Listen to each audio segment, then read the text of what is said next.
We're gonna wait a bit more for this super secret stream. We're gonna watch this late, gang.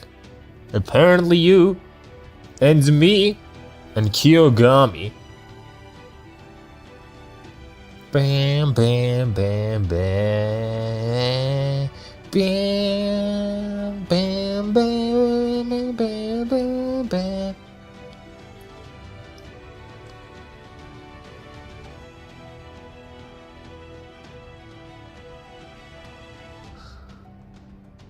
I'm gonna have to dip in 2 hours? It's fun, I'm just here to read. That's all I'm gonna do. Nothing much else is gonna happen. This is an off the records one. Like, I'm gonna read this anyway. Might as well stream it. Might as fucking well.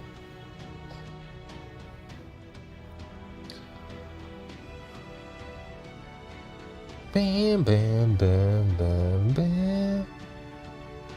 Vibe coding beat my ass, I couldn't sleep. That's rough, bud, but you know what? I'm sure this stream will put you right to sleep. I will do my best to make sure you relax with my angelic voice. You'll fall unconscious. You just won't be able to like open your eyes anymore by the time I'm done. And not because this is probably gonna go on for fucking hours.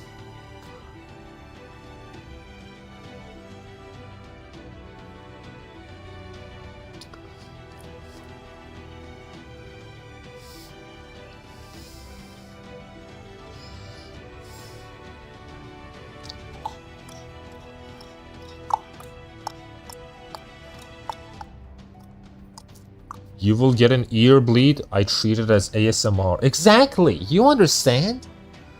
There will be no bleeding ears, not here. That Kiyogami lie, he's a liar. Finally some more peak stream. Hello Shimazaki fan. Very peak stream. More peak. The greatest of peak. Even now, thinking back at it, I get mad. I get mad at 3.0. I get furious. Can't read more Journey of my favorite normal person. Exactly. Of the greatest normal person of all the normal people. Me. I'm not normal, but you know, I'm a freak. But Ritsuka? That guy? He too is a freak, but... It's not you I'm talking about, Ritsuka Fujimaru? Yeah, I know, shut up. You think I don't know Ritsuka? You think I love this man but don't know him? I know Ritsuka more than anyone's ever known Ritsuka before. I'm like the knower of Ritsukas. That is like my power as a servant. I just know Ritsuka. Anyway, I'm just gonna start. Hello streamer, hello Fornius.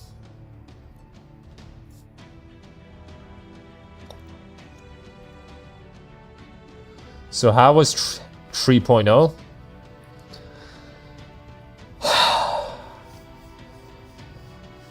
Don't even ask, bud. Don't even ask. Don't even ask, man. Please. Oh my god. Fucking Christ. 3.0. God. 3.0. I especially racism. I respect racism 3.0 since there is racism to Resonator. Shaking my head, didn't read the review. What do you mean you didn't read the review? The review is the most important of all. I don't know which review you're talking about, but the review is important.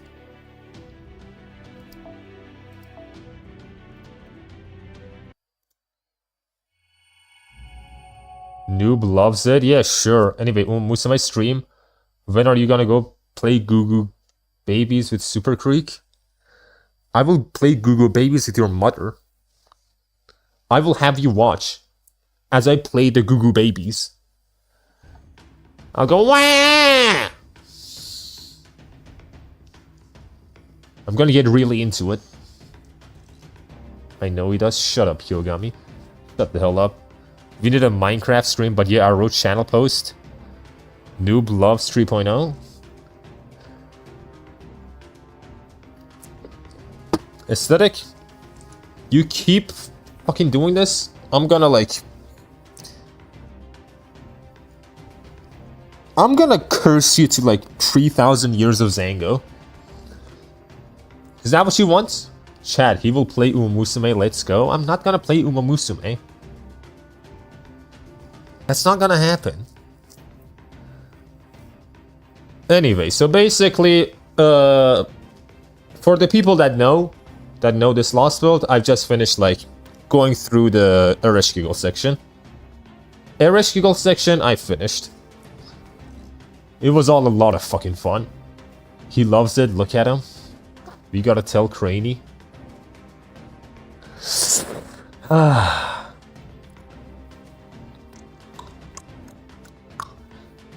And that's the long and short of it. Rover will find a new girl, make them blush, and the sword will throw them into oblivion. I'm immune to it since I don't even know what you're talking about.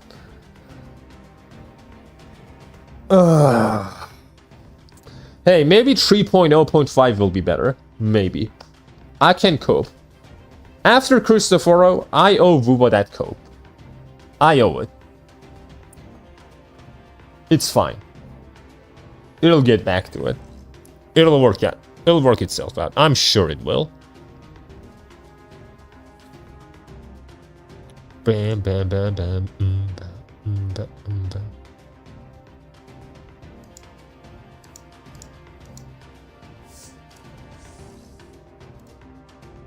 Bam, bam, bam. Bam, bam, bam. I see. Well done.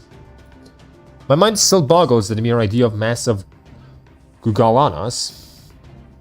Gugalana is it's a big ass bull. The bull of Sumeru. You gotta bet on 4.0, trust. 4.0 is gonna be next fucking year, man. Why am I investing in 4.0 now? Harder cope than Half-Life 3. It's gonna get better. I'm sure. You know what? I'm sure 3.0.5 comes out. It's gonna be better. It's gonna be so much better. It's gonna be the best Vuba story ever. And I'm gonna make a video on it praising its fucking gloriousness. It's gonna be great. My mind still boggles at the mere idea of a massive Guglanas. At any rate, that sounds like quite the ordeal. I can't tell you how glad I am that I wasn't there for it. As for you, Kukulkan, are you really the body of light that struck down the border? It wasn't a figure of speech or anything? No, it was really me. I'm sorry, I was just kind of acting on impulse. I mean, you know how it is when a cute little bird flies into your house, right, director? You just want to give it a big squeeze. This is well beyond a squeeze. For that matter, you're a beautiful phoenix, not some little bird. There are dozens of things I'd like to say right now, but I also don't want to interfere with my field team's on-site decisions. Jesus, Curelight, I'm counting on you two to keep a close eye on Kukulkan. If she starts acting suspicious in any way, throw something in her eyes to blind her and put as much distance between you and her as you can. Got that? Fucking pocket save? Gordo, what? Dad! Dad, I can't do that! What the fuck are you asking of me, man? I can't do that, Dad! The evil fog maneuver, it's not gonna work. Evil fog maneuver? I've never heard of that move before, but I can't wait to see it. Do I gotta fucking use it now? Do I gotta fucking throw pocket sand at her? Oh my god. Opinion in Nasu making another saber face? God! God! Why? Jesus Christ. I blame Takeuchi. I blame him. If it's a saber face, I blame Takeuchi. No one else. That fucking guy, man. That fucking guy. They just couldn't help themselves, could they? Another saber face. I am drowning in saber faces. Fucking drowning. The most boring option ever. Anywhere I go, Limbus follows. More Limbus. I do have to do more Limbus streams for sure. Once I finish LB7. We may not be able to communicate while you're in the underworld, but our connection is holding steady in the standard jungle. Also, like, the whole ending shit, I'm not convinced. Like, until I see How FGO is gonna continue exactly, I'm not convinced that it's over. It's all over. I'm just not convinced. You're not gonna convince me like that. There's more. Yo, chat, is FGO that peak? It is. It's very peak. It is by far the peakest of the peak. Kanto 9 is out. I gotta catch up, man. I gotta fucking catch up. Gotta get to Kanto 5, Kanto 6, 7, 8. Meanwhile, I'm waiting if my cope theory turns out to be correct or not for Kanto 9. We'll see, we'll see. I have no idea what theory it is, but you know what? By the time I reach Kanto 8, I'm probably gonna think it anyway. I'm probably gonna come up with the same theory. Let us know immediately. It is a great story, but early chapters can be rough. The early chapters are actual doo-doo, like actual poop. Poop chapters. Singularities 1 through 5. Poop. Actual ass. Shit. You reach Singularity 6? Now it's starting. Now it started. I don't play FGO, unfortunately. Kiyogami, how dare! I thought you played it! Wow, I can't believe this. The cat doesn't play. Motherfucking Fate Grand Order. 11-year-old, almost 11-year-old gacha. Peak needs setup. Yeah, but that setup can be good. It just didn't come out so well with FGO, you know? Just didn't come out so well. Like FGO is a game that was supposed to die in 2 years. It was not supposed to live for this long. In 2017, it was supposed to be over. But then, like, people liked it, so they continued. And Agartha, there's a scene in the first Limbus Company teaser that's really similar to a scene in Kanto 9 PV, so you won't understand it. Peak needs time. To get to a peak, you first have to go through a bunch of hills. I don't have time. It's either your stream or FGO. This is how I would go. It would go. Bam, bam, bam. Bam, bam, bam. Man, I had no idea Gordolf was such a worrywart. Wait, is he actually more capable than he seems? Is he a reasonable guy? He's our dad! Of course he's reasonable. Oh yes, Gordolf Music has been an excellent director of Novum Caldea, and he's proven himself to be a talented mission commander as well. That's true, servants are good at what we do, but on our own it really just makes us a bunch of individual specialists. For us to work as a part of an organization, we need a leader who can bring us all together. I wouldn't go as far as to say Gordy's perfect in the role, but he's always pushing himself to do the right thing. I guess he's what you call an unsung hero, but I wouldn't be surprised if he took center stage one day. There's gonna be a fucking Gordolf chapter at some point, bro? I'm not ready, man. Brother, I'm not ready for this. That's kind of like over Everest Peak. The peakest of peaks. It seems there truly is no end to diversity among people from proper human history. At any rate, this seems like a good time for a short break. So you say, Tepu? Nidicrus, would you keep an eye on the surroundings while I make camp? Da Vinci. Yeah, that's Da Vinci. Dice from funny. Hello, Nito. Something wrong? Oh yes, camp. Good idea. I'll send out some spirits to get rid of any nearby threats. You do that, girl. You send out all the spirits. Nidicrus, wait, if you send out spirits in all directions like that... Huh, why do I hear approaching footsteps? Don't dinos run away from spirits? I remember the ones we saw at camps with spirits were all scrambling to get away as fast as they could. Why the dinosaur can't talk? Is he infected by Originium? He's a special dinosaur. Actually, no, he's not a dinosaur. He's dinos. He's a dinos. It's a different thing entirely. He's just a very respectful individual, you know? He's a good guy.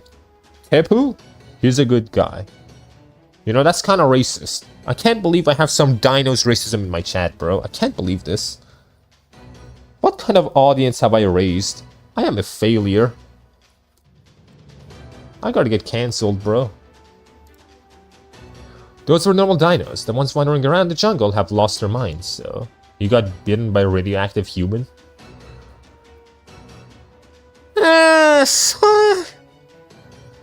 Well, he got touched by something. That's why berserkers are so tough. Oops, it's your first time traveling in the jungle, isn't it, Nitocris? I'm sorry, I should have known better.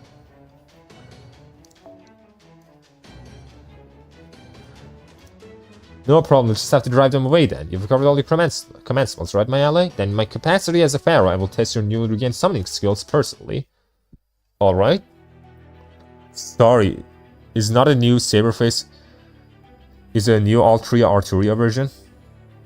It is it's a fucking Saberface, man. It's a Saberface, man. The Mala blessed the LB7 dinos in speech when David showed up. Yeah, something like that, basically. Let me see. What am I fighting here? Don't worry, I can get you cancelled if you want. Shakes the black MILF stash. You gotta do it, man. I'm sure there's a lot of things in there. I'm sure there's a lot of shit I've said. You gotta do it you gotta do it someday, man. You gotta do it someday. I'm still waiting. Invincibility 4 times. That is so fucking annoying. Man, okay. So, what I'm gonna do is... Support servants. Bring me Kukulkan. Bring her to me. And then give me Arjuna, and then give me... Where is my Dantes? There is my Dantes. Perfect. Actually perfect. Glorious. Let's do this. This is exactly what I like to see.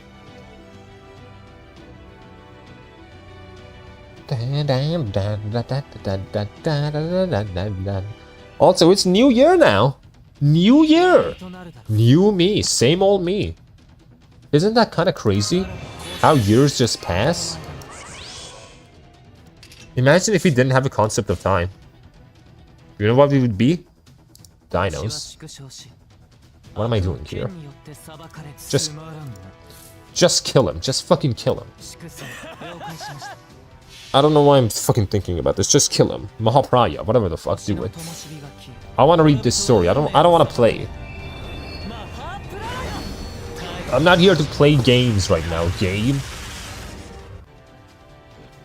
Happy New Year. Happy New Year to you all as well. It's a crazy new year already. You know what? 2027 is gonna be my year. I've already fucked up a little bit, so you know what? 2027? That's gonna be the greatest year of all time. Spend 10 stars for yourself. And now you can use your MP now. Nice. Happy another rotation of the Earth around the sun. Exactly. Hey. There is no concept of year in this place, specifically. Not here. Not in LV7. Nahui Mictalon. Mictalon doesn't have that shit. Only we do. 2026 is the new year, not 2027. Yeah, I already fucked up, so you know, this is not gonna be my year, man. It's gonna be next year. It's fine. Next year for sure. 2027? That's the one.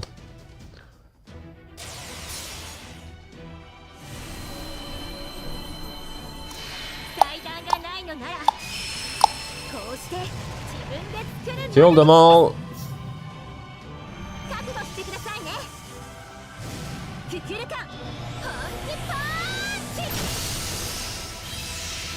Thanks, bud. You're alive?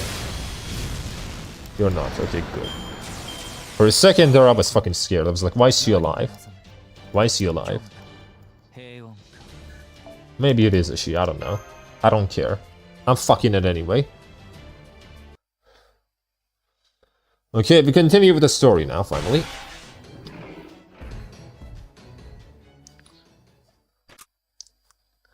The battle is over. The dinos have lost their minds, are heading away. There, see? That was a perfect opportunity to verify that you had indeed regained your summoning ability. Exactly as I planned. Nicely done, Jesus. Yeah, thanks, Nitocris. You were right, Pharaoh. Still can't use the command spells themselves. Dinos don't concern themselves with giant woman punches. You know who concerns himself with giant woman? Nasu. I don't get it. I've never understood the fetish, but you know what? If Nasu really wants to fuck giant woman, I say we get him a giant woman. I say we build him one. I don't know how he would like have sex with it, but I think he needs one at this point. Nasu kinda needs one. Yep, you might have regained your ability to summon heroic spirits, which proves you're a master. But it looks like you're still unable to activate your command spells. So while you can once again summon servants, you still can't use your command spells to empower them.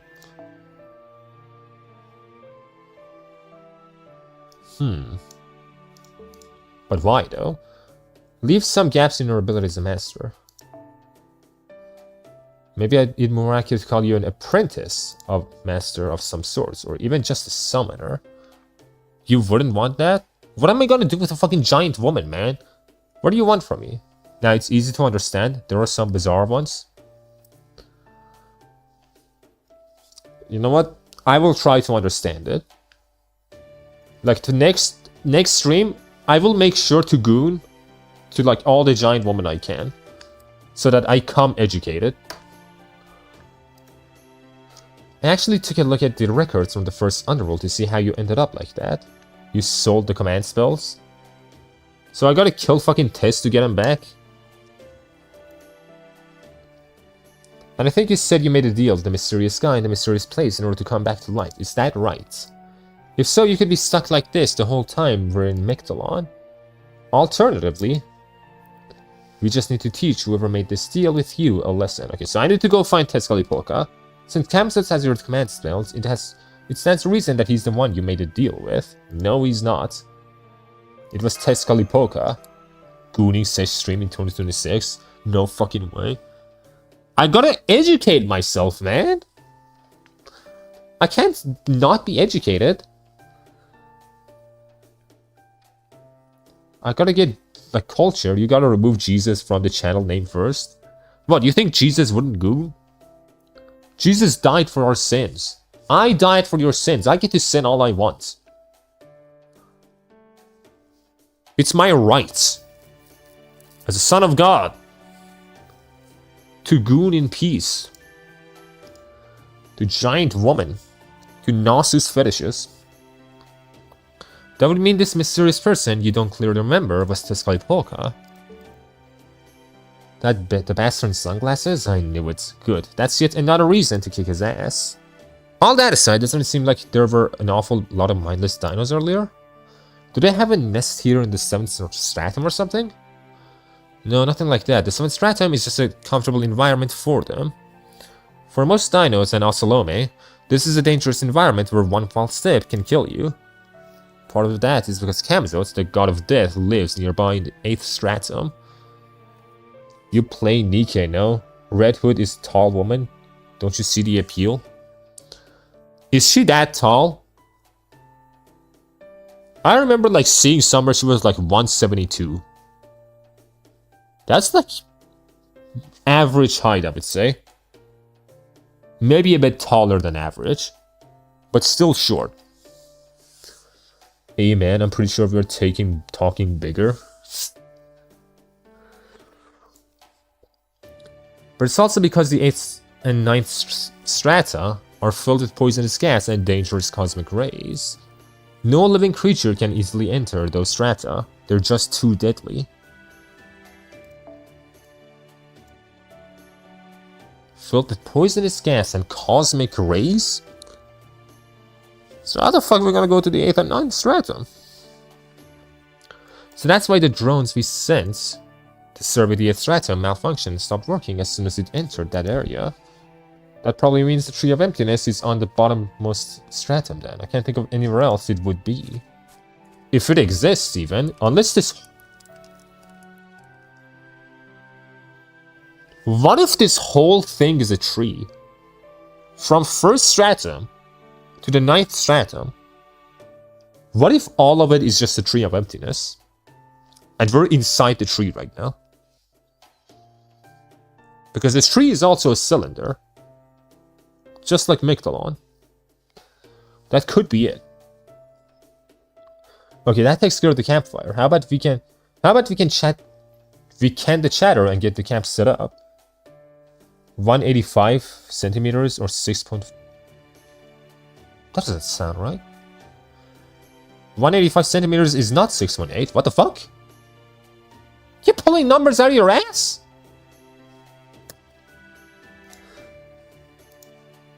Let me see.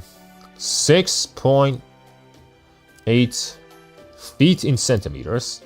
That is 207 meters. Centimeters, I mean. I see. 0.8. Okay, that makes more sense.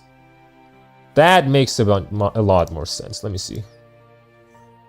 6.08. Yeah, okay. That makes more sense. We learned in Libby's tree that there is an entire galaxy inside the tree. Yeah, I know that, but every tree is special, so you know. I gotta put out some ideas, man. I gotta think. Gotta theorize a bit. Okay, that takes care of the campfire. How about we can... Okay, get the camp set up. I've got 2 tents here. One's for Mash and Da Vinci, the other's for Jesus. They're all flesh and blood people, so they need a proper place to sleep. Needless to say, I'll be fine with a bed of grass. I love sleeping on good, hard ground. Good for you, Tepu. I'm flesh and blood too, you know? You servants turning into spirit forms is no fair, no? You wanna stay in my tent, then? Good points. You trusted us enough to tell us that you were the one who attacked the Stormborder. So as one of our trusted companions, it's only natural that Master would offer you a space in his tent. Only natural. Exactly. Thanks, but that's okay. I'll sleep on the ground like Tepu. Oh, come on! Why? I've not quite been around for a year, but I think being alone in 10th guide would be a bit much. What do you mean? Oh, come on, man! We could have had fun all night. But no. This is misandry. As a feminist myself, I'm taking offense to this. I mean, if I lost control of myself, then Micthalon would be really finished, yes? What do you mean you lost control of yourself? Fuck you mean by that? What's your second favorite Lost Build story? We know LB6 is everyone's favorite. Either Atlantis or Olympus, and it's really fucking hard to choose. It's really hard to choose, because Atlantis is good throughout. It's fucking amazing from start to finish, while Olympus is normally just not as good, but its highs are unbelievably high. Everything with Crystaria, the fucking segment with Aphrodite, all of that was really fucking good. So it's really hard to choose between those two.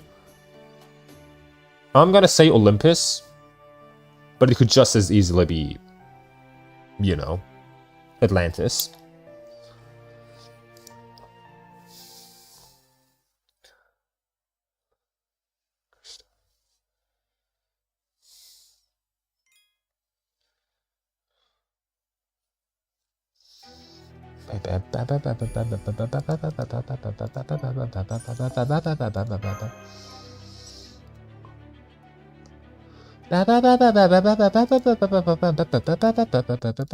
Also, isn't it crazy that I can stream on 2 separate platforms today and have no problems? But when I was streaming Vuva, it was a fucking nightmare. Isn't that kind of crazy? It's a little crazy, I feel like. So this is the Micthalon Observatory. A natural biosphere. This is more like a natural preserve than an observatory. And it's not like the rest of Micthalon either. This place is straight out of the Cenozoic era, proper human history. I'm not surprised. The Mala has no influence here. None? This is where the planet's sense of touch was dispatched from the inner sea. The place where the elementals that exist in proper human history were born. And it's where we're gonna find the archetype. So since the god Filaments didn't create this part of the Micthalon, it makes sense that it would be closer to the environments you're familiar with in proper human history. As in Avalon? Yep, if you think of a planet as a living being, the inner sea is a place for its heart that's a guaranteed to exist. You know about reality marbles, right? I do. They're essentially images inner world made manifest. A powerful spell that lays their own mindscape over reality, even if only for a moment. Well, the planet's inner sea is like that, but for Earth. You can think of it as a reality marble the planet itself possesses. That being said, Earth is a big place, and with human hearts contain multitudes. For example, the part of its heart that remains close to human society, or the part that has a few bones to pick with it. Avalon is just one of the several possible sides of that heart, one that prefers nature and eschews connections to human society.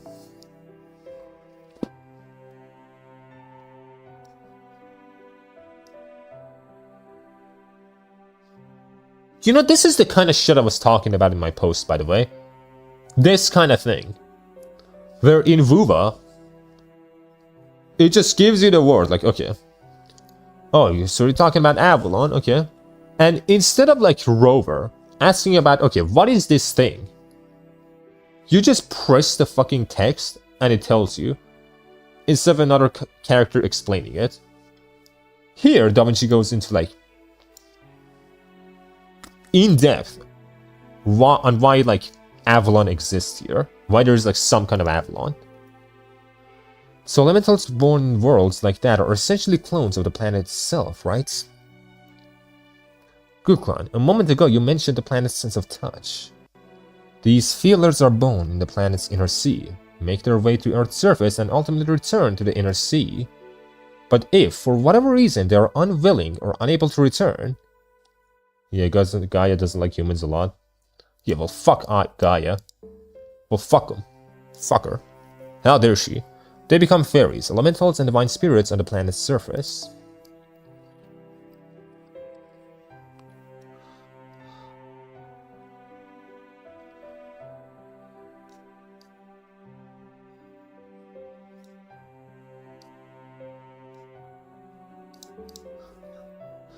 Yeah, though of course some fairies, elementals, and divine spirits manifest in other ways, so we can't say that's how they all came to exist.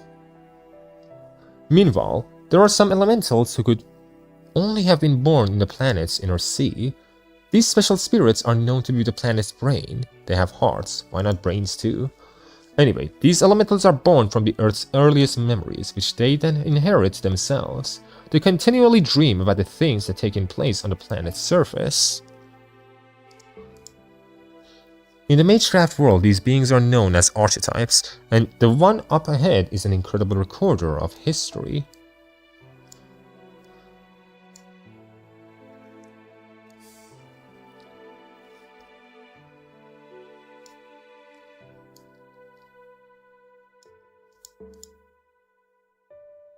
So this being knows the history of life on this planet, long before the first humans were ever born.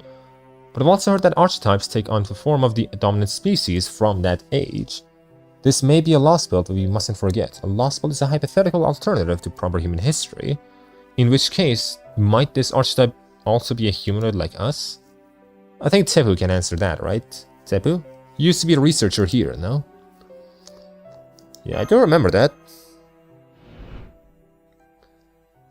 Tepu.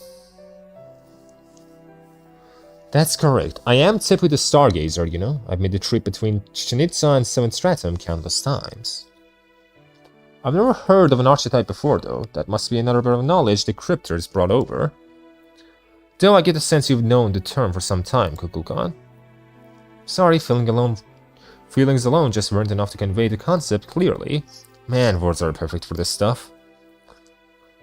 The Mala watch over us. They keep their opinions entirely to themselves. I'm worried that Kukulkan.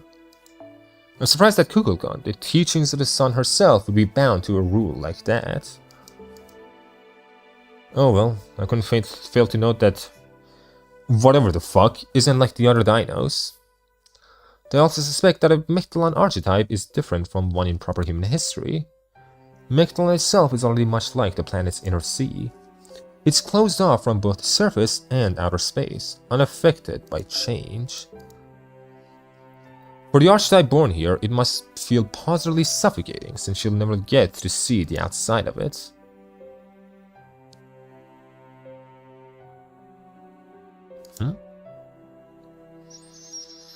A picture is worth 1,000 words, right? Let's keep going.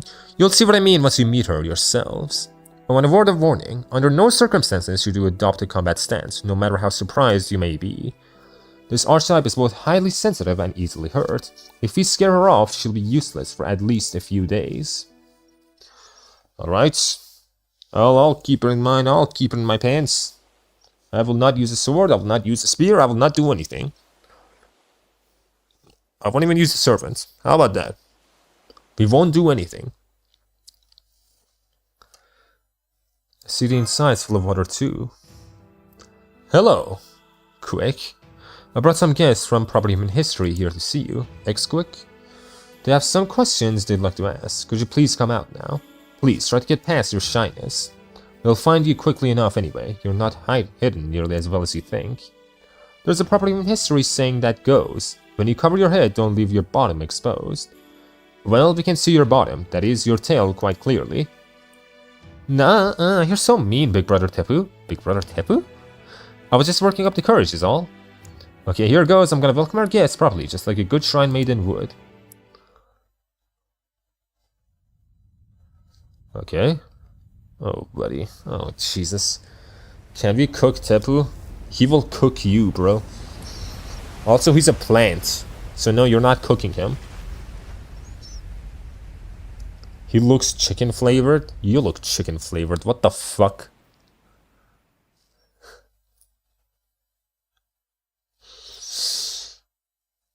Hello everyone, it's so nice to meet all of you. Thank you for coming this way from Chichen Itza. I'm Quick. My job is watching over Mictlan's journey here, from here in this moon plateau. That's the archetype. There's much I don't know about the wider world, so I might say the wrong things now and then, so please bear with me. Oh wow, it's Dino Arc wood. What do you mean wood? Curry! Fuck you mean wood? I would you. She's huge. How huge? Of course, the fucking Nasu fetish of big-ass woman comes back. Ooh, you know who else would say would? Fucking Nasu. The Diddlodocus? You're an actual Diddlocopic. The fucking Diddlodocus! Diddler! Your species is fucking... Fuck. Your species was the largest herbivorous dinosaur on Earth. You're even bigger than the ones that come from Property Human History. You must be at least 60 meters tall from head to tail. This is amazing. Thank you, child of Property Human History. You have a lovely voice, just as I thought you would. Huh? You know who I am? Did Kukulkan tell you about me? No, I saw you myself. I can see all the way to the second stratum from here, in fact. To the second stratum, so you can't see the first. But unlike Kukulkan, I couldn't hear your voice, so I never learned your names. I would arc in every universe and every form.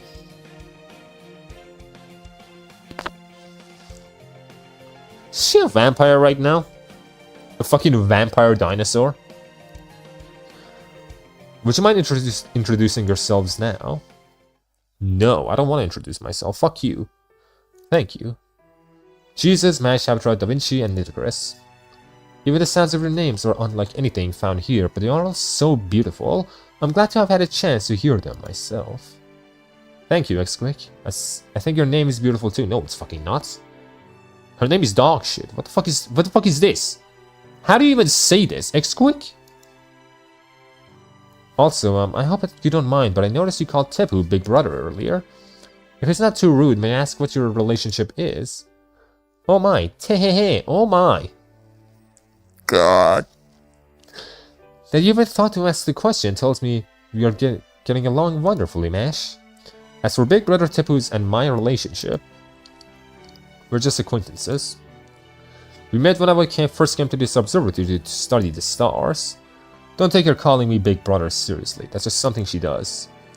It's honestly kind of absurd. Exuik is 6 billion years old and I'm only 1,000. I mean, even 1,000, that's a lot, man. That's a lot. I see, so why do you refer to Tepu as your big brother then, Exuik? Because ever since we first met, he's been bossing me around. Good. I'm something of a special dinosaur, you see. So you're fucking stupid? Most dinos never can't come here because this observatory means nothing to them, but Big Brother Tepu kept showing up unannounced, a lot. He also said I was a good for nothing and a waste of space, also a lot. I did not. Now, would you please stop with the unnecessary small talk and do your job as the eye of the observatory? There, see? He's always scolding me like that because he happens to know a lot of things. Is this one of those? Yeah, he's the typical big brother figure who acts cold on the outside but still comes back to check on her out of concern. Wow, Tepu, wow. You a big-ass tsundere? You were the tsundere dinos all along? Tepu!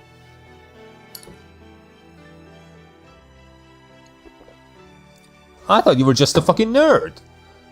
I swear, when you're finally going to grow out of such childish nonsense?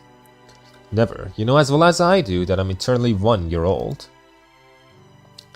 Well, I suppose that's true since you were born as an extension of the planet's sense of touch. You'll never grow or mature mentally. That's why you refer to me as your big brother. From your perspective, everyone will always be older than you. Alright, Jesus, Da Vinci, go ahead and ask Exuik what you would like to know. She sees everything that happens in Mictlan. So if anyone knows what David has been doing for the past year, it's her. David, you want to know about David? We do. Do you know him? He's my boy. He came here almost immediately after he first arrived in Mictlan. You told me to tell him the truth about Mictlan and its history, and to do it in 5 minutes because you didn't have time to spare on us. I knew he was a visitor from Proper Human History, but I also didn't have any reason to refuse, so I told him what he asked for. In Proper Human History terms, that was exactly 1 year ago. That does match the time the Cryptor first showed up. Hold on, you know about the Proper Human History and the Lost Files before the Cryptor arrived, right? Then why did you do what he asked? From where you stand, anyone from Proper Human History would be an invader. Good question. So answer it. As an archetype, I was aware Mictlan is not Earth's true environment.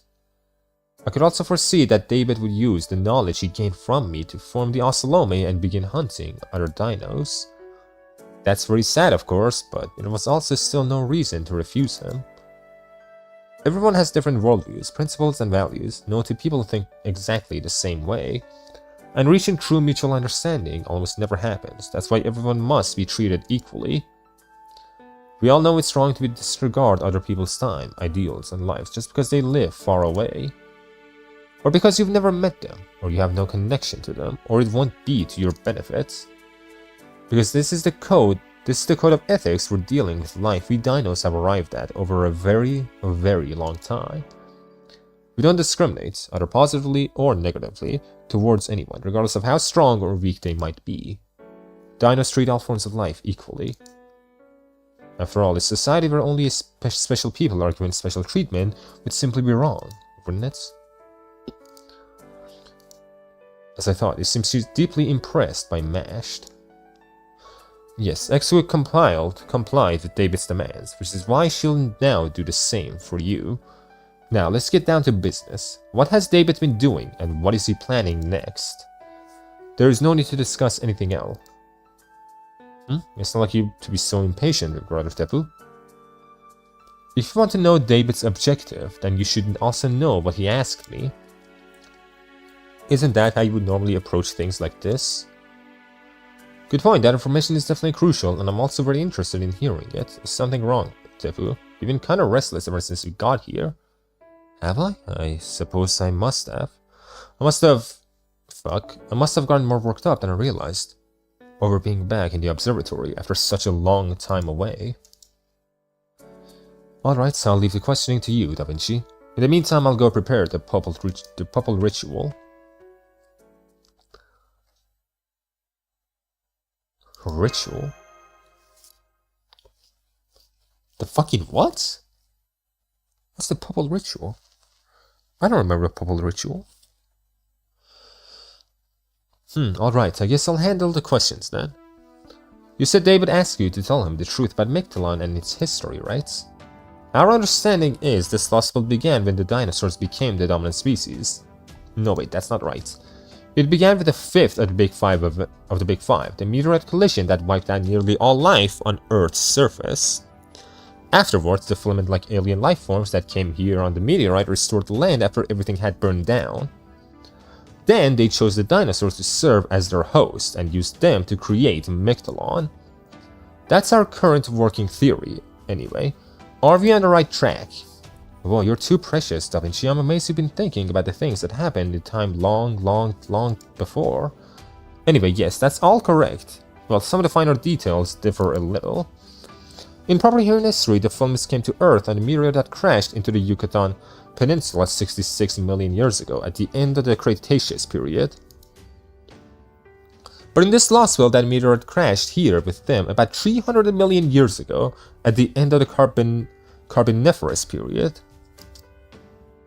The filaments that came here from outer space and ended up stranded here are called Mala. Sorry, but to be honest, every time I look at FGO, it looks so dated. It is dated. Again, I have said this before. FGO is a game that was supposed to die in 2 years. This shit was not supposed to last 11 years. For sure not. It was supposed to be a cash grab that went on for 2 years and then disappeared forever. Why haven't they reworked on the game yet? Because the code is so spaghetti they can't do it. Like, a lot of shit they want to do, they can't do because the code is just too fucked up. It's too amateurish. And also because they're lazy, but you know.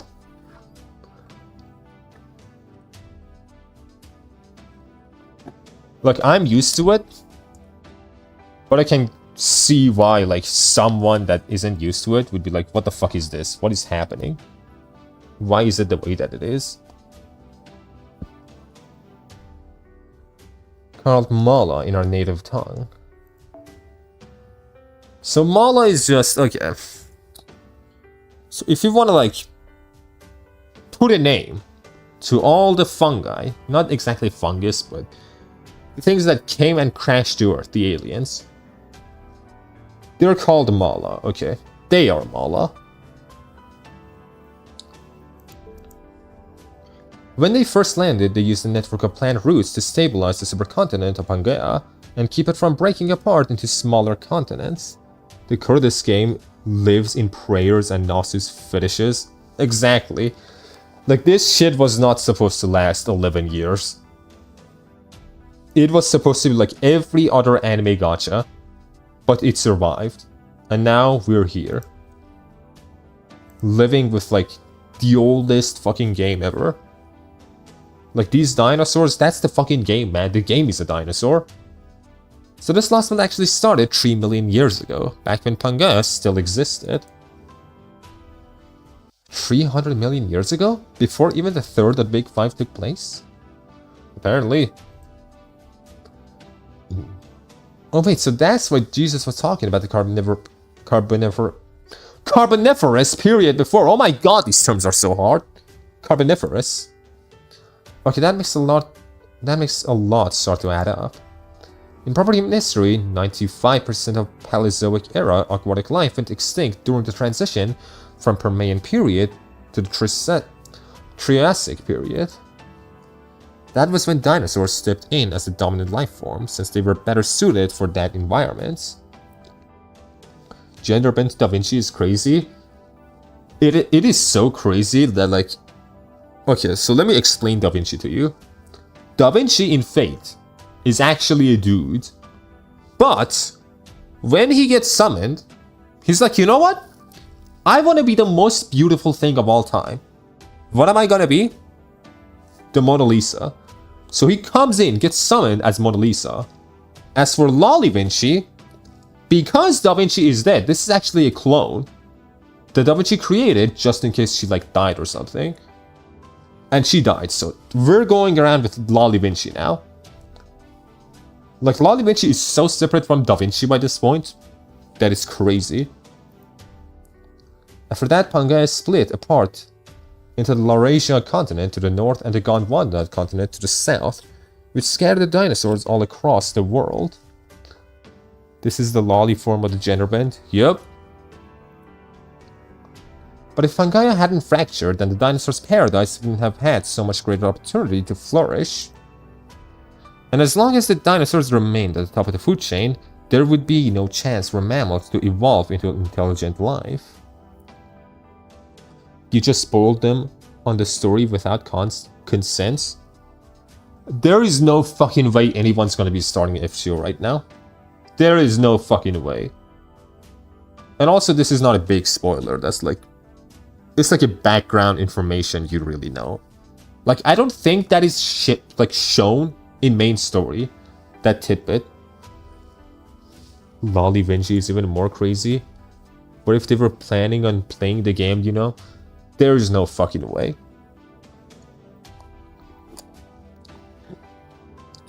Monumental task to start FGO.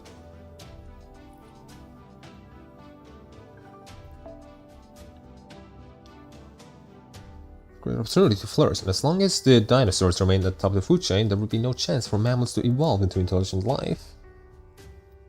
It is not the worst thing they have done. Yeah, it's not. What is the worst? What is a crazier gender bend? I would have to think. So that was how Mictlan began. How the Mala's early arrival changed this world so dramatically. But what about the fourth extinction event at the end of the Triassic period? And the meteor that crashed into the Yucatan Peninsula at the end of the Cretaceous? Wouldn't either of those have prevented this loss from occurring? I don't know about the fourth and fifth extinction events for Permian history, but Mictlan did have a fourth one. It was 66 million years ago at the end of the Cretaceous period, the same time as the fifth extinction event in proper human history, the Yucatan Peninsula meteorites.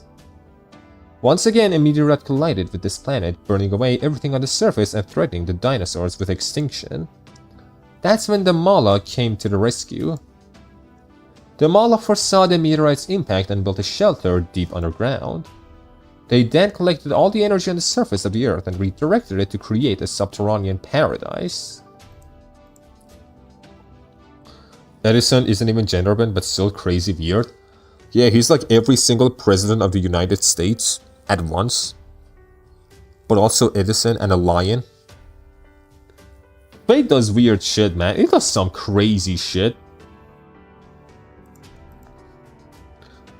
All the heat and energy that would have otherwise gone into restoring the surface over the next million years went to creating Biosphere 3.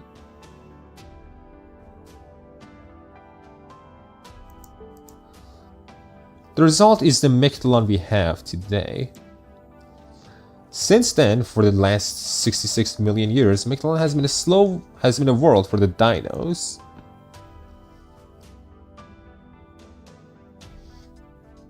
Can barely even imagine timelines past a few thousand years, let alone millions. Oh my, another stream, yep, another one. Another one we can't talk about.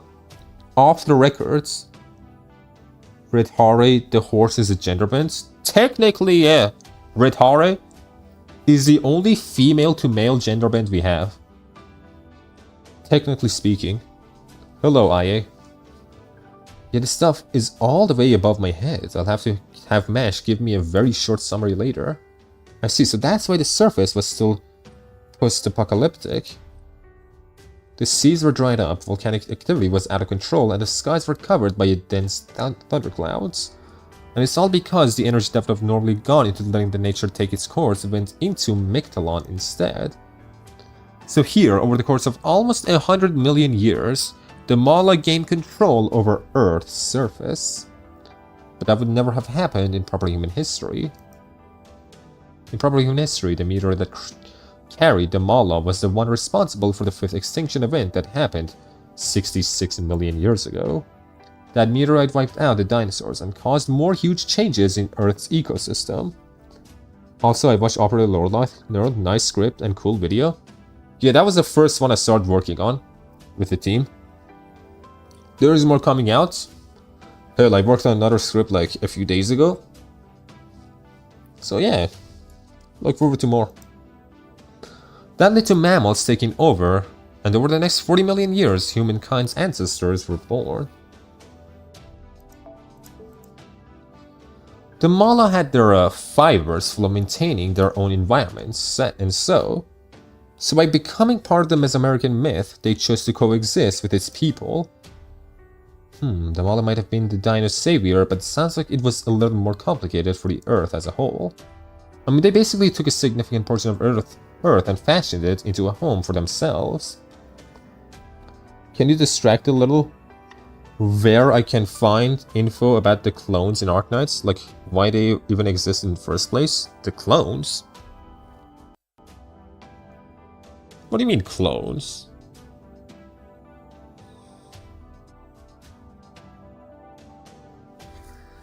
Are you talking about the... oh, fuck. The Enfield ones?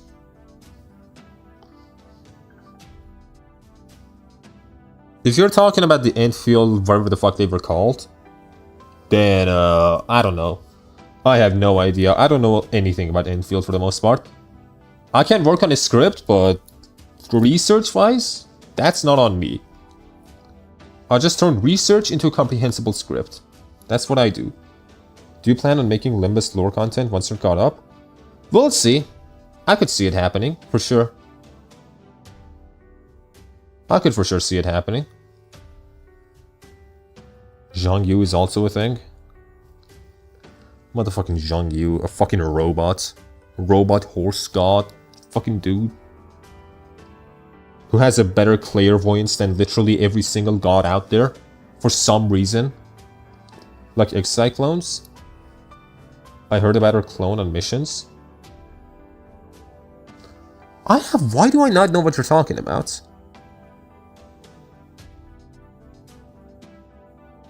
I have no idea what you're talking about. That is crazy.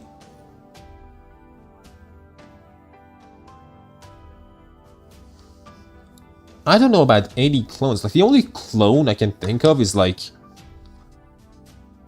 maybe the fucking antagonists in Chapter 2 are clones in Arknights. I have heard theories that saying that there are clones created using the data in the originating universe. For that to be the case, Exocide would have to be infected. Is Exocide infected? I don't know, actually. I don't know too much about the Sancta. I do have to get into Sancta lore, but I don't know too much about, like, you know, Exocide. But if that is the case, she would have to be infected. Otherwise, it wouldn't make sense.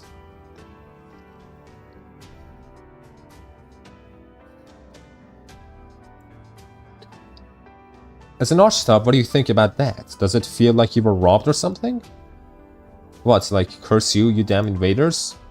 Not at all. The planet seems to be quite happy as long as life is flourishing, regardless of what form it takes. Do the Sancta have long lifespans? Probably. I mean, all races do, really. Look, I know Aegir for sure lived to 150. Sarkaz lived for a very long time as well. So I don't see why Sancta wouldn't. I'm thinking about Enfield clone, but Exai thing, I don't remember anything. But I can be wrong. Yeah, I don't know either. And also, like, the Elders, all those Elder races also live much longer. Like Laushini, like Ablana. Hell, fucking Minar and his kind. They all do live longer. Besides, if we're talking about invaders, there's one that labeled bits much better. In fact, that invader was the impetus behind Mictlan's creation. In proper human history, the Mala were responsible for Earth's fifth major extinction event and created the Yucatan Peninsula's mythological world. But in our Lost World, something else was responsible for our third major extinction event, a meteorite that buried its way deep below Mictlan. Fuck. I have arrived, ORT victim. Hello, Rajag. Hey, talking about ORT. Like the Mala, it was an invader which arrived 66 million years earlier than it should have, only owing to a slight deviation in its course. A planet-eating monster that came here from the Oort cloud in the far reaches of the solar system. ORT. Let me think about the timeline. So 300 years ago, 300 million years ago, the meteor that was supposed to make the dinosaurs extinct landed instead of 66 million years ago. And that's when the deviation happened. The lost belt deviation. The fourth and fifth extinction events didn't happen because from then on, history became different. Because of the Mala for the most part. And also the, big ass fucking meteor. Then, 66 million years ago,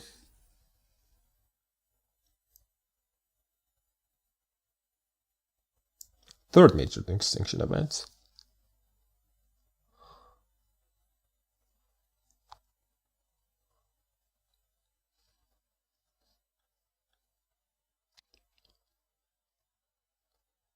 And that was ORT.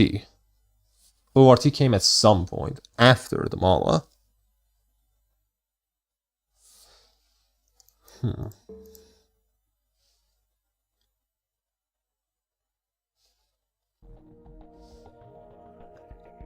be nice if someone made a timeline to track all this. So ORT came to Mictlan early, but that would mean the dinos should never have prospered to the extent they have. Wait, I've got it. ORT must have died in the impact. That's why no one can find it here no matter how hard they look. No one's ever seen it because it's already dead. The problem is, we see it in the future, so that's not the case. Quite the timeline, oof. Oh no, ORT went on quite the rampage after it arrived. It actually completely destroyed Mictlan once. You're kidding me, oh man, it was completely off again. But then how in the world did the dinos survive? Please tell us, X-Quick. Oh no, you're adorably smart, Da Vinci. That guess was almost entirely correct. ORT did die when it fell to Earth, it just doesn't die the same way most living things do.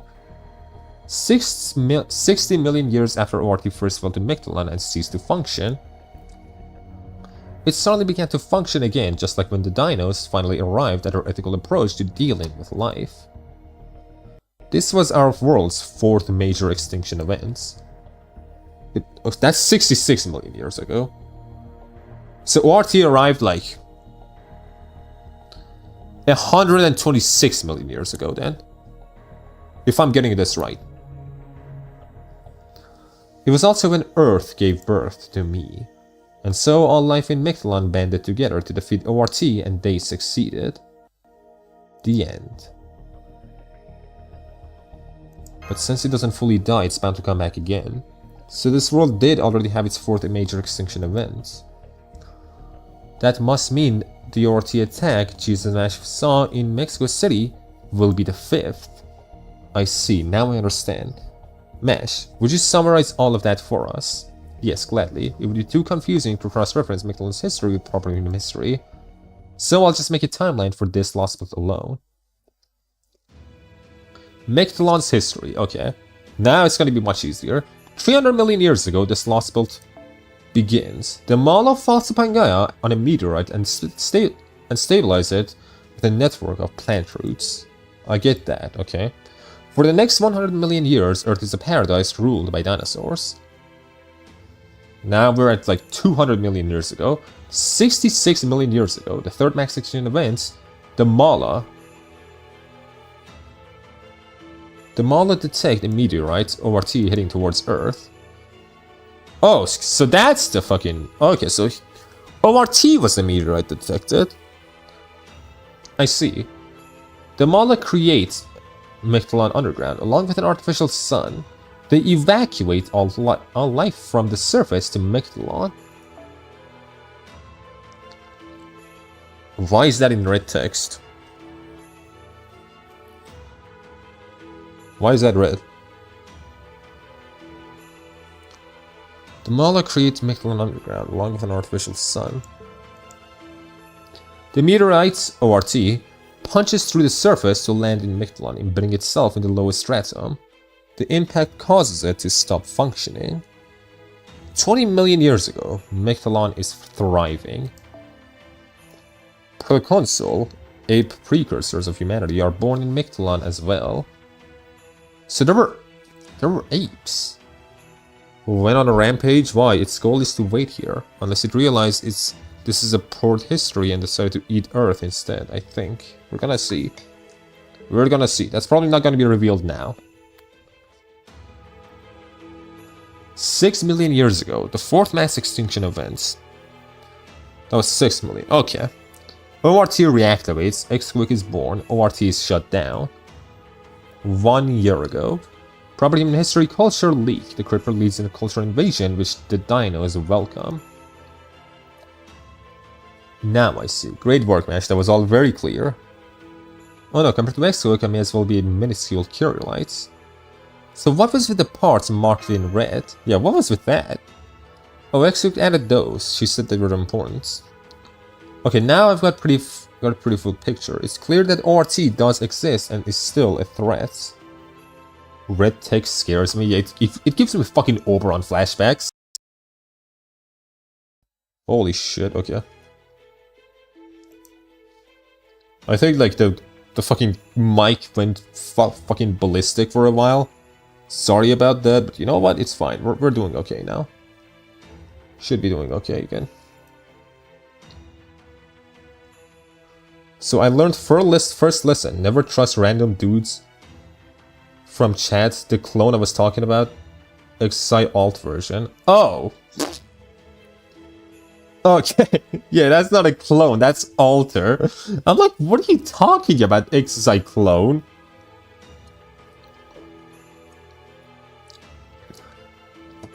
The only alter that's kind of a clone is a Sharmula for Scotty. That's like kind of like that, but not really.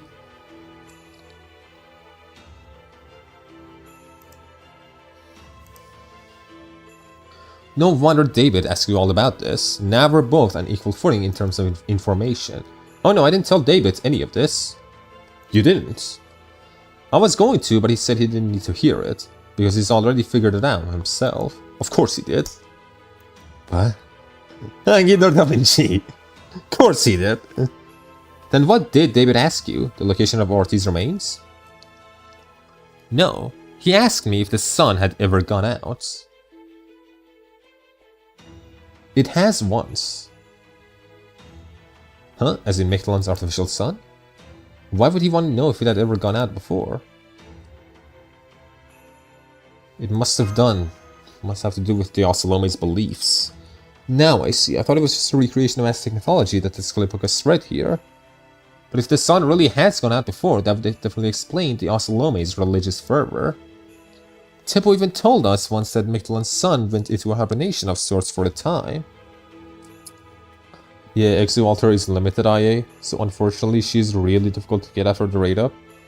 Yep. So what did you tell him, X-Quick? The truth, of course. There's a Scotty from a different timeline, so they can make another Scotty Alter if you think about it. A Scotty Alter about Scotty becoming like... I don't even know. What the fuck would you... What would you make Scotty Alter? If you make a Scotty Alter, it would have to be like... at the end of the Seaborn plotline, basically. You can't really do it earlier.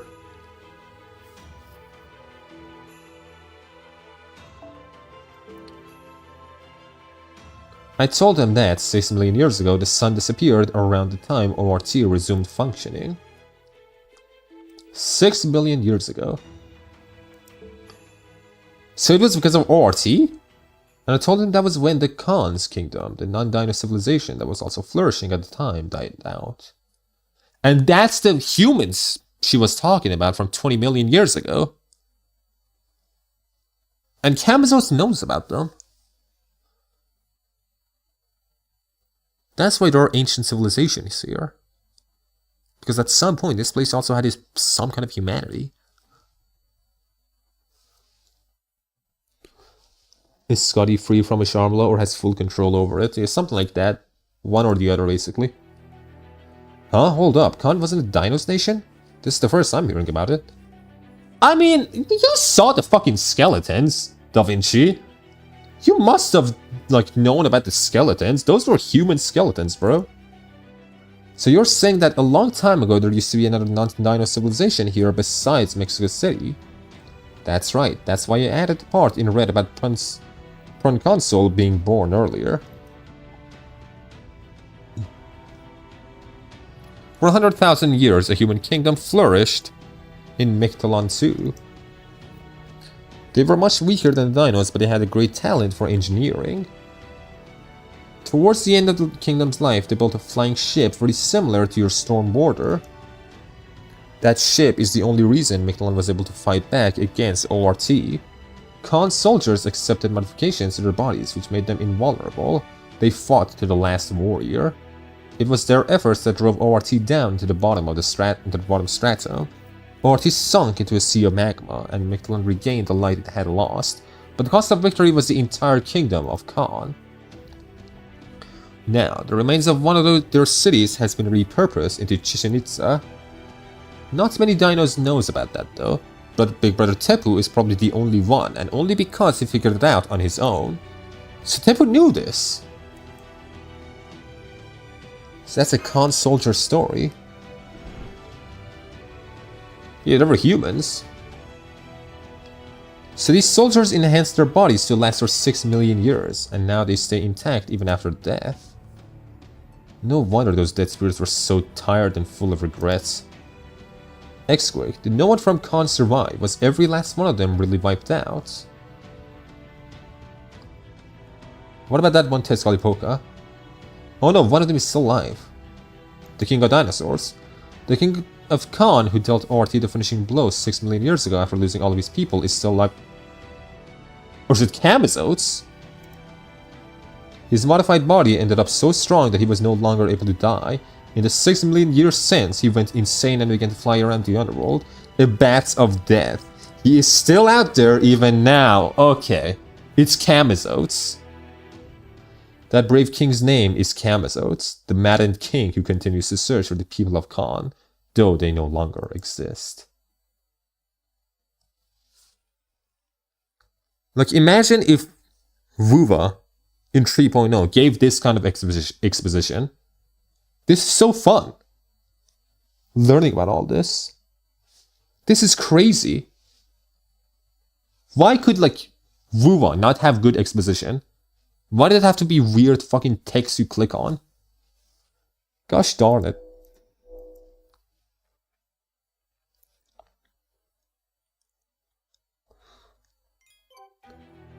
So that's what Camazotes is.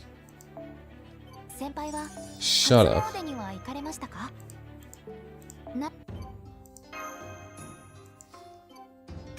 Yeah, it's a good explanation. Yeah, like, I understand it. And it's fun.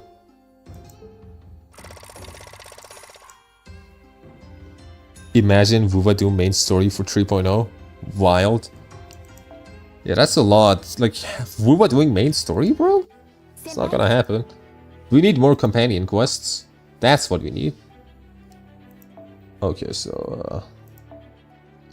what am I fighting?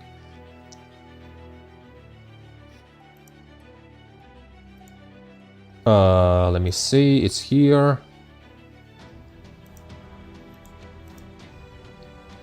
I am fighting jungle iguanas.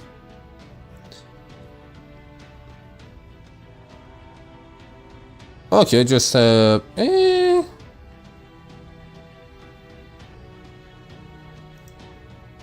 fine as we are, actually. We're fine as we are, okay.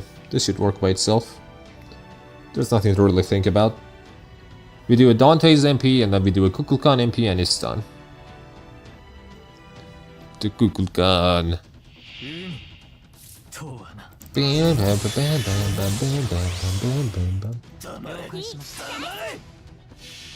I've wondered if ORT has a shared memory with every timeline version of itself.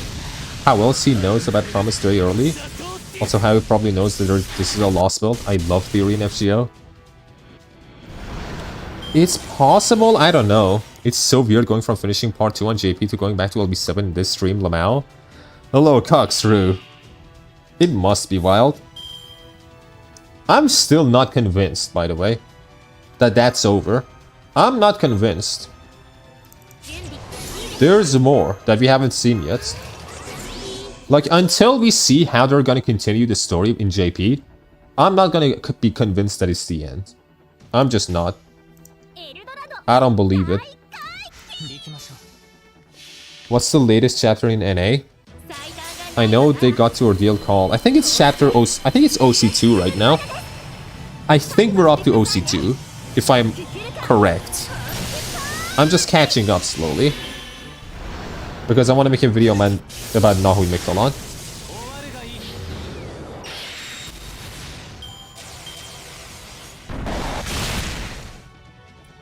NA is expecting OC2. Okay, so it's not out yet. Oh yeah, for sure, there's gonna be more. I don't know what they're gonna do though. Yeah, who knows, like...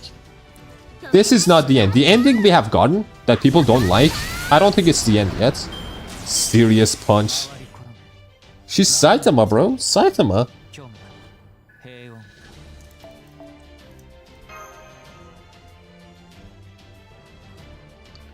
It was that serious punch that fucked us up at the start of the Lost Belt. Nasu, them damn liar, is doing what he likes. He does what the fuck he likes, man. He just does what the fuck he likes. It is wild. I will say though, I'm so fucking mad we got another fucking... We got another Artoria. I am so mad. Altria. That's because that's what she deserves. That's the name she deserves. Altria. I can't believe we got another one. It's going to be a little longer before I can show you what David is up to. Would you mind waiting outside? Okay, sure. Oh, then could I ask you to neutralize the mindless dinos wondering about the dome? The scent of the Megui and Polk we use in a ritual tends to attract them, you see. What ritual are you talking about?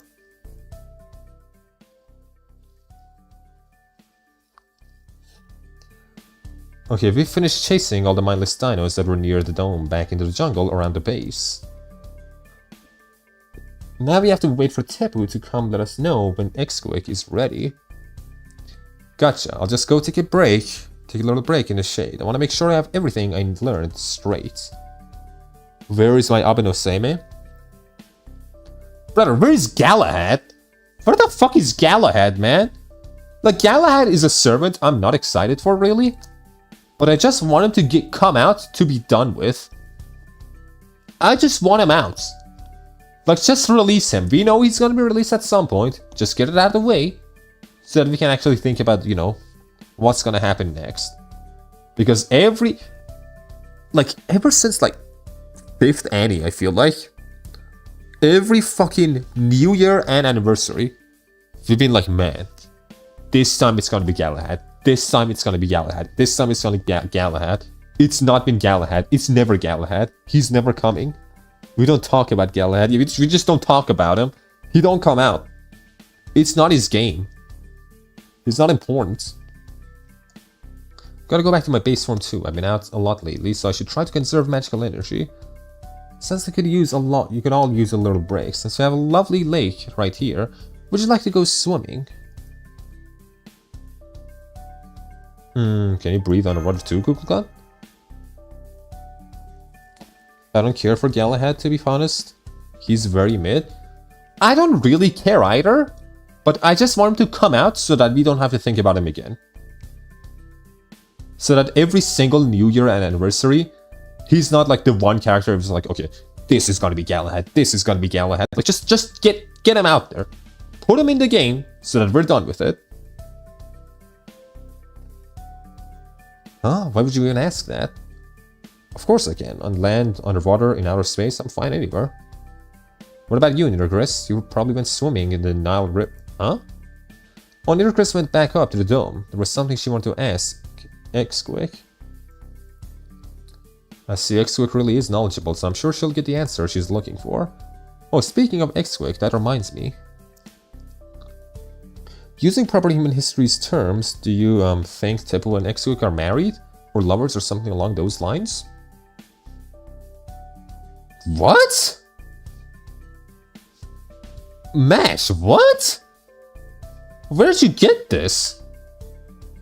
It's because Tepu acts like a tsundere? So they're instantly married?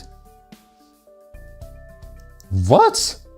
Oh my, I got a bit of a curious side to you, Mash. Do you really want to know? Oh, I don't mean anything by it. I was just thinking it would be nice if that was the case.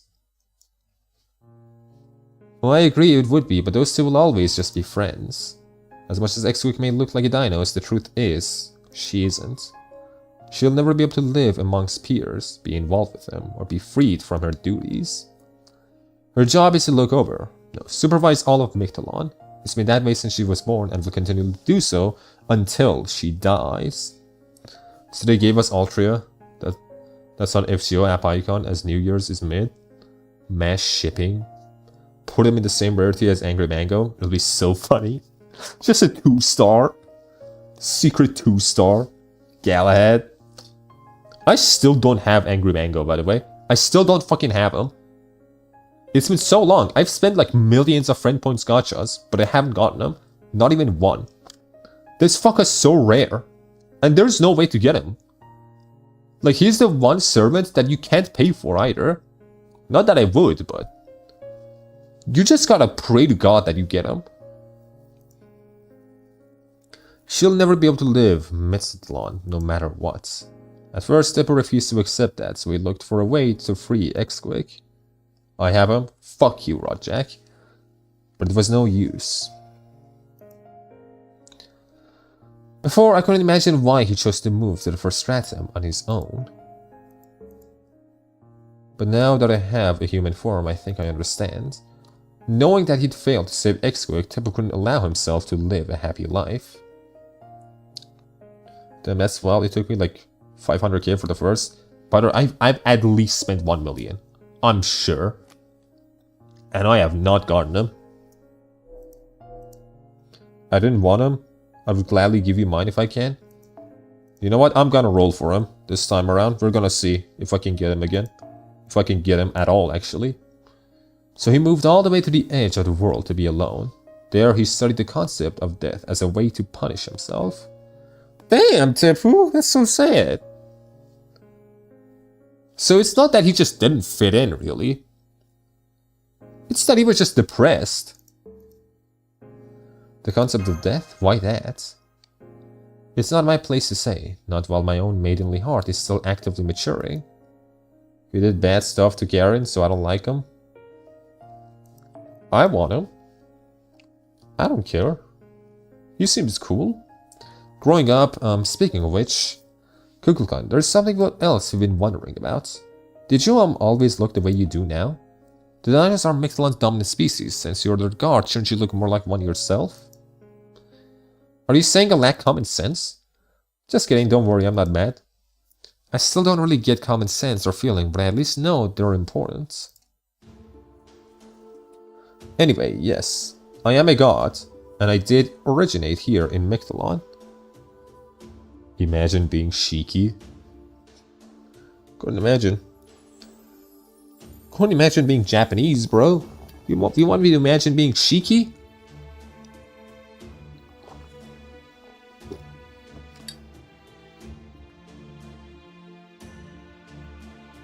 But this form is something I only recently gained. Before that, I was just the teachings of the sun, events only the dinos could sense. A year ago, when knowledge of proper human history first came to Mictlan, we learned of gods. That's when the sound Kukulkan formed the name of a god. That was the instant in which I gained this form. All of a sudden, things that couldn't be seen had a shape. Things that could only be sensed could now be spoken as a fact. For us, this shock was big enough to rock the world to its foundations. Gods can only be born from intelligent human beings, so that's what we should be too. And just like that, I was tossed out into Chichen Itza. Stark and naked. Naked? Yes, at the time I didn't have any emotion, so I just started talking to the priests as I was. It wasn't long before I realized I didn't feel quite right, and that I might be doing something inappropriate. So I absorbed all the proper human history's common sense in one go, then stole some clothes from the dinos standing closest to me. Which was Tepu, by the way. There is no Tsukihime in type mode. There is none, it has never existed. Since the protagonist of Infinite Stratos anime? People dislike Shiki? I mean, all the, like, Type Moon, like, boomers love him. From what I know. He's like their god.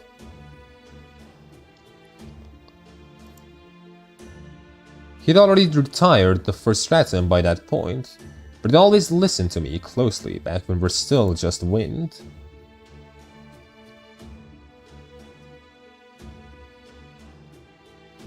And from there you ran straight to Mexico City high fashion, right? I'm trying really hard to forget about that whole thing, so please don't ask Tipu about it. Anyway, that's how I ended up in human form, one based off of the Kukulkan in human history. Yeah, me included, I hate him. Damn! I didn't know people disliked him. I never read Tsukihime, so I don't really have an opinion on him. I hate Emiya too. I like Archer. I like Emiya's development to Archer. I do like that a lot, but I'm not as big of an Archer, as big of a Emiya fan as a lot of people are. Multi-Blood players like him. Never played Multi-Blood either. But I do know, again, a lot of people do like him. At least I know the Redditors like him. The people on Reddit, they love Shiki. But I am a god, and actually I'm just 1 year old. After that, I found that snot-nosed brat. I mean, young Tezcatlipoca riding a dinos and playing king near Chichen Itza, and I made him its actual king. Then I ran off to Mexico City to spend all my time having fun experiencing all the latest culture, yes. Good for you. I like Archer to be fair, but Muramasa not so much. I actually really like Muramasa. I like Muramasa a lot. I thought he was great in LB6. I love Muramasa. Not a fan of Shiki either. They love the chair. Again, I have no opinions of Shiki. I see, so you want to try life in the big city. I can definitely understand that. If I had been in your position, I can see myself sneaking out of Caldea base and paying a visit to the nearest town of Ushuaia myself. Girl, we were in Antarctica. What the fuck you mean Ushuaia? What the fuck is Ushuaia? But never mind that for now. Putting together everything you've told us, it sounds like you're not actually a Dinos god. Instead, you were born from Mala, Mictlan's creators, and you serve as their representative. Does that mean you're actually Archetype Mictlan then? Yeah, if you consider me Archetype Mictlan. That's right, which is why Exook and I get along so well. She's basically Archetype Meta-Earth, so she also knows what it's like to fail at to become the Archetype you wanted to be. What did you want to be then? Archetype Mictlan, huh? Now this should be Nitocris. So many crazy reveals, man. God, the world-building nuthead inside of me is just getting stroked so well. I'm gonna be satisfied, bro.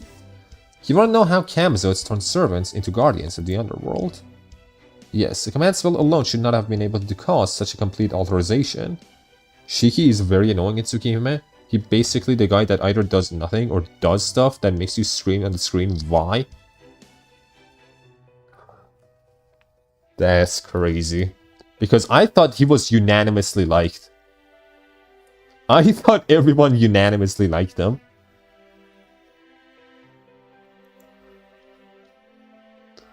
There must be something more to it, some sort of secret or ritual that transforms their existence and binds their life force. I guess the place once was so dangerous to you, now is safe, at least switch to story about Wolf Boy.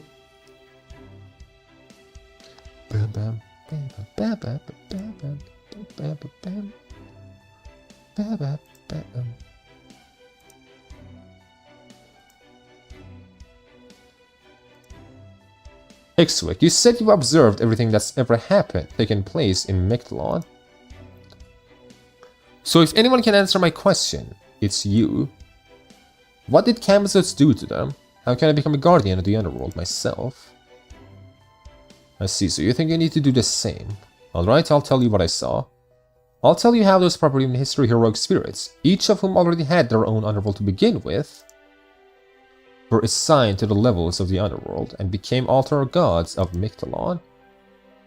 You know, people like Tsukihime because of CL, Arc, and no, not Shiki.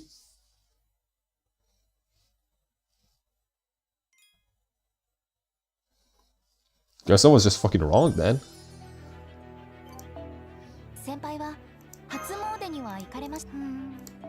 Bam, bam, bam, bam, bam, bam, bam, bam, bada, bam.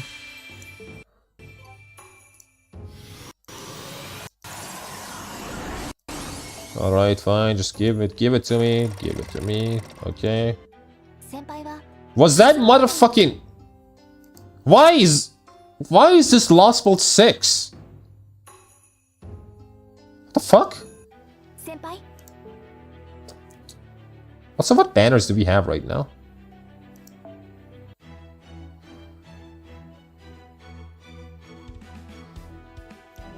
I'm not doing, oh my fucking, okay, well, go the other way, just go the other way, go through this way, okay, what banners do we have? Okay, we don't have anything?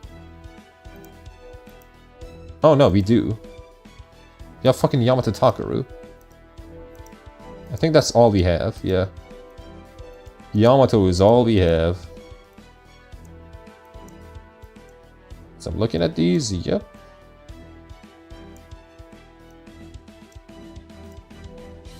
Okay, I don't want to roll for any one of them. I don't care about any of you. I'm not rolling for Yamato. I don't care. I don't give a single fuck about Yamato.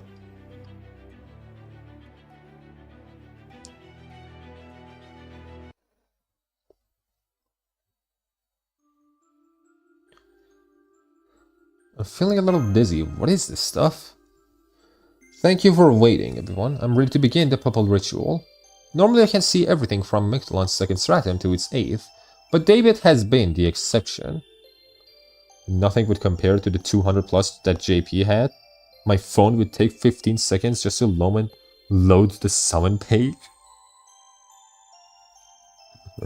That was for like... That was a while back, wasn't it? Or was it recently? That was pretty recently, actually. We just got every single fucking servant in the game. The JP bros did. Whenever I tried to observe him from here, all I would see is a deep darkness. He was there, yet not there. Present, yet unseeable. It was like observing an empty cavern with extremely low atomic density, completely devoid of matter. A cavern devoid of matter, like the super voids found in large-scale structures of the universe. Does this mean David is wearing some kind of filter that makes him normally visible when he's in front of you?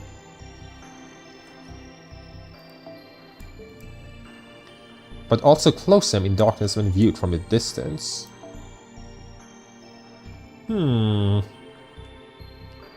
Recently, for all the grand stuff. Year 2025, 2027 for NA will have every servant on radar. There's just so many servants now. We have so fucking many. So fucking many. So even as an observer, I still haven't been able to witness his actions. Like, we can't put a few servants into the permanent gacha, man. A few of the old ones. We can't put them in permanent gacha, I feel like.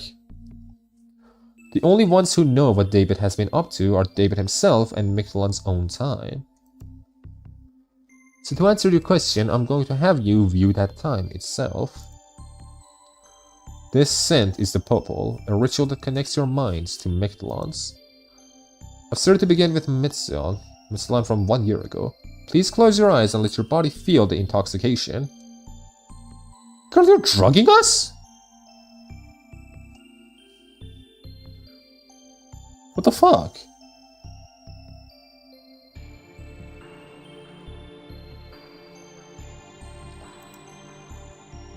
With this ritual to the maximum extent possible, you should be able to vicariously experience everything David did in the year since he spoke to me. Okay, thanks, girl. Now let us see. David. So the sun disappeared but returned to Mictlan's sky 100,000 years later. Impressive. I didn't think the Mala would take such extreme measures. Mexico classic, getting drugged. It really is fucking Mexico, man. Really in Mexico. Holy fuck. There's no logical reason to favor this underground world so heavily, so they're clearly not operating on logic anymore. I guess this is their way of apologizing to all the life forms they let go extinct in proper human history. Thank you, X-Quake. Is there anything you need? If there is, I'll get it for you. No? Then this is goodbye. What a polite guy. I repaired the sluice. You should hire some smaller dinos to maintain it, or it'll eventually fall apart again. The sluice? So you're the Krypton, and I see you're all alone. Fucking Camazotes. Did you really think you could cross this fourth underworld and Mictlan space tree all by yourself without so much as a guide? Mictlan space tree, huh? Yes, exactly. That's exactly how a human should be. There's nothing better or more fitting than being alone. When you're alone, you don't have to protect anyone else. As long as you're strong, you don't have to care about anyone either.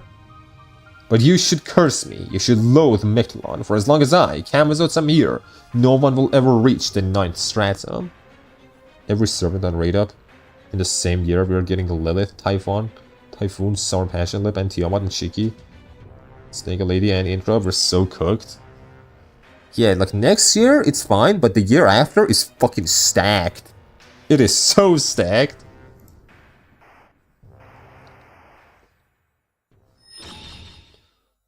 That's when he used his first one. That's when he used his first fucking command spell. Okay, that's why he's missing one. Do you want to keep going, Camazotes? I've got 2 more of those in me. No, let's end it here. Your blood is absolutely revolting. Only a hero can defeat a hero. I admit it. You do have the right to enter Kalakmul. But I won't let you enter for free, Cryptor David Semvoid. I want to know about your mythology. Tell me all about it. I'm a creature of Mictlan, of a mythology that defeated RT 6 million years ago, and that everyone's forgotten today. Do you have any targets to get that year? I am not gonna think about it, man. I'll probably have one, but I mean, I'll definitely like roll for everyone I want. There's a lot of people I want, but that's for the future, me. The me now has to just catch up. Proper human history mythology, Lost World mythology. I don't care which one is superior, I just want to know about them. I want to know if I existed in your world too. Lilith? That's 2 years later. But I will probably like Lilith. There's no way I'm not gonna like Lilith. No fucking way. Camazotes will be playable. I yell as I get dragged back into the padded room. Yeah, I know people like Camazotes a lot. He's like one of the favorites of Last Will 7, which is why I'm excited for him. So this is it. I finally made it. As I thought, RT is dead, but only because it ran out of fuel. If I use lots of high-quality magical circuits to close its wounds, it'll start up again in no time. Still, X-Cook said the cosmic rays emitted from the bottom stratum would stop in a year, which would be then followed by a period of underworld pilgrimage. I want to be able to come here again for another year. I want to use that time to make sure I'm ready. David. Guess I better off summon his servants. For me, Lilith is number 1, then Typhon, then Olga, I guess. Lost World or not, this is still Mictlan. There should be more than enough in the way of catalysts. Even if I don't count as a part of humanity, I can still summon a servant with the power of the land itself. A servant who will respond to my call, who is unconcerned with good and evil, but who still approves of war.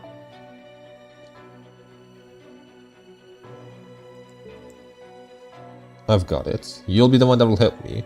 Almighty Tezcatlipoca. He just decides to summon Tezcatlipoca. He just decides, you know what? You know what I want? I want Tezcatlipoca. The fuck? Use the command spell before summoning? Yeah. I mean, like, you don't get command spells once you get servants. You get command spells before. Like, way before, pretty much. You have them for a bit before you start to summon. Oh man, I can't believe it. You actually made a human body to possess just to answer that guy's summons. Like, hell, like, I don't know who was it again? Fuck. I think it was Kadok. Yeah, it was Kadok that said, like, he went through the 7 singularities with just himself with no servants. So, like, David is, like, very weirdly fucked up in ways we don't know. On himself?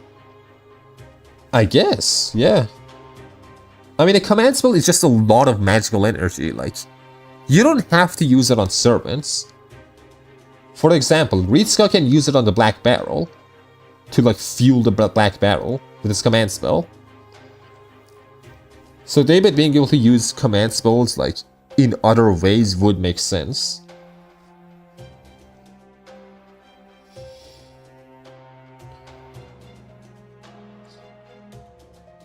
Is he really that interesting? Looks like you and I are still both way too lenient on our trial judgments.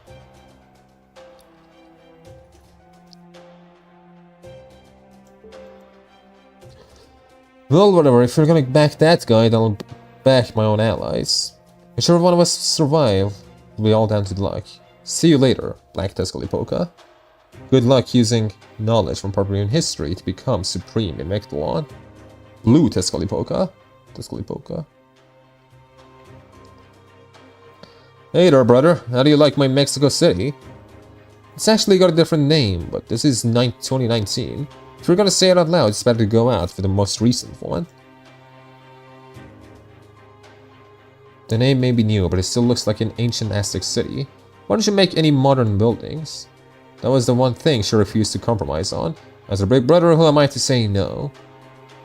Anyway, the Ocelome are all set to go, though it'll still need firearms to kill dinos. Right now I'm just leasing some from Koinskaya, but it won't take long for me to spin up my own production line. I'll make sure all the Ocelome have the latest in weapons technology. If something can be done, you can do it. Almighty God, indeed. The only thing you're missing is a rival. I'm sorry I couldn't change summon code to Carl while I was at it. Was that supposed to be a joke? Knock it off. You know, it'd be an all-out war if Lady Birdbrain was here. But hey, at least I found someone else I can enjoy playing with in the meantime. A Mechalon-made Kukulkan. David, I've created an underground path to RT. We can use the dino's hearts to supply it with energy. In a year, its wounds will have more than closed up. So that's why you're using the fucking things. It's not to power the sun. It's to power ORT. I also made my last candidate. I'll have him turn into me over the course of the next year. So it'll also be Tezcatlipoca in a year's time, huh? Understood. Make sure you train him well in both body and mind. We'll need a clear will and a strong ideology if we're going to give ORT orders. So we'll spend this year furthering our goal of destroying this planet and erasing any trace of humankind. What about the other cryptors? Isn't your plan at odds with this foreign god's goals? I don't care. If one of my wins, the other lost spells will just disappear, and us with them. So there's no issue with that. I'm here to fulfill my obligations, nothing more. If you have any objections, now's the time to voice them, Tezcatlipoca. It's not too late to change the plan. Objections? Hardly. Your idea is awesome. I always want to see the end of an entire planet. Alright, Sam. We have our very own Sam. Motherfucking Sam. That's what you call him? Sam?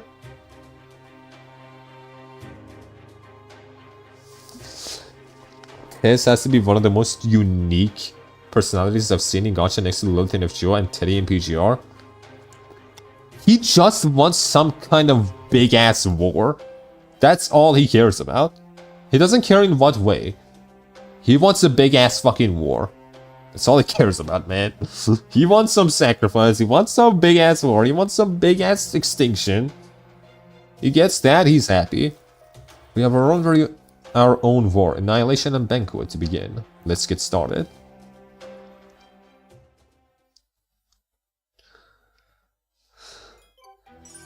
Fucking Sem, bro.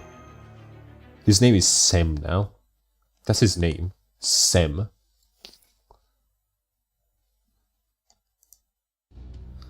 Okay, let's just make sure we all saw the same thing there. I saw David make an underworld pilgrimage all on his own, finding Orti's body in Mictlan's bottom stratum. I saw him talking to Tuscaliboko about using Dino's hearts to reactivate ORT, and I saw him planning to go back down to the bottom stratum to do just that in a year's time, which would be now. I saw the same thing, girl. The poisonous gas that fills the 8th and bottom strata disappears once a year for just a few days at a time. Last year, David managed to complete an underworld pilgrimage during those scant few days, and now that time is approaching again. It seems if we don't stop his second pilgrimage, Mictlan will completely collapse, and probably mystery will disappear along with the entire planet. But why would he do something like that? If he destroys Earth, he'll die with it. Sem, my boy, what do you David think? Sem, my boy! Sem, my boy! The ritual didn't reveal why he's doing this. Yeah, it's not a problem. I think we should be ignoring either. We know what he's doing, what his goal is, and where we need to go to stop him. That's a big step in the right direction. But at some point we're going to have to answer why he wants to destroy Earth in the first place. Be that as it may right now, stopping David is our top priority. Kukulkan, Exquick, when will the poisonous gas in the 8th stratum clear? Kukulkan? Kukulkan? Yes, I'm sorry, I was a little lost in thoughts. I'm afraid I can't tell you the exact time the gas will dissipate. I can only say that it'll happen in the next few days. That's okay, that's enough. Okay, we know David has only one command spell left. He used one in his battle with Camazots and another to activate Tuscaliboko Noble Phantasm in Mexico City. He probably means to use the last one to revive ORT. If you let him reach the bottom stratum again, it's over. The names of the mages are the names Japanese do, the European Western names are, and it's always funny. Kurstaria Vodeme! Fucking David Semboy! Barrel Gut! What fucking names, man? What fucking names? Fortunately, the underworld is still closed off. And I'm sure the dinos will help once we explain the situation to them. If they help us invade Mexico City, we can capture David and stop him from reviving ORT. I agree, as long as we can convince the King of Dinosaurs, I'm sure they'll help us. This doesn't just concern probably human history. This is a battle to protect humanity, with Earth itself at stake. So you want to stop David and save humanity. You're very brave to go up against someone who fought Camazots to a standstill. There's still no point in that if it gets you killed. Why not go back to Chichen Itza and wait to see what happens, instead of risking your own necks? And the best of all, Scandinavia Peperoncino. To be fair, that's like... It's so funny, that's like supposed to be a fucked up name. It's supposed to be a goofy name. So that we think, oh, it's not real.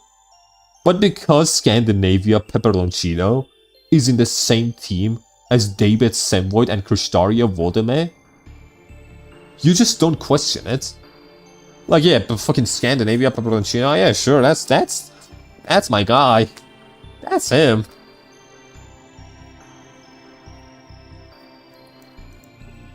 Maybe David will fail. Maybe ORT will never show up. And even if the world is destroyed, it won't be your fault, so why not relax and enjoy yourselves? I'm afraid we can't do that if we don't protect the world. But isn't the destruction of worlds natural?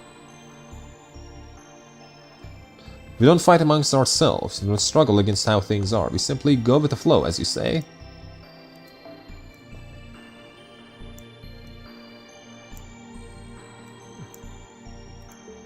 That's how we've been able to live peacefully for 66 million years. If the world is destroyed, that just means its time has come. I don't think humans have any right to interfere. Don't you agree, Big Brother Tepu? Fighting to protect the world just because you don't want to die is just selfish. Even wrong. Isn't it? Tepu's thinking. He's thinking. Tepu, my boy, you were too good for this. Tepu, my boy! Pepperontino! Even if the world is destroyed and all life dies out, that's not a tragedy. It's just the natural order of things. All life is equal, no living thing is worth more than any other. Death comes for everything eventually, and nothing deserves preferential treatment. So no matter what happens or who dies, there's no need for such intense grief. As living beings, fighting out of a desire to protect someone or something is fundamentally wrong. ...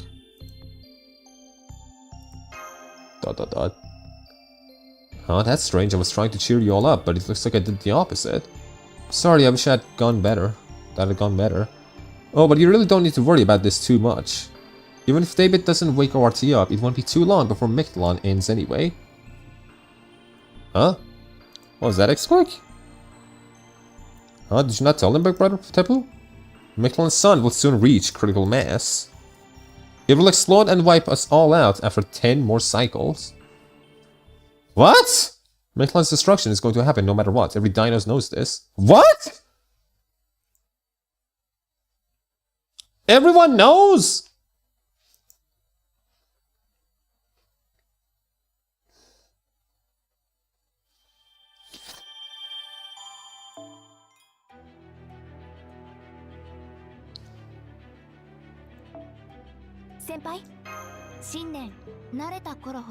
What is left?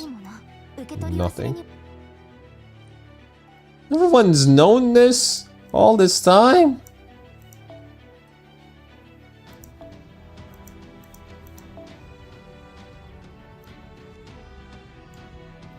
Oh man. Fragments again. Another fragment, this time here. The world is going to go kabloom. Critical mass, interesting.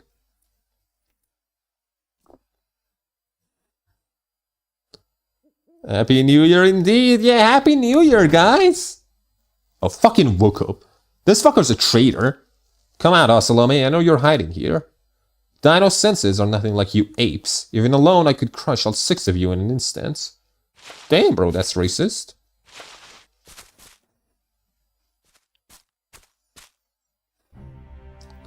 So you came alone, as promised. Very well, Priest Fukub. I'll honor your request. Stand back, soldiers. We're going to talk king to king.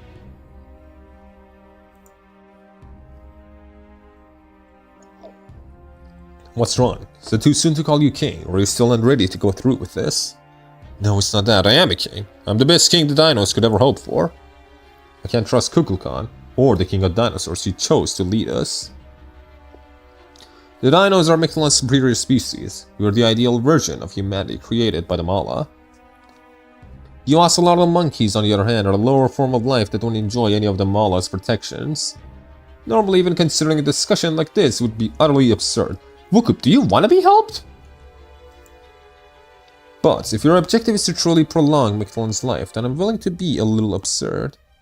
Iskali, king of Ocelome, if you and your people can truly save our son, then I'll give you the Solar Sojourn, Chichen Itza, and Property of History's ship.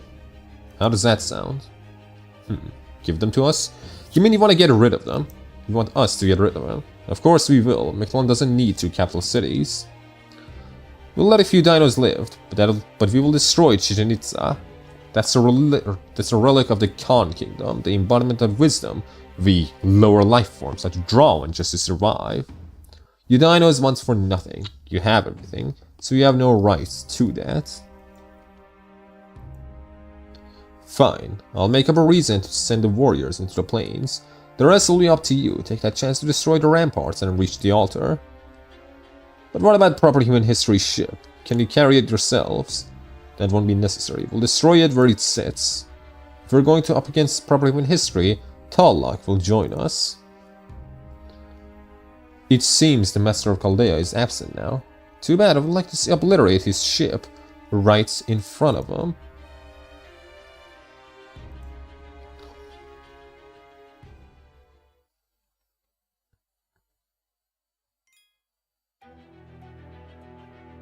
Now we're going even further back to Sage's hideout. This is like the home that, you know, fuck, Tepu had.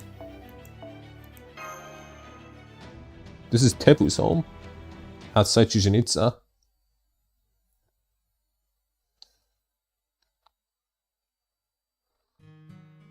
Returning to Tepu's hermitage was an excellent idea. Fuck. It's Rasputin and... Fuck. Iskali, you're not my boy. He's not my boy. Iskali! Why? Nobody will find us here, and we have easy access to the surface whenever we require it. Even were Mictlan to collapse, we would be in no danger after we depart this lost belt. We do need to ensure that no future in which ORT destroys Earth doesn't come to pass. But if that time comes, he and I will do whatever it takes to stop it. Afterwards, you can fuse with ORT at your leisure. For the moment, you need only remain here, heal your wounds, and wait to see how things unfold. I don't need your advice, Rasputin. I was already planning to do that. I still haven't fully regained my memories, but I know what I am now. The only enemies in this lost belt who actually threaten me are Kukulkan, ORT, and Camazotes. I'm sure, Camazotes, I'm sure. He's... that was born in this lost belt. 1, 2, 3, 4, 5, 6, 7. Master? No. God, no. 7-letter. 7-letter word.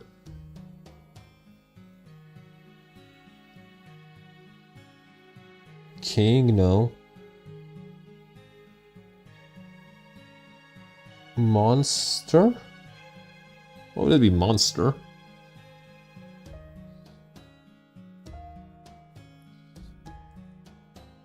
I have no idea.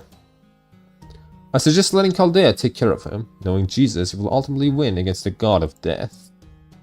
Not without significant casualties, of course. Koyanskaya finally got a bad deal, it would seem. You know, I didn't notice it before, but this whole place feels weirdly unpleasant. Something about it reminds me of the levels of the underworld. Who was Tepu studying there?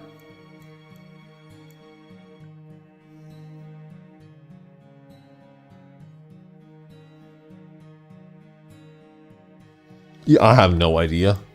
Fuck. Alright, I still haven't told you, have I? In the Magecraft world, there is something known as Mystic Eyes. Mystic Eyes let their bearers see the flow of many things, including magical energy, time, fortune, but one of the rarest kinds are Mystic Eyes of depth perception.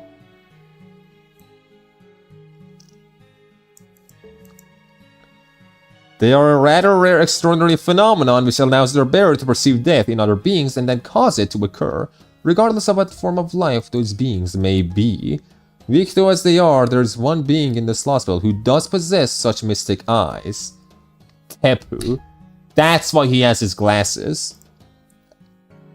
I see. Oh well, who cares? Mystic eyes are wasted on dinos, no matter what kind they are. Eyes like that would be more burden than blessing to a species incapable of mustering the will to fight. More importantly... Hold up, what's going on? Why am I getting these kinds of readings from the third stratum? Have you sensed something, young miss? You seem far more disturbed than I would have expected from the foreign god. It's the Osalome. A whole bunch of them are making their way to the third stratum. I think they're planning to surround Chichen Itza. I see. With Kukulkan off accompanying Jesus and Chichen Itza has been left largely defenseless. But who gave them the glasses? Apparently he made them himself. As he said. He made them himself. That's what he said. But who knows? Dino Blue? This must be the perfect opportunity for Polka. While we do owe Chichen Itza a debt for providing us with food and accommodations, that was back when he still had amnesia. Any battle between the dinos and the Osalome is no longer any of our concern. You are, as you should well understand now, the foreign god. So I urge you to save your strength for the upcoming chronicle of humanity, and refrain from any rash behavior.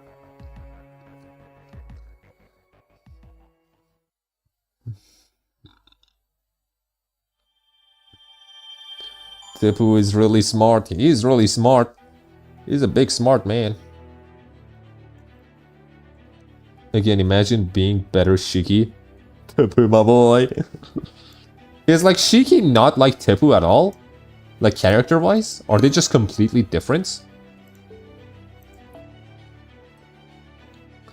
Oh man! That is 8 nodes! By God! 8 whole nodes! Jesus!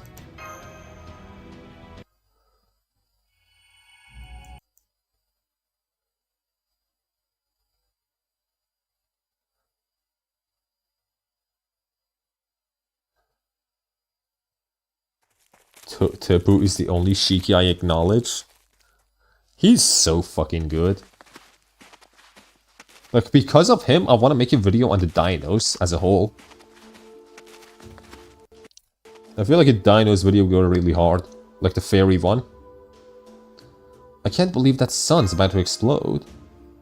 He's extra indifferent than Shiki. Or that Mictlan's going to be destroyed regardless of what David or RT will do. I'm sorry I kept that from you on purpose. Admittedly, in part because it has nothing to do with proper human history. But I also didn't want you to simply seeing us as a species doomed to imminent extinction. You don't have to apologize, Tipu. What you did let us interact with you and other dinos much more normally than we would have if we had known your time was limited. In fact, to be honest, I feel like you've got us proper human history folks beat hands down. You dinos really are both incredibly intelligent and ethical. I can't imagine another intelligent species that could be so calm knowing their sun was about to explode. None of you have so much as raised your voices to say anything of rioting or looting. I don't like this. If they can't possibly save themselves, shouldn't they be spending their last days checking stuff off their bucket list or something? Anyway, now that we know what David's up to and how he plans to do it, there was no point in sticking around Mesitlan any longer. We need to hurry back to Chichen Itza as king of dinosaurs for help. Whether we capture David while he's still in Mexico City, or whether we set up a dragnet for him in the third underworld during his pilgrimage, we're going to need Dino's help. Right, not to mention we should be able to see Olga Marie again at Chichen Itza too. No? Whatever business she had that took her back to the first stratum is bound to be done by now.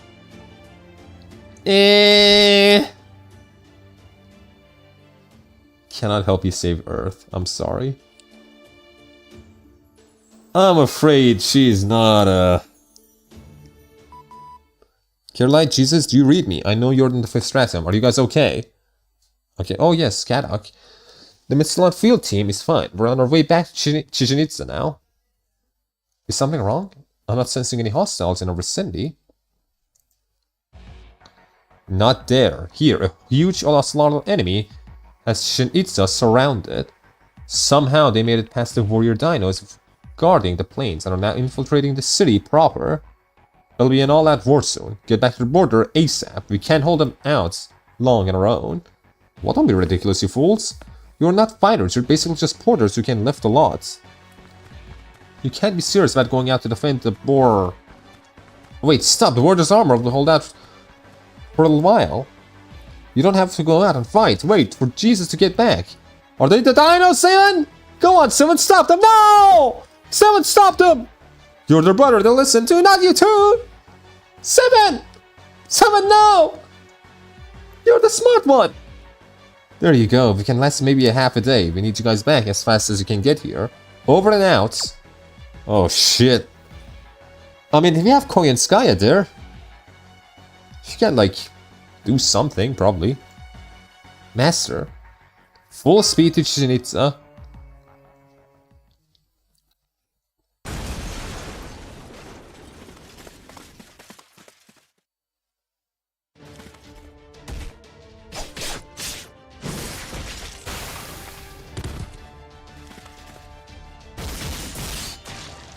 No! No! Stop!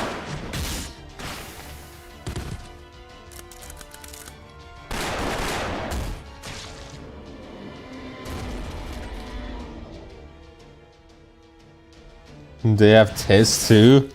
They have Tez though. They have Tez. Where is Wakchun? We need a Wakchun. Even with the latest weaponry, it takes 30 of us to take down one Dinos. I can't believe this. And non-combatants too. Non-combatant Dinos.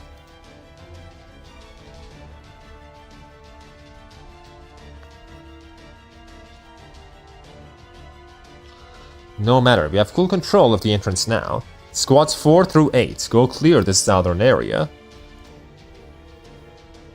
Squads 9 through 17, focus on the warrior dinos returning from the plains. Kill every single one you see. Tezcatlipoca, our lord, requires as many hearts as we can bring him. Remember, we're doing all of this for our son and to make sure Mexico City, our eternal home and capital.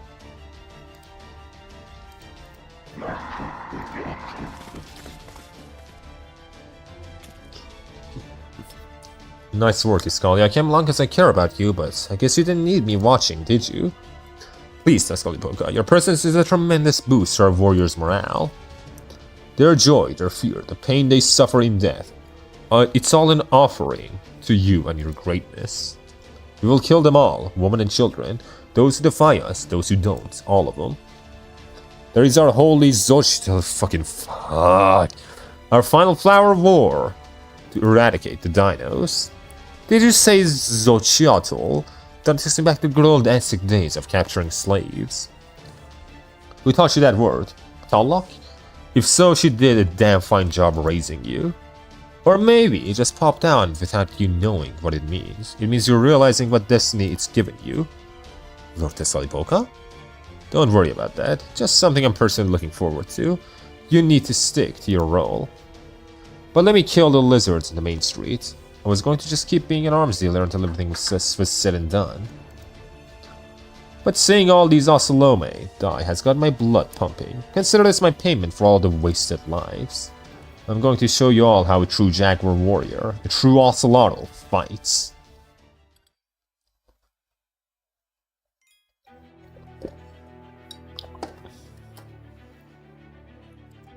Chichen Itza.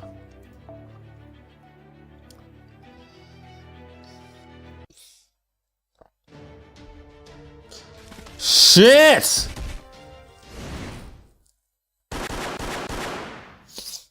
Koyanskaya. Oh, what the? Why did Ocelome just suddenly drop dead? Did my hidden powers finally awaken? That's a lovely thought, but I believe you would be better off leaving them hidden. You may only have briefly done business, but you still are valued clients, and NFF Services doesn't abandon its customers lightly. Now I suggest you take this chance to escape from the city. I'll deal with the Ocelome coming down the main street. Oh, it's you, the immortal servant who's embezzled fully a third of the supplies we brought in to repair the border. Embezzled a third of it? And you guys know this? I appreciate you saving my life, but doesn't this go against your usual MO? Weapon powers? Jesus once told us you're a rabbit who'll die if she ever does something that's not solely for her benefit. I've said that. What is Ritsuka telling these fucking dinos, man? What the fuck is Ritsuka telling them? Hey, you see that one lady over there? That pink lady? If she does any action that's not in her self-interest, she just dies. Do not trust that lady. Queen Sky always appearing effective. Damn, real Sky. So you should probably just let anything bad we see you doing slide. Are you going to be okay? Oh my, he really does understand me. Now that I know that I can abandon Chaldea whenever it becomes convenient for me, and you, of course. Yikes, you're really scary. Anyway, we should be safe if we make it out to the city, right? You should, and what you can do to help as many other uninjured dinos escape as possible. Yeah, good point. Helping other dinos who can still be saved would be a logical thing to do. Thanks, friend of Chaldea, and be careful. Friend of Chaldea. Amazing. Without seeing so many of their own killed, they stay calm, and still don't forget to say thank you. What a sad state of affairs. If the dinos were actually willing to fight back, the Ocelome would be no match for them. Apparently even robbing them blind isn't enough to get them angry. Don't let the dinos escape. Kill, kill. They're talking now! As for you people, this is a war for survival. I won't say which side is in the right, but I can't help both. Unfortunately for you, I've decided to help the other side this time. Goodbye. Shit, is this gonna be a fight with fucking Koinskaya? Yep, it's gonna be Koinskaya. Okay, well. We're gonna win with Koinskaya then. Gonna do this. With the Koyan.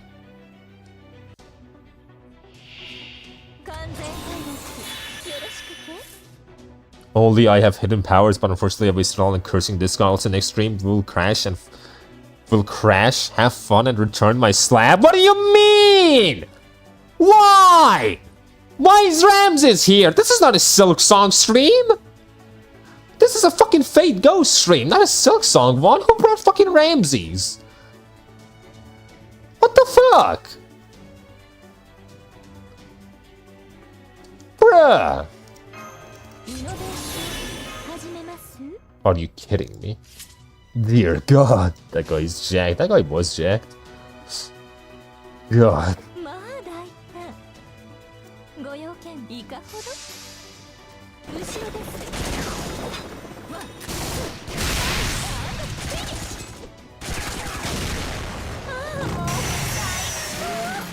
At least no Zango. Imagine just as fucking Zango appears in some form. Koyan Sky is my favorite chaotic girl.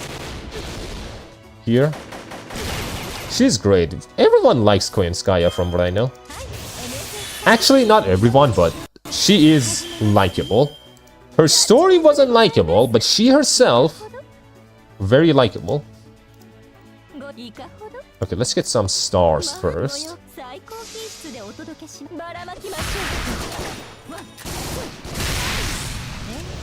You and Flushy would get along, IA?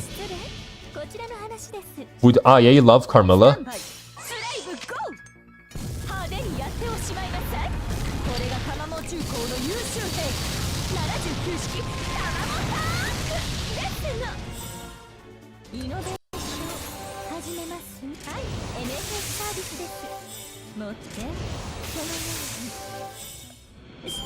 I like her too. She's likable. And she's hot.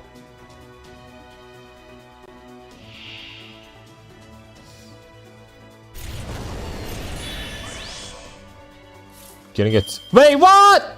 Oh my god, they have my NFF, bro. What the fuck?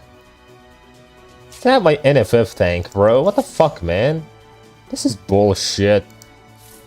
Either way, I can't damage these guys, so let's just get these. Let me get some, you know, MP.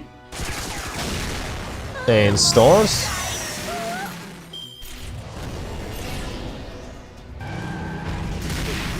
Ow. Bruh. Oh, sure hit. Nice.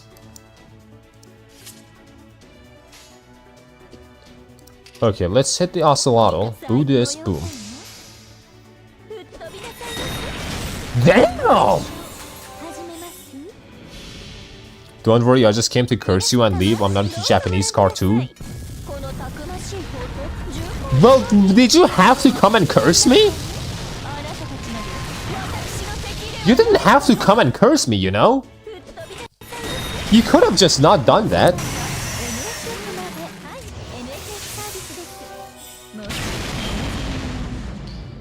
Also, from what I've noticed,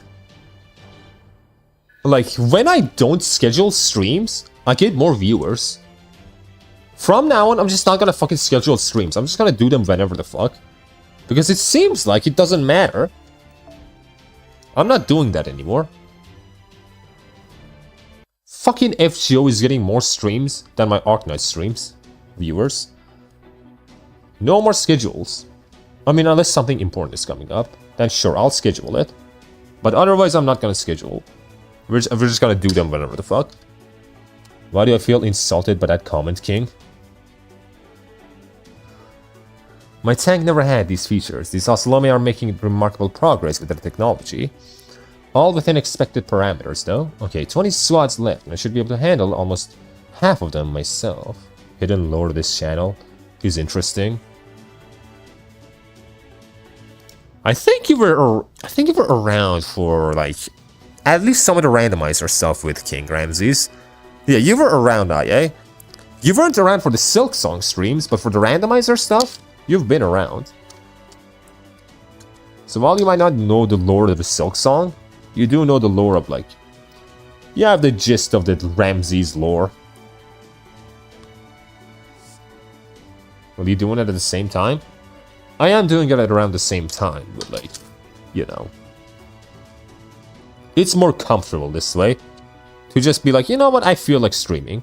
And just fucking streaming. I think that has to do more with it being FGO than it being not scheduled. I don't know, like, does FGO really get that many like, is FGO really that much more popular than, like, Arknights? Or, like, Silk Song? So it's easy to expect, but if you change the time, I will lose you. I'm not gonna change the time, I don't think. I don't think I'm ever gonna change the time. Unless I move to another country.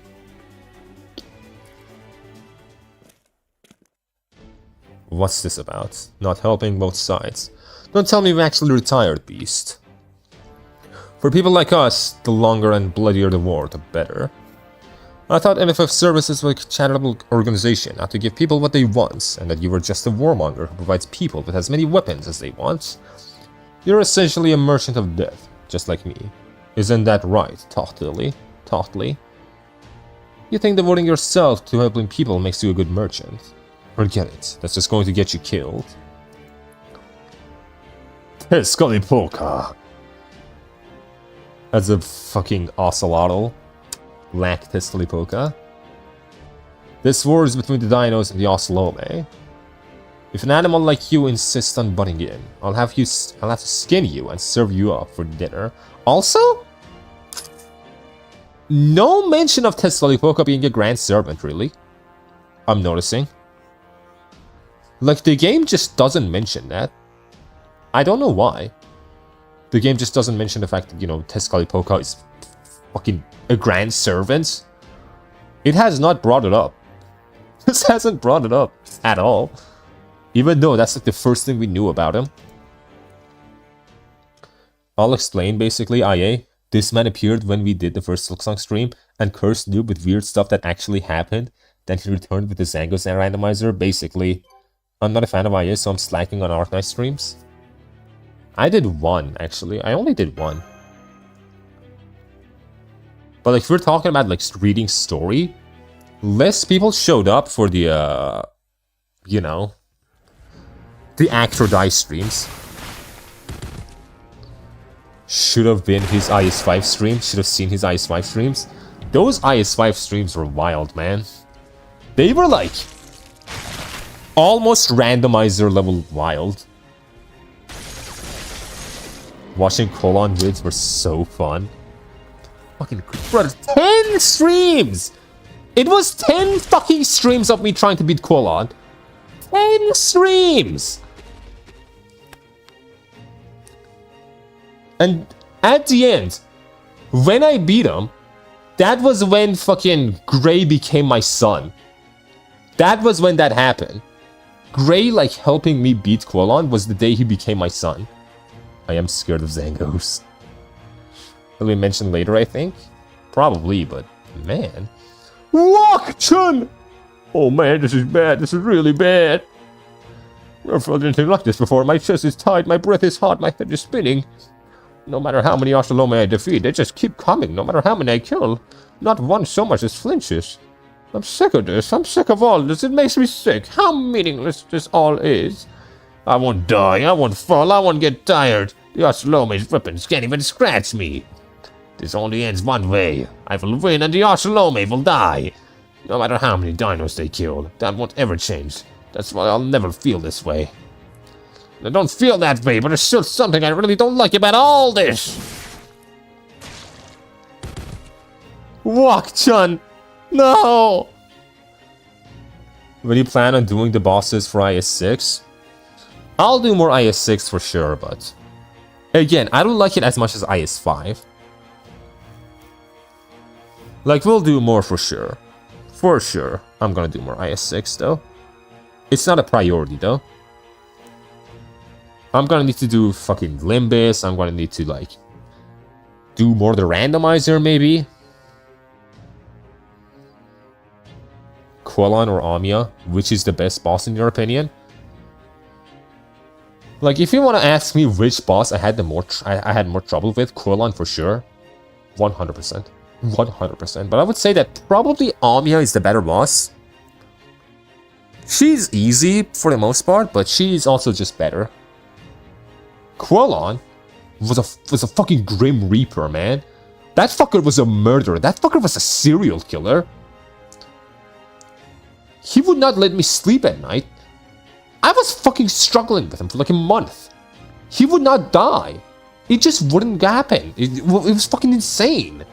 Wok-chun, you're amazing, my boy. But Olga's the line. Olga's fire too. If you're the only thing I've seen where there's a fucking dinosaur with a chun. Wok-chun! What's wrong with Wok-chun? I've always been scared of Oshlomi. It's not their bravery in challenging opponents they know. They can't beat that scares me, or the tenacity that makes them throw their lives away and hunt for more dinos. It's that they keep bringing stronger weapons, or that there just seems to be no end to them. Or we're just scared of facing them. It's not that I was just scared of facing them. I was scared of them hating me. Scared that I couldn't understand them. Scared of being made to wonder if they had done something, if they had something we lacked. Where'd all the other warriors go? I can't defend the dinos of the city without help. I share straight the Oshlomi gathering around me. I hate the sensation. I've never liked the feeling of tearing flesh apart. I seem to be the only one who feels this way. The other dinos aren't cowards like I am. We're different species. We can never understand one another.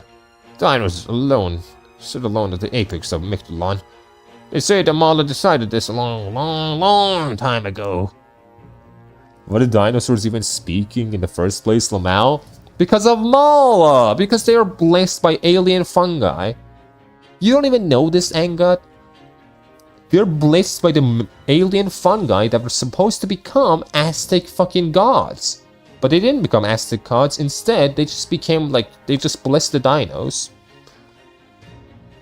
It's super simple. We can't hear the Mala's voice anymore, though. Not even sure the priest can. Apparently, they said we're stronger, smarter, and live longer than anyone else. It's been like that all our lives, and no one's ever complained about it. But maybe that's because we didn't understand what a complaint was. Damn it! My focus is drifting! I've gotta hurry! Right, I was heading for the shrine where all the elderly dinos are taking shelter. Only the warrior dinos know anything about fighting, or no one else has any interest in them. I miss it's a blessing, and also, you know, the presence of proper human history. Humans also brought culture with them, and the dinos instantly adopted them. Only the warrior dinos know anything about fighting, or no one else has any interest in fighting. They don't fight back when the Oshlomi attack them, not exactly. When they lash out with tail and claw, it's just instinct. That's what usually leaves the Oshlomi dead and the battle over. But as dinos are near the end of their lives, their reflexes will fall too dull for them to do even that. So they just stand there, letting themselves be attacked for minutes at a time until they die without even understanding why it's happening to them. That's bad, real bad, really bad! I defeat more Oshlomi as I run for the shrine, but there are already a number of them gathered outside. too slow to save the dinos inside. I can already tell. I know what I'm doing now is meaningless. But my legs refuse to slow down. Even if I'm too late, I have to see this through. Walk-chun! And then...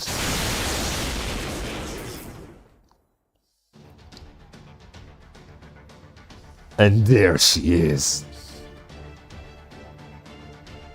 There's my girl! Olga! Get out of here, be gone, wild invaders, and don't bother voting for me. There's a creature who has nothing in common with us, furious on our behalf. Oh, thank you, thank you. These little ones have only just been born, they know nothing of the world, they can't even open their eyes yet. You saved them from dying, having known only pain and darkness. Aura. I see, good for you, but don't thank me. I didn't come here to save them or anything. Besides, I hate lizards.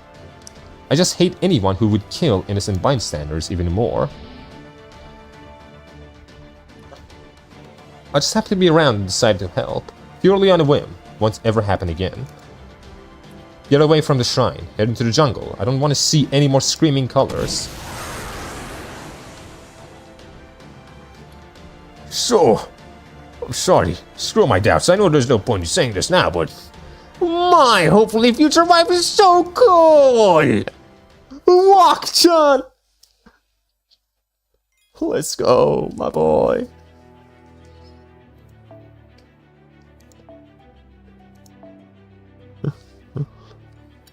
You gotta survive this, Walk-chan. You gotta survive, man.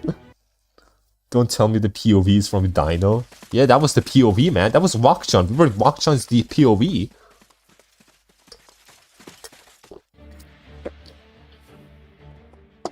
There, I can see Chichen Itza. Okay, we're finally getting to Chichen Itza, then. The ramparts have all been destroyed. There are no Oslome outside the walls anymore. They must all be inside the city already. I've got to fix on the Osloms inside the Chichen Itza. There are 1,200. No, 1,080 Oslome. For now, the most appealing character for me is you, Olga. Kunsky is an agent of chaos I like. Bam, bam, bam, bam, bam, bam. Sorry, Walk-chan, she's still mine. No, she's mine. Rajak, how dare you? Their numbers are decreasing, the dinosaurs must be fighting back. We need to prioritize protecting the border and making sure the king of dinosaurs is safe. What's the call, Jesus? Okay. Let's split up. You and Nidocris handle the border. Got it. Nidocris and I are on our way to the border then. You, Mash, and Kukulkan make for the shrine. Take care of Jesus and Mash for us, Haptrot. I know it'll be an urban battle, but you may go. But may have to use the Black Barrel. If you're certain doing so won't result in any civilian casualties, then use it if you have to. So basically, only use it on the real big baddie. Yeah, okay, got it. Preparing to enter the city. Get ready for the battle, Master. Okay, what am I fighting, though? Who the fuck am I fighting?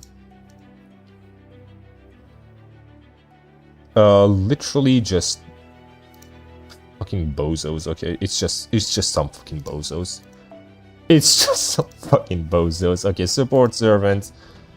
Bring in the fucking guest. Okay, fine, just do this. It's 2 waves, right? 6 enemies can be on the field. It's 1 wave even. Okay, just go to battle. Just go to fucking battle, man. Just fucking kill him. Just kill him. That is embarrassing. This is the kind of shit I have to deal with. The Oslome are fucking weak. Look at this. Fucking watch this, man. Why is Walk-chan together with Olga? He just really likes Olga, man. He just really likes her. He wants to marry Olga. Hell, they had a crazy breakup that I didn't stream. Crazy way to get introduced to FGO.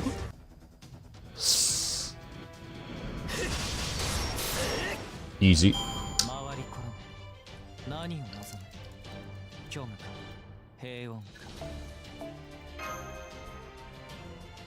Walk-chan. At least he's holding on. He's like really fucking strong. At the very least. Bam, bam, bam. I've taken care of the Ocelome in the main road. Let's keep heading to the altar, Master. Well then, I guess you didn't need me around after all. You really are fired up, Mash. Maybe we should send Kukulkan to the order too and... Huh? What happened? Mash, get down! Come on! Don't worry, this is an average Tuesday in FGO. Yeah, average Tuesday. Sadly, I need to fall asleep before my workday, so I have to go after this node. Damn, IA. You gotta go to sleep, though. You gotta get your nap. Your 8-hour nap. That counts as sleep. Koinskaya? Oh, sorry, you came this way. I guess this means you care more about people's lives than your ship, boy. You'll take what you have value most. See, in my world, those who desire life most must offer their own. Polka. I worry if this is the average Tuesday. Don't worry, she's fine. Yeah, she's, Koinskaya, she's fine. That wouldn't be enough to take her down. She's gonna be A-okay. It's fine.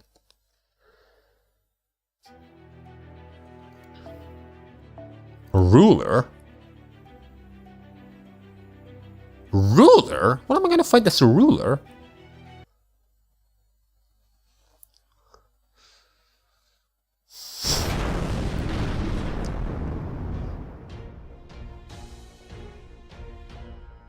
Direct hit on our port side. Shields down another 5%. That servant coming for us means business.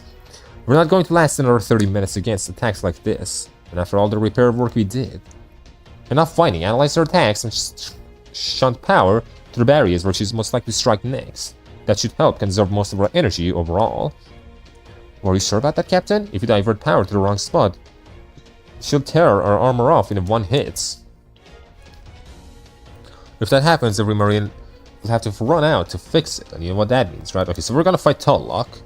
It means we're wrong. We're gonna have to go out there and die. Okay, we'll analyze like our lives depend on it. Good. Professor, how's the Anti-Divine Spirit warhead coming along? Almost there. Sion and I are working as fast as we can. You're calling it the recreation of Quetzalcoatl's authority taken from Chaldea's Spirit Origin Graph. In Aztec mythology, Quetzalcoatl killed Tullok once before.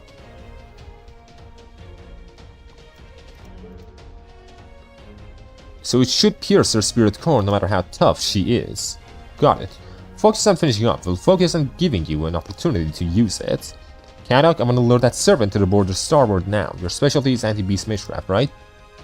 Then you should know how to corner a difficult query. If you have any advice, now's the time. Why are there lolly marines and professors? They're not lollies. Most of them are dudes, I will have you know. They're Nemo. Captain Nemo. And also like... fucking Sidon. Is it Sidon? No, Triton. Like Triton powers. The more I see, the more I get confused. How do you explain everything that's happening, bro? I see. So you want to hit her with the torpedo, huh? This is where it's firing arc. Okay, I got it. Get the hangar open as quickly as you can. I'm gonna head outside and get Tullok's attention. Wow, are you insane? Did you not see that divine spirit wielding a whip made of freaking lightning?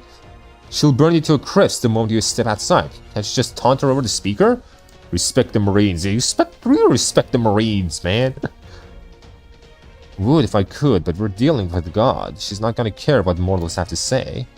Besides, I've got a lightning ward. I should be able to take 1 or 2 hits. So men reincarnated into lollies?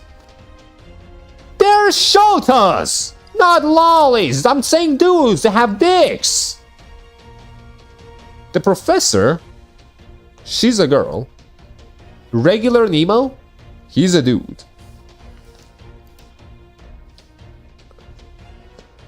Still, I'll need a servant who can hold their own against Tullok to come with me.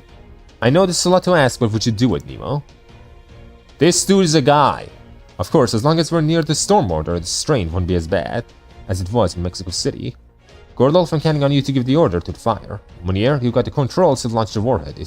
If either of you mess up, you'll have me to answer to. Hey, Captain! Director Gordolf! Let's go, Kadok.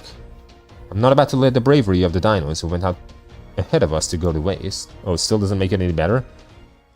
Yeah, but it's about the specifics. Until Da Vinci and the others get back. Wait. Marine, open the line. Da Vinci's calling us. Hey guys, it's Da Vinci. The beautiful girl Genius and Farron Nitchris. We just made it back. For one character that is not gender bent. He's not gender bent for once. We're hiding in the shadows not far off, but we have eyes on Tallock and the border. This is also Noah, technically. Yeah, when he becomes adult, he becomes Noah.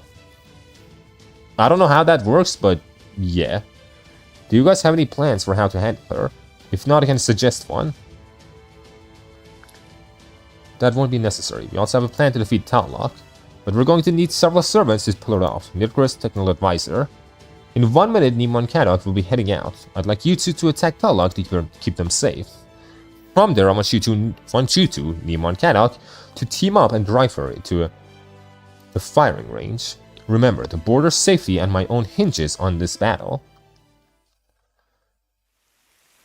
And a grand servant, you have grand, straight up grand. They put something on top of the armor. Cheeky bastards.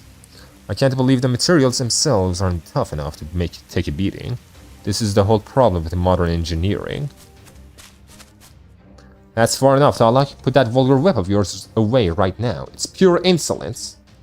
Did you just say my whip is vulgar? How? Are you really incapable of seeing the beauty of its construction? Its graceful movement, essential serpentine flexibility?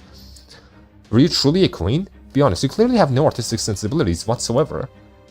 What was that?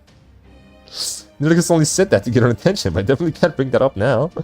Gordolf looks like an average, arrogant noble in like every isekai. He's my dad! How fucking dare you? Don't you dare say that, Angat Singh! You wanna call it Nemo whatever the fuck? Fine. You wanna say whatever the hell you want about Da Vinci? Fine. But don't you dare say that about my dad! That's my father! How dare you? Why are you here then? You just come back just to die? Gordolf is a chill dude once you get to know him. He's my dad! This is the same as before, when you were nearly killed fighting to protect the big hunk of iron. Still mad the only grand servant from the fights that isn't playable is Azrael. That is so sad. That is so sad. What do you mean we're not gonna get Azrael, bro? Israel, it'd be so nice. He's so cool. He was so cool. Is this thing really so important to you? It looks like a heap of scrap metal to me. I'd take one of your country's giant pyramid graves over this trash any day of the week. I have to at least give Egypt the respect it deserves for those. Of course, Mayans had them as well. I sense this poor, but I'm now certain you're proud of proper human history. You're a heroic spirit of proper human history. You're meant to protect humanity, but you still oppose Chaldea. We're trying to say that it's in a heroic spirit's nature to protect humanity.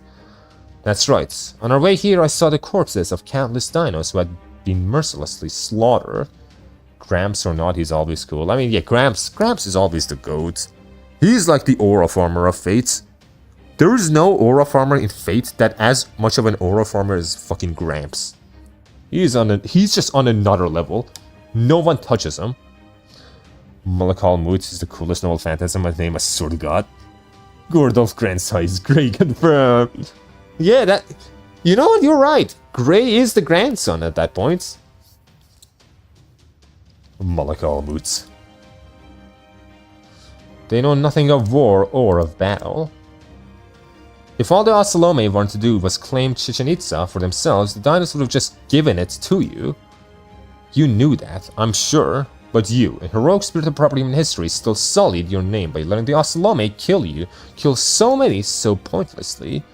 Tallock, you're not like Tezcatlipoca. You have no desire for wanton bloodshed. You know this war is meaningless.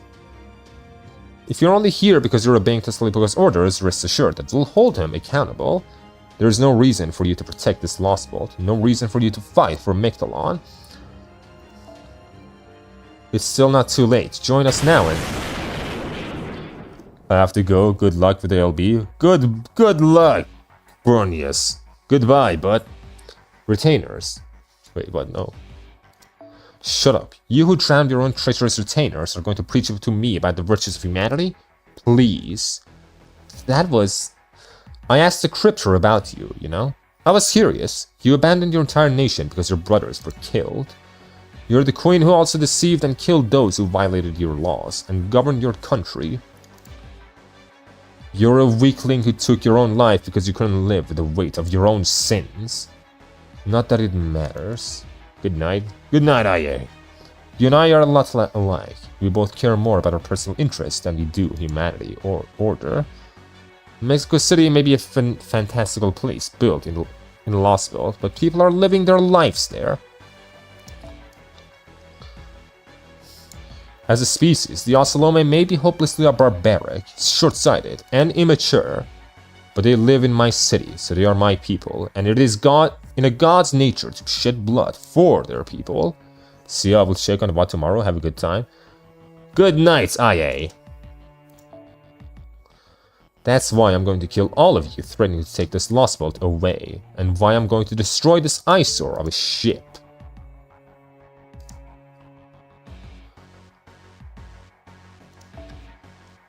I was told to leave the ship intact for insurance, but there's no point in keeping this useless pile of garbage around. Oh, I can't stand Brother Tesfalipoku's idea of fairness. There you go, Chris. Talak's completely focused on us now. Don't worry about defeating her, we just have to hold her until the border is ready. You shed blood for your people?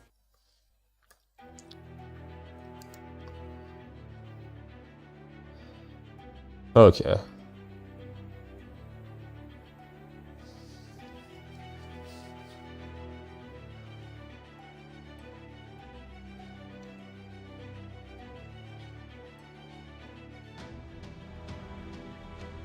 Okay, battle ends after the first HP bar break. Okay, I just gotta break the first HP bar. Alright. Lolly Vinci and support Nirikris. Nice. That's all we have right now. That is all we have. It's fine. A-okay. Gonna make it work.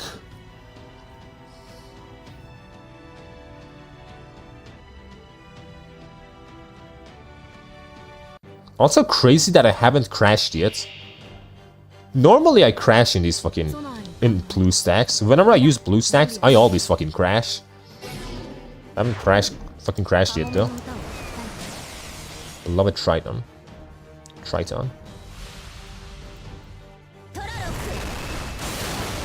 No effect on any of them. Nice. Okay. Nullify Vault Support down. Okay. Okay, everyone's not going to be doing much damage, sadly. So, what's the best way to do this?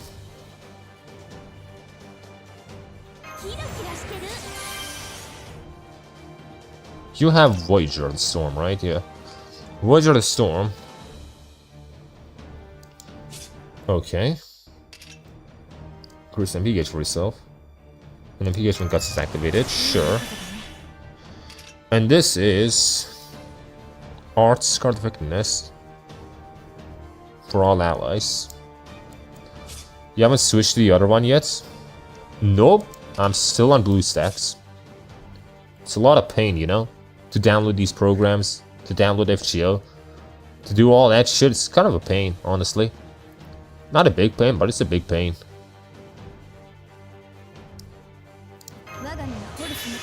Can do this.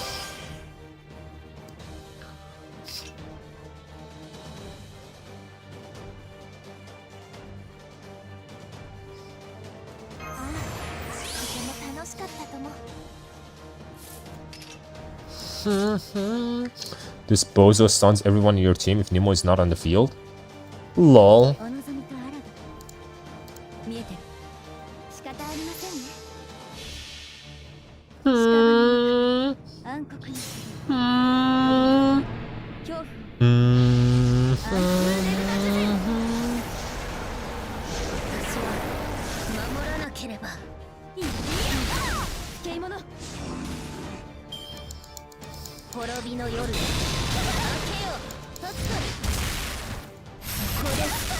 Ow!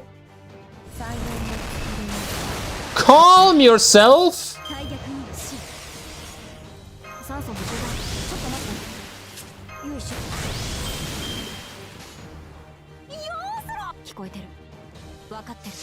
I thought levitating servants also don't get stunned. They don't. Yep. That's another gimmick. Levitating servants don't get stunned. And I think both of these fuckers do count as levitating. Only he doesn't, I think.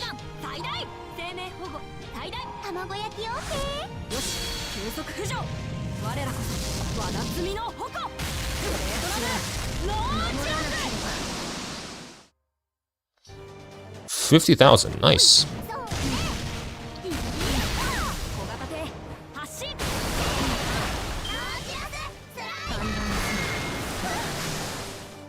Bro, leave Nidocris alone! Bruh! Fucking meathead!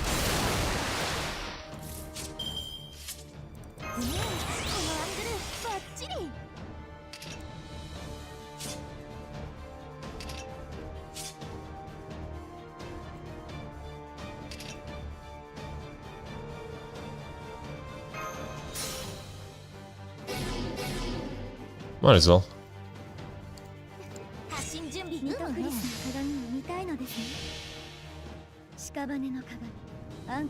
Just spam DNPs.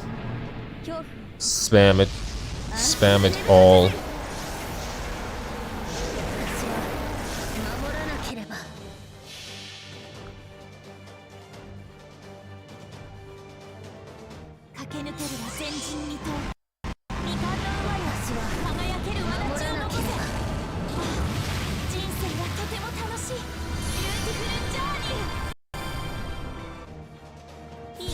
How did you do less damage, Da Vinci?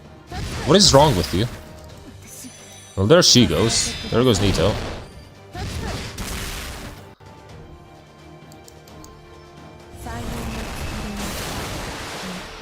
Alright, I gotta go. Goodbye, Angad. Good night, bud.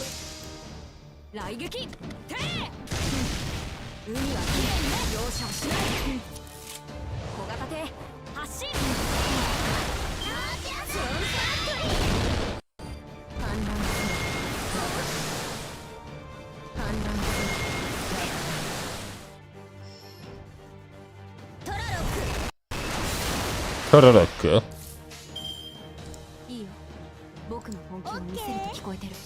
That should kill.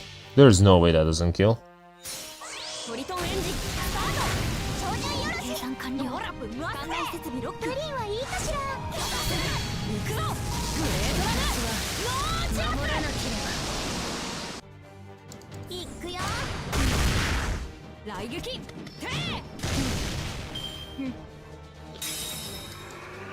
Levitating dudes don't get stunned.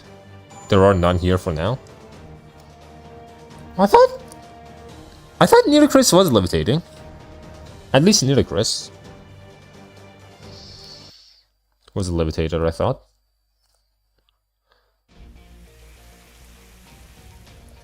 I just don't understand. What is it with you people? This is exactly how things went before. And here I was expecting some new weapon, or something really shocking after all that big talk. I've got something for you. Forget shocking, it's going to blow you away in every possible sense. Commander, she's in position. Now's our chance. Right, we're all locked and loaded. Fire at the will, Munir. Does she mean fire at the will, Commander? Huh? It opens? Hit him with the power of Quetzalcoatl! Hit her. Direct hit. Nice. Knocked her all the way into the jungle. She just keeps getting knocked around. Command room. Status of the enemy servant? Is her spirit core intact? How much damage did we do to her spirit origin? Yeah, if I remember, it was that Nemo can't die, correct? I haven't done OB7 in a long time. I don't know. Spirit Warhead, which can even be used in void space. Even if she does still have her spirit core, she'll definitely be incapacitated. If we're lucky, we might even be able to take her prisoner. I'll say the difference between Talluck in this last one and this summoning is night and day. It's still surprising me. Captain, you and Da Vinci have no idea what you're talking about. She's fine. Repeat, target is still active. She's already getting back up, and her spirit origin readings are really, really weird. What is this? How many spirit origin does she have layered over her core anyway?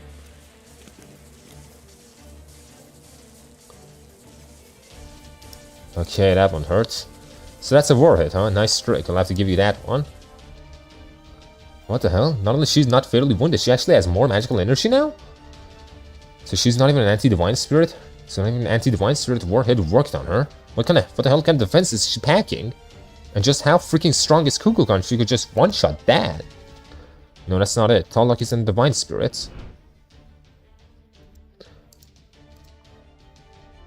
That's not right. Gods do not shed blood for humanity. She's something else, something that in some cases may even be more powerful than divine spirits. If we don't find a way to stop her, she's going to destroy the border. We don't have any time to spare. But there's still a way we can fight back. The 4 servants, Trismegistus too, chose all have ties to the underworld. They were all able to make the underworld in this subterranean world real. That same choice is open to me. Exquake taught me the ritual to become an underworld guardian.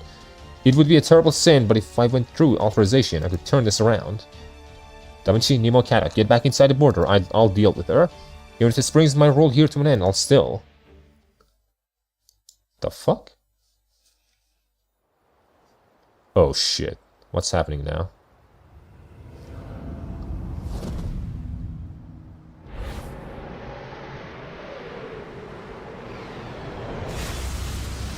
The fuck?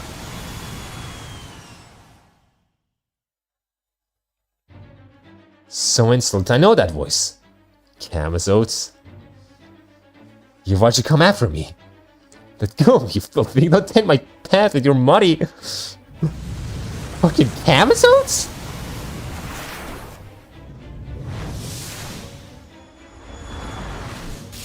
Damn! What is he doing? Jesus! What did he do?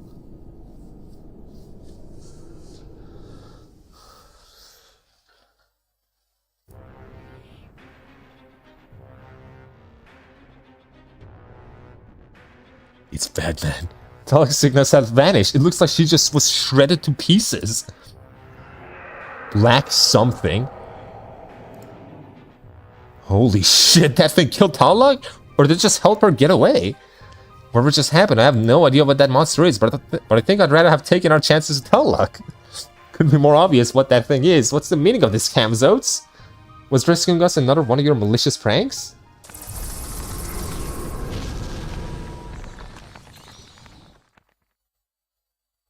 Huh? Me? Rescue you? You're not an idiot, so don't talk like one. It's so confusing. What possible reason could I, the ruler of the underworld, have to rescue you people? You know what? Take some time to think it over. I'll wait. You have to know there's something else going on here. I'm sure you can think of any number of reasons for what I did. That's true, then did you really come here to rescue us? Spider killer, ladies and gentlemen. Not because it was a good opportunity to go after Talok or something like that. Not even close. Not even the same Zakta shrine. I just dropped something back where it belonged. She was about to reveal her true identity. If she had, you would have all ended up as sacrifices on her altars. I don't want that. It'd be a waste of good humans and heroic spirit blood. After all we've been through, are you just going to throw everything away? You're practically my old friends by now. You're the most special guests I've had in ages. So if you're going to die, it might as well be by my hands. That's my reason. Pretty clever, isn't it? Yes, I like that plan. In fact, I love it. Soon it'll be the underworld pilgrimage time. Soon the way to the Estratum will open. So come down to the very bottom of Mictlan. Come on down to the bottom, bosom of the withered space tree. I'll welcome you all to the fourth underworld. Or my name isn't Camazotes.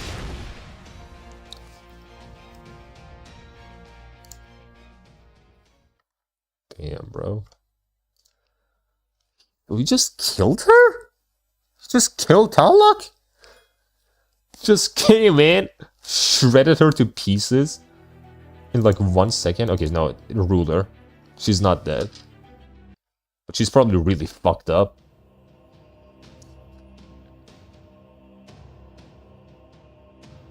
Is that Tezcatlipoca from Mexico City? Unless we're gonna fight Tezcatlipoca. That's Spirit Origin, it's... I think there's probably multiple Tezcatlipoca. It's different, but still Tezcatlipoca. Another Tezcatlipoca. Oh, you're right, Master. Master Pathologist's creation myth, there are 4 Tezcatlipoca's, one for each of the cardinal directions. They're distinguished by color, red, blue, black, and white. The first to be born, the Tezcatlipoca, is the god of death, rebirth, and grain. The second black Tezcatlipoca is the god of war and night, who represents a different sun. That's the Tezcatlipoca we know. He's the god of darkness, who demands sacrifice. So then this Tezcatlipoca must be... Yeah, you're on the right track. I go where my whims take me, and each time, I change my principles and my alignments. I'll never be right, though. That would make me Quetzalcoatl. I'll have to kill her myself one of these days. Can't have her going around telling people for the same being. Forget Quetzalcoatl, where's Kukulkan? I didn't even see her leave. Did she run away on us? After all that talk about wanting to punch Tezcatlipoca in the face? That's a very ugly armor, Tiz. Very ugly ass armor, bud. Dumbass Ocelotl. Kukulkan's not here, where'd she go? Of course she's not here. This battle is between Mictlan tribes. She's not going to interfere with that. The battle in Mexico City was between you and me. Mictlan outsiders, that's why she stepped in. She also helped you in the underworld to ensure outsiders like yourselves be safe.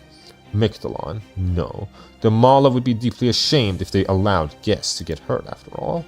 That's just what she's like. Much crueler, more cold-blooded, and far more inhuman than me. You look good in every sanction except this one, my man. Think about it. Has the sun ever once lent a hand in any of the proper human history's wars? Has it ever sided with a given tribe? Even once? No, right? It's the same here in Mictlan. She's a mechanism that exists to watch over Mictlan's fate. Her only job is to bestow blessings upon the survivors. Me, I'm nobody's enemy. I'm just the god of those trying to survive and a ritual trial in my own rights. But when all's said and done, that woman will be your enemy, an enemy of proper human history. You knew that though, didn't you? You've always known she wasn't human. Or you can trust me like that? Love this, gotta agree, that arm is just not it. I'm the god of the last spot and you're human. One from proper human history at that. That can't be right. Whatever. You humans can believe in whatever god you like. It's one of the most entertaining things about you. But now that you've left your Calverigo, I don't have any more reason to give you a pass. Your trial's over, mage. Muting Black Tezcatlipoca on the battlefield means you die here and now. The magical energy emanating from the enemy divine spirit's right leg is increasing rapidly. Master, please summon the most powerful servants you can. Okay, what am I fighting exactly? Heart of Mountains, Tezcatlipoca. Battle ends after first war breaks, okay. The entire... Okay. Oh my god. Invincibility 3 times 1 turn at the end of each turn.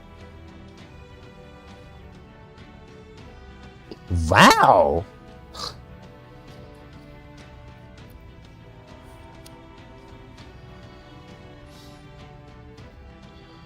Decreases target's buff or debuff success rate when attacking. Jesus! There's still one question though. Why did they think Tez was Grand Saber in India? Fuck if I know. Grand Saber? I don't think they thought he was Grand Saber, was he? Did they? Actually, no, I think I remember something about that. But we just knew that he was like some kind of Grand Servant. Not exactly what he was.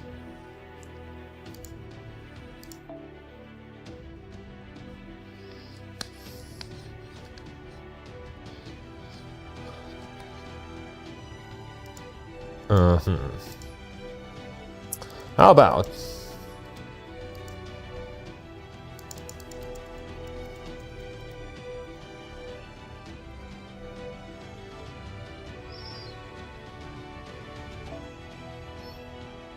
We go do this.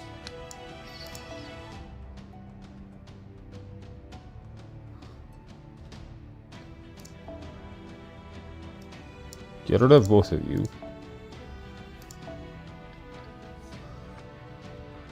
Honey Lake on an Avenger and you win. You're so right, there is Honey Lake. I could just Honey Lake this. On an Avenger. And burn. But I want to try this out. I do kind of... Actually, no. For that, I would need something else, like...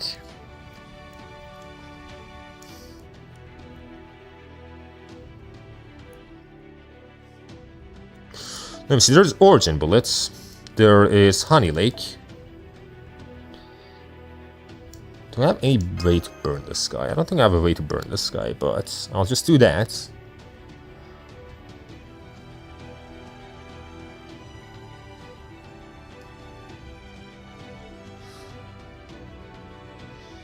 I mean, I gotta just pray to God, right?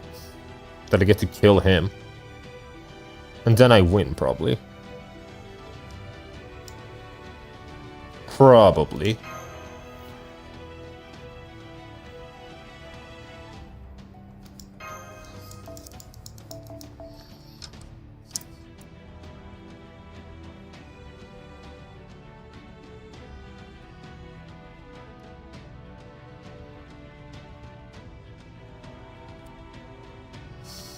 Man, I fucking hate fighting rulers. Also at Summer Ares when I did this last build, and man, she's only MP1 and still treat her in the fight, my god. I also do have her. I just don't use her. I don't have her leveled up. Wow! Okay, actually, you know what? That's fine. That is actually... not fine. Gosh darn you. Okay, I'm gonna withdraw. Why did I bring in Merlin? I don't know why I brought in Merlin. I don't know why I brought in Merlin. That is so fucked up of me. And I crashed, okay. Great, awesome. Thanks, bud. Wow, thanks, man. That's amazing. That's so nice of you.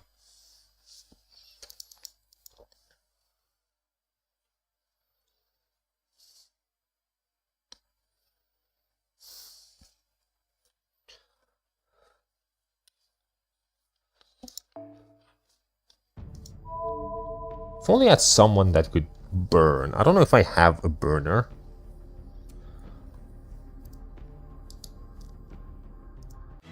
Let me see.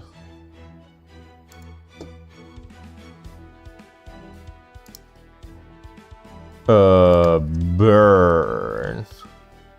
Burning.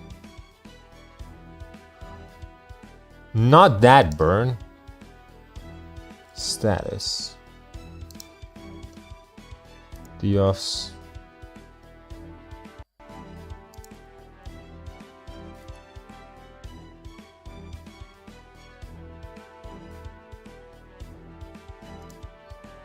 You have her? Use her, man. She absolutely demolishes him even with under-leveled skills. I would have to level her up. I don't have her leveled up, man. I just do not have her leveled up right now. But yeah, I do have her.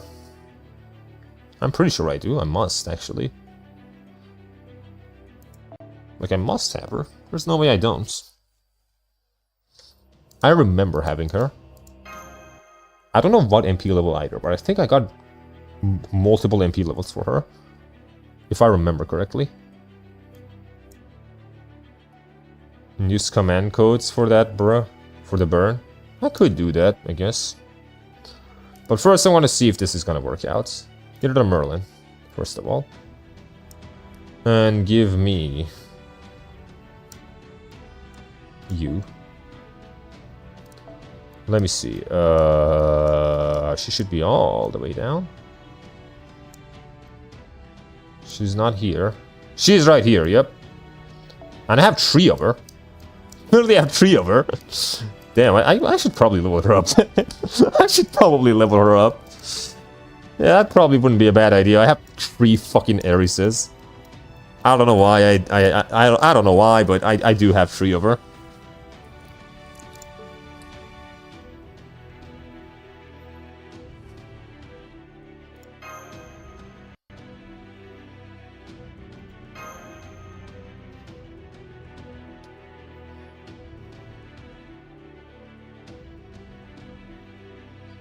If this doesn't work, though, I'll just use Dante's. Dante's could probably do it.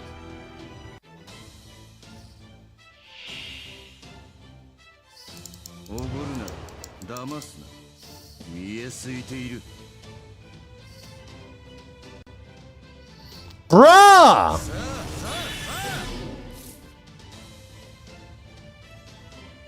Wait a minute.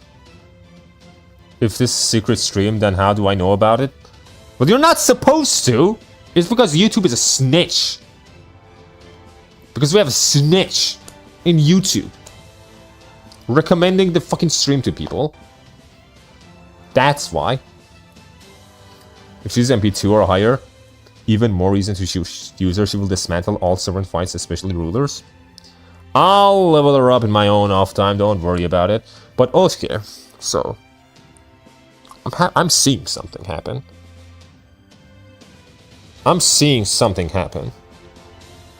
I have a theory on how this works. I actually want to see if... Yes, get me out of here. I have a theory on how this fucking thing works. How this reshuffle works. I want to see if I'm right. What I do is... I get out. I go back in. I get me another thingy. Skip. I don't care.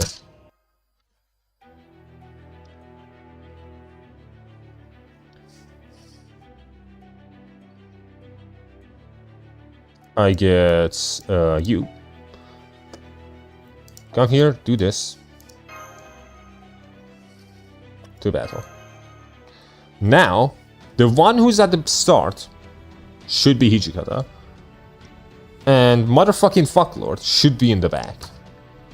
If I'm right on how this works. And the other two, like, Koi and Skies don't matter.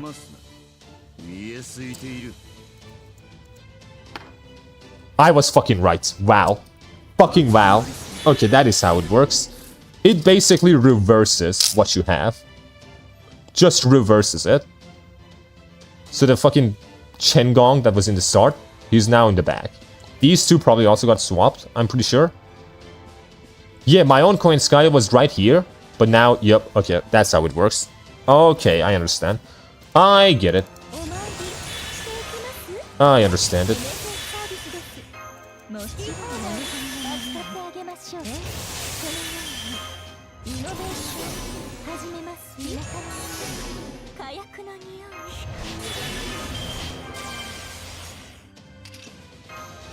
Bam, bam, bam, bam, bam, bam, bam, bam, bam, bam.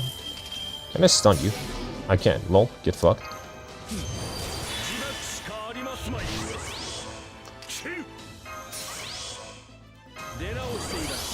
I almost forgot to have this fucker have his MP. Jesus Christ, okay.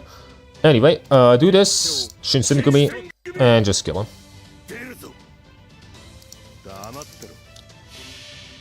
That should be it. That should do it. Even NP1, that should do it. Sacrifice. Level fucking HP 1. And then Shinsengumi.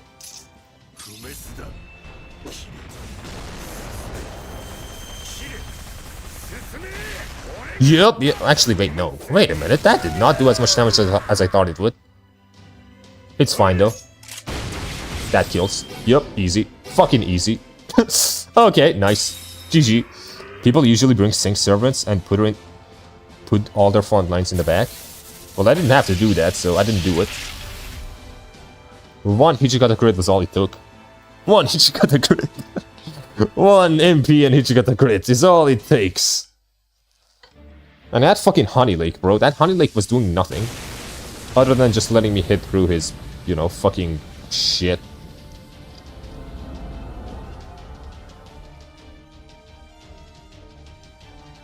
It's your lucky day, Jesus. If I just happen to be out for a little bit Float walked nearby and stumbled across you fighting this guy.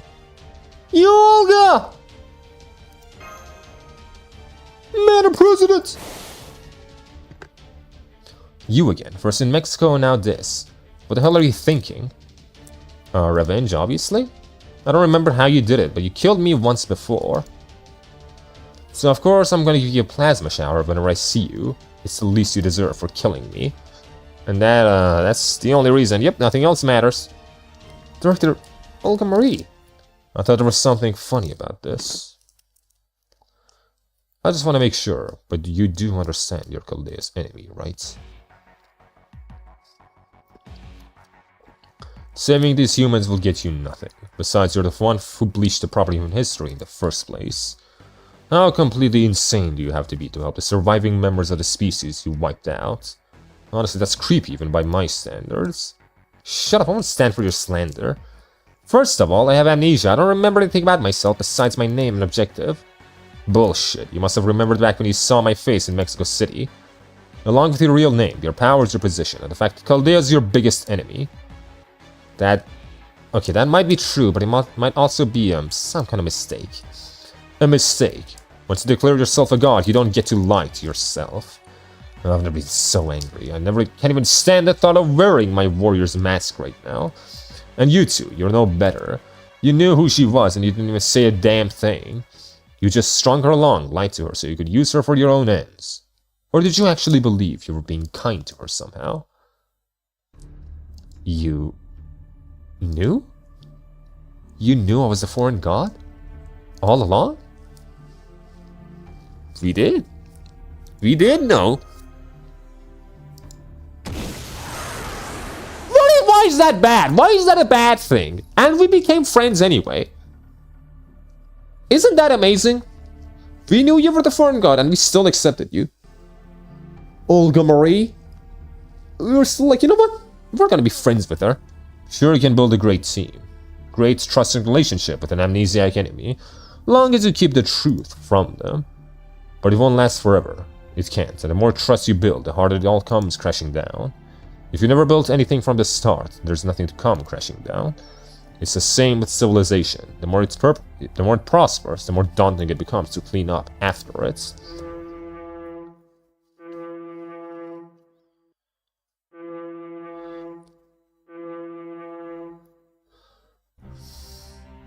Is there a siren coming from the altar? The sun's orbit has changed. Iskali killed the king. This is Zonyartulo.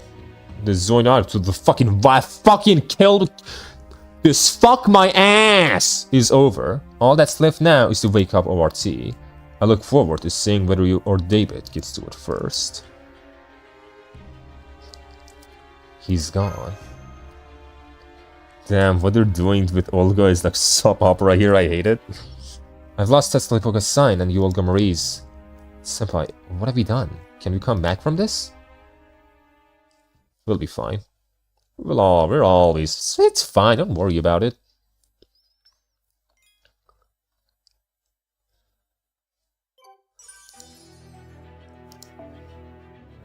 Senpai?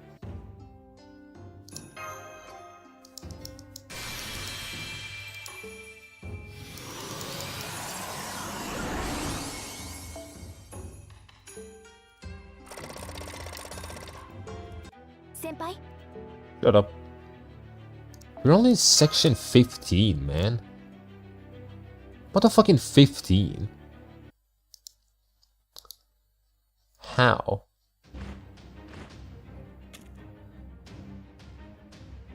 Let me see, this goes on to section what?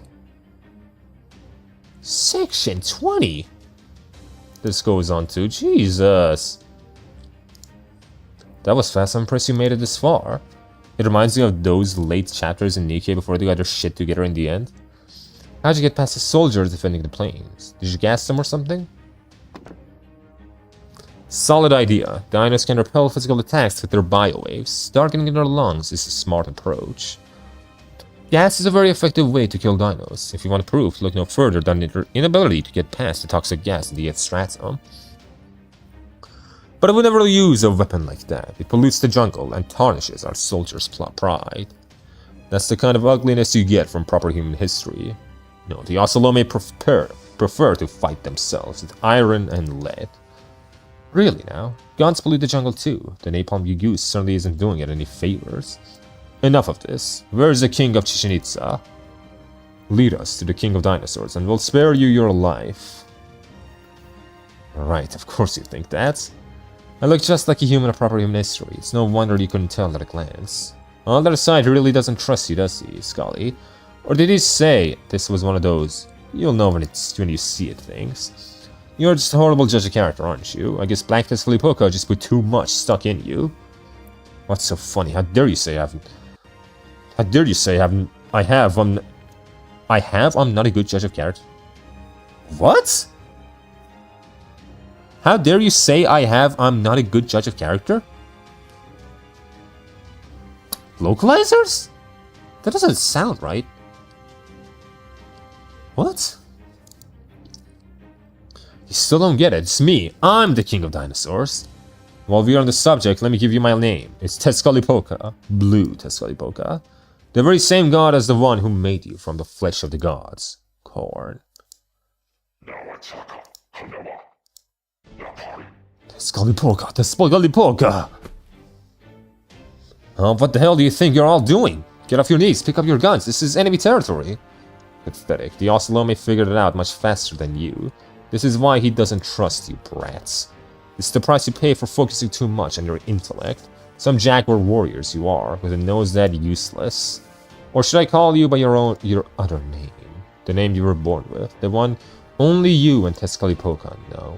This can't be right. Are you actually Tescalipoca? No, that's impossible. Why would our god help the dinos? Did stream just crash? I am like garlic bread. Did stream just crash? Did it? Oh man, did it crash? Oh buddy. Am I here? Are we alive?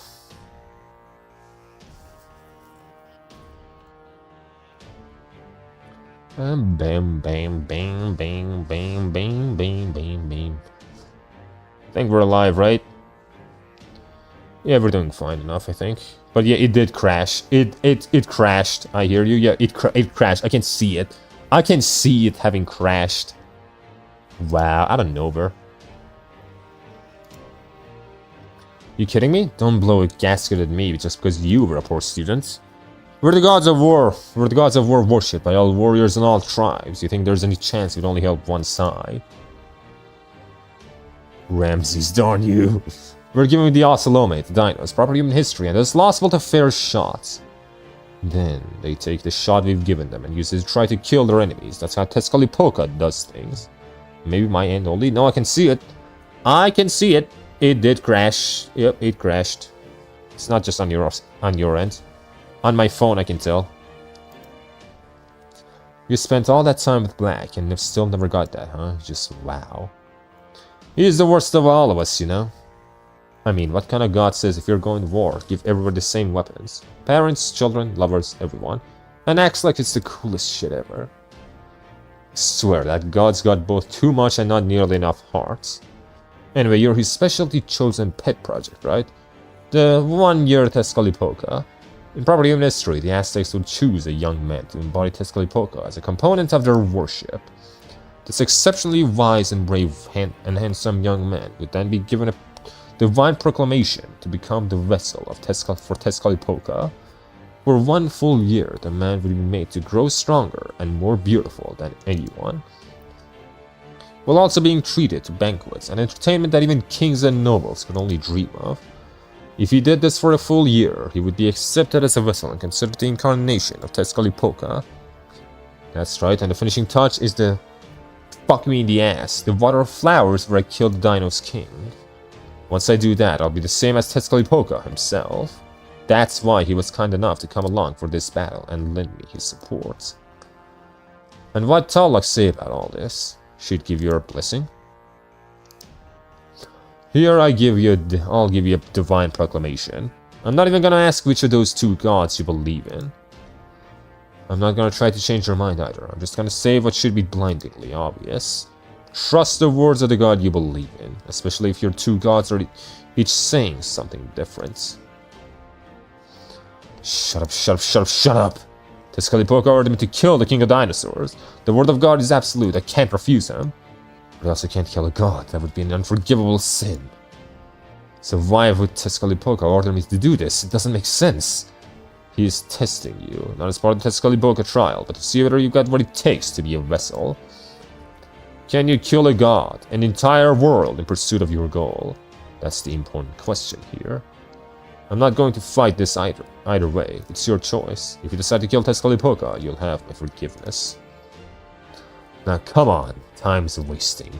You should hurry up before Chaldea gets here. Go on, let's see the fruits of your year of training. Very well then, let me ask you this, Tezcatlipoca. Which side are you on? Even as far as the whole Dinos and Ocelomi thing. No, I mean, are you a god of proper human history or this lost belt? If you're a god of proper human history, you're my enemy, and I'll kill you. If you're a god of this lost belt, you're my ally, and I'll spare you. Yes, that works. It lets me obey Tezcatlipoca's orders and still kill another Tezcatlipoca. So it's okay for me to shoot you. Now answer me, Blue Tezcatlipoca. Not that I even need to hear you say it. Since you're aiding Chaldea, you must be a god of proper human history. What did you say? How dare you! I'm a god of this lost belt. The Tezcatlipoca who's on this lost belt's side. You think I'd even give those proper human history idiots the time of day? No, don't you dare turn away from the truth, Iskali. Your god is the one on proper human history's side. Why else would he bring in guns of all things? Why else would he build a freaking Mexico City? Listen, Black Tezcatlipoca never had any intention of protecting Mectalon, not for one goddamn second.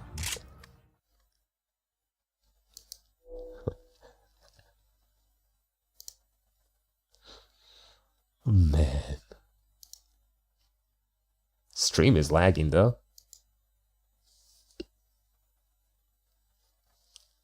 Man.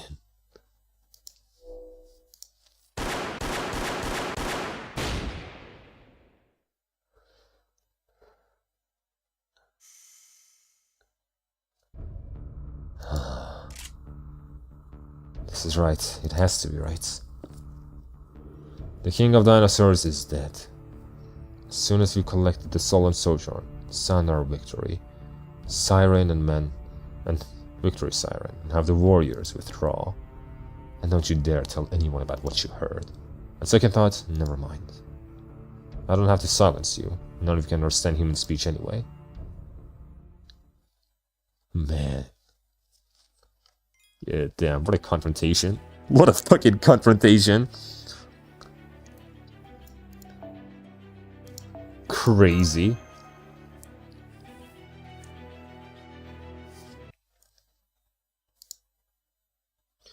Oh my god, what is happening to my internet?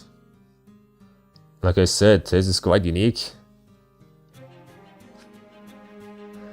Fuck, there's so much to this Lost Vault. Like, yeah, it's not like Lost Vault 6, but there's still so much to it.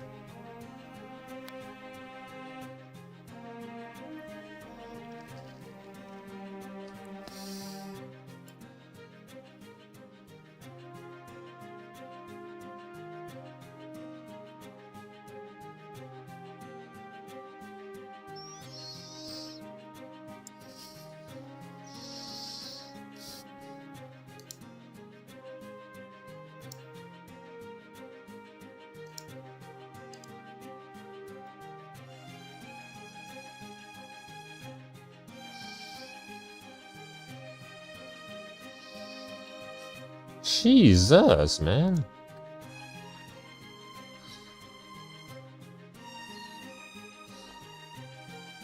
Yeah, I really like it.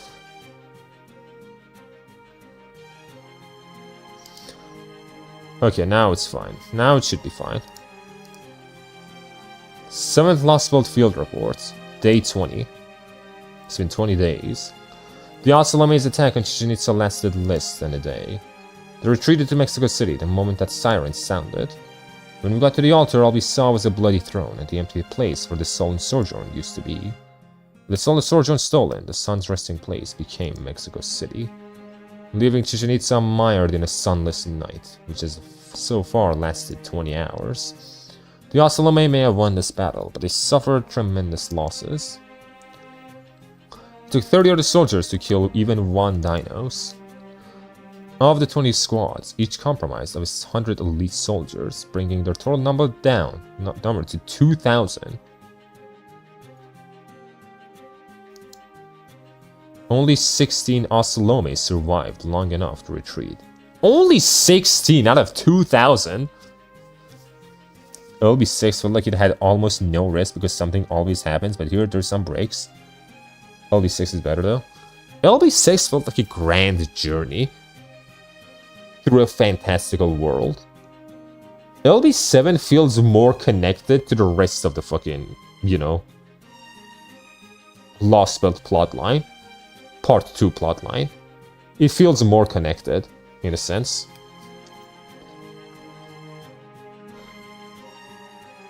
We also found out what species they were when we went to bury their bodies. They're apes, medium-sized primates with a number of human characteristics. Yep, they're gorillas. They're fucking apes, primates.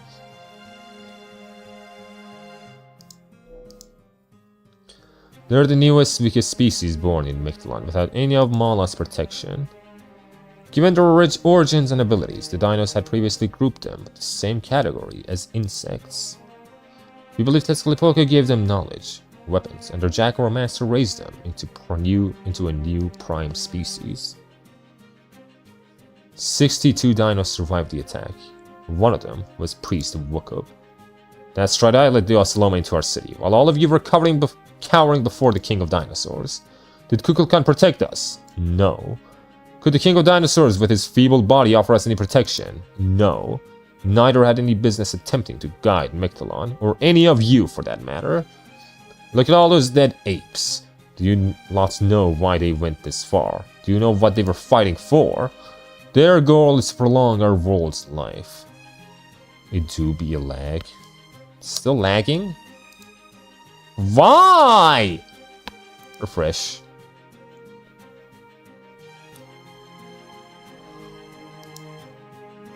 Why is it so laggy?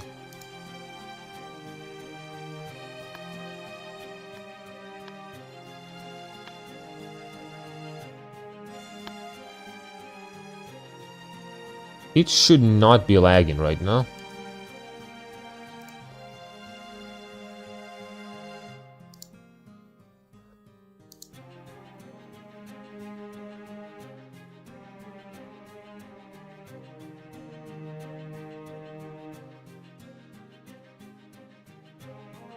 It says excellent, but I don't know if it's really excellent or not. It might be, it might not be. You know what? Okay, never mind. It says error now again. Fuck. I blame Ramses. Fucking Ramses, man. Why? Why you gotta do this to me, bro?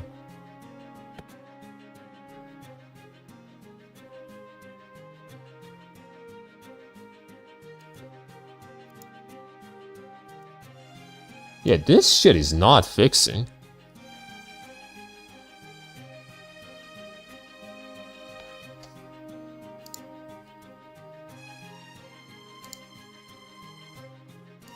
Like, is that my internet or is it just OBS? Let me see. If I go out on open YouTube. 1, 2, 3. No. Oh, fucking YouTube opens like instantly. It's just... It's fucking OBS. I don't know what's going on here. Because other sites instantly load. This is just not doing it for some reason. Okay, it should be fine now. Their goal is to prolong our world's life. They challenged us for supremacy, so they could give the sun new vitality. Up until now, we've only treated these creatures as lower life forms. We have never seen them as genuine rivals. But they're the ones trying to save Mictlan from its fifth destruction. They're the ones fighting to stop proper human history from pruning us away. I did nothing wrong. There is no room in Mictlan for either a spineless king or a cowardly dinos.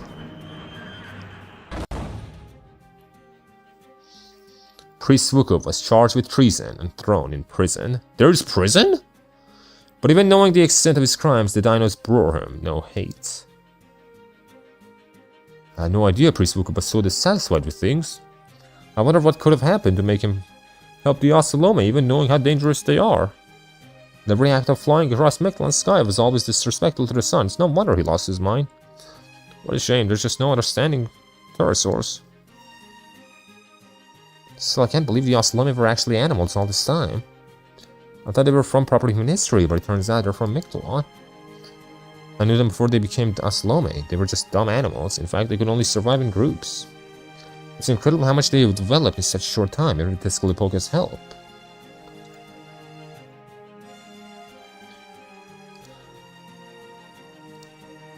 They have survival instincts we don't have, and its purpose we lack. I know our strategy for survival is right, but I guess that also means we can't understand how they think. And she didn't do nothing. That's right, in spite of their intellect, their whole species has remained unchanged for the 66 million years. In most mythologies, the sun was worshipped because it was well beyond people's understanding. Intelligent creatures see meaning in everything. Intelligence is the ability to try and draw closer to great things. Unintelligent creatures lack that ability, and can therefore only evolve to adapt to their environments. But intelligent creatures will always seek a different path than adaptive evolution. Dinos were never subject to that law of nature. Intelligent as they are, their incredible empathy meant they never saw themselves as anything special. They had no real use for innovation, admiration, stories, or even producing culture to aid their survival. They are merely intelligent beings who have lived happy lives in the ideal environments Mala provided for them.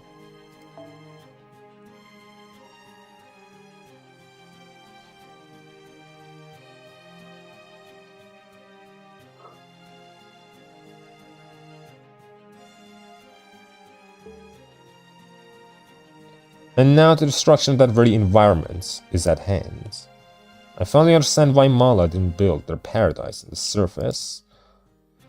They intended to disappear with the sun. Their intent was always to end this Lost World's underground world without anyone ever knowing.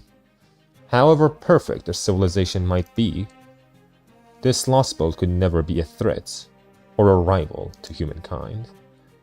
It's a pruned hypothetical, nothing more. One path life might have taken. I just want to believe that remembering their end will be a sufficient parting gift as we go our separate ways. Gran Cavallo log. Gran Cavallo? Gran Cavallo? Who the fuck is Gran Cavallo? Basically, there is a thing as being too good is bad. Gran Cavallo.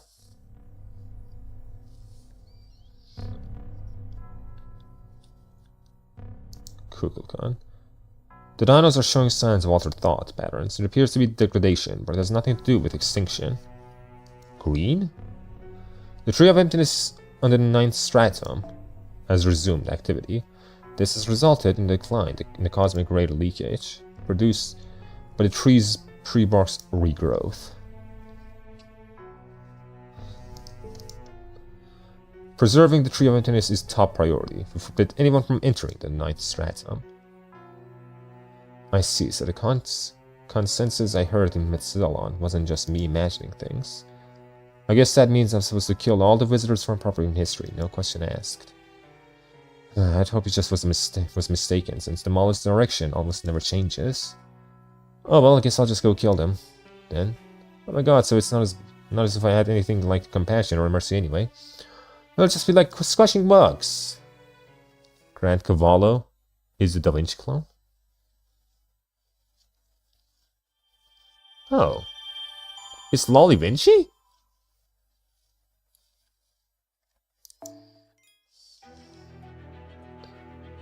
Epilogue? What do you mean, epilogue?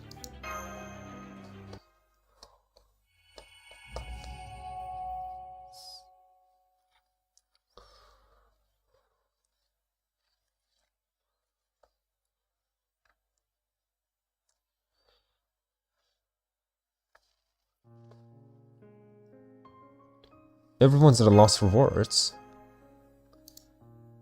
Listen, what happened to the city is heartbreaking, but we're still in the middle of a crucial operation. Cold as it sounds, the fact is we just don't have time to mourn the dead right now. Epilogue of Part 2. Isn't that right, Commander Gordolf? Would you mind going over our current situation and outlining our next steps? Right, good point. We can grieve our losses once the operation is over. The Oslome's attack has left Chichen Itza in shambles. The King of Dinosaurs is dead. The Solar Sojourn, which controls the position of the sun, has been taken to Mexico City. 60-ish dinos lived. The Oslome were almost completely wiped out before the last survivors retreated. In regards to the Oslome, we now know that they are neither humans from this lost world nor soldiers from proper human history Tezcatlipoca trained. They're apes native to Mectalon, a species of primates extremely similar to humans. Honestly, I never played those chapters when they were released in parts. I just waited until it was all done. Bam, bam, bam, bam. So the war between the Oslome and the Dinos was not a proxy war between proper human history and this lost world. Rather, it was a competition between two species trying to survive within the confines of Mectalon. Wishes though the Oslome may be, they are not directly opposed to human history. Well, I suppose Iskali is an exception there. He clearly has it out for us. Still.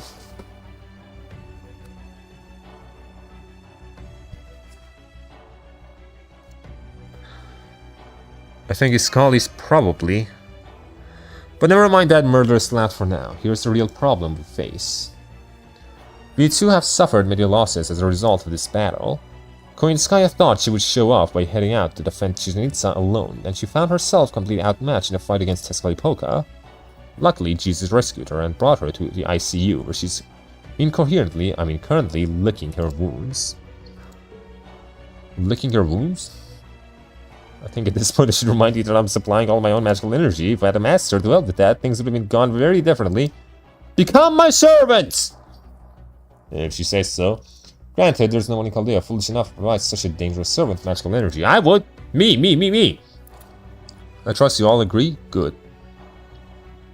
Moving on. The Dinoxes who went off to defend the border from the Oslome are missing. The brothers! However, 7th did give me a message with Jesus and Kirillite before he left. Don't worry about us, we'll turn things around in over time. That is all. Where are the brothers? Where'd they go? They were my brothers! No! Blood brothers! As for you, Olga Marie, who reappeared during Jesus' battle with Tezcatlipoca, she has regained her memories and left Chichen Itza. You don't have Koyon? I do have Koyon. I literally used her, bro. We've been worried about this happening, and unfortunately it seems the time has come. She may have been helpful so far, but that will be able to count on that going forward. Up till now, our enemies have been David and Tezcatlipoca. However, the foreign god remains the greatest threat to successfully carrying out our grand order. Is that clear? But she was still the same Olga Marie we knew. I know her memories have returned, but if you can just talk to her. Get it through your head, regardless how closely she resembles Olga Marie you knew, it does not matter. Hell, she might even be Olga Marie Animosphere, but that doesn't change the fact that she is the foreign god. Did you fail to notice that her spirit origin is on the scale of a star? Monster doesn't even begin to cover it. You understand that in a single second, the sun puts out more energy than the entirety of humanity has used in all of history, right? Don't confuse me then. I'm talking about the story! So that, the Koyon can heal. We can't risk her blowing on us. She's too dangerous. Damn it, can you two worry about yourselves for a change? That goes for you too, Kadok. I want you to keep a close eye on Jesus and Kirillite. Cody's right. At this point, we have to treat Olga Marie as an enemy. Unfortunately, she's not the only dangerous entity we need to worry about right now. Kukulkan is the representative of the extraterrestrials that made this lost world, the archetype of Mictolon. Remember when Tezcatlipoca said she'd eventually turn on us? I think he's right. So far, we haven't demonstrated any hostility towards Mictlan or its people, nor made any attempt to attack, but that won't remain true. We need to cut down the Tree of Emptiness. At the same time, the Cryptor is trying to destroy the Earth by waking ORT up. As far as Mictlan is concerned, that makes us both enemies. So from Kukulkan's perspective, anything not originating from Mictlan is an enemy. That is almost certainly part of why she attacked the Storm Border on the surface. She did ally with us for a time, thanks to our, well, to Jesus having reached an understanding with the Dinos. But now that there is no more need to keep the Dinos safe, she will almost certainly try to eliminate us on the behalf of Mictlan's collective will. Yeah, if I were to be on the side of Mictlan, I want to kill David and Sklipuka first, then us. Still, I wonder, is Kukulkan really an agent at Mala? Some of what she's done lines up with their intentions, but it seems to me more like she's gone her own way at times. I see, then we had better start thinking of Kukulkan as an enemy from here on.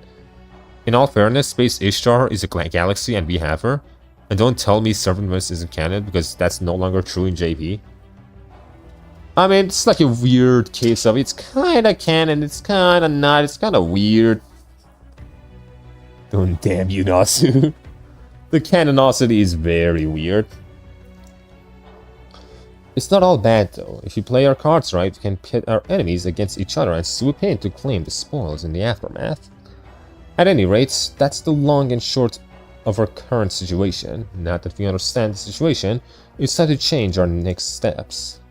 Jesus, Mesh, Kadok, I want you to get some rest over the next 2 hours. Go outside and get some fresh air, take a nap, whatever you feel like. We will meet back here in 2 hours' time. Don't be late. 2 hours' time.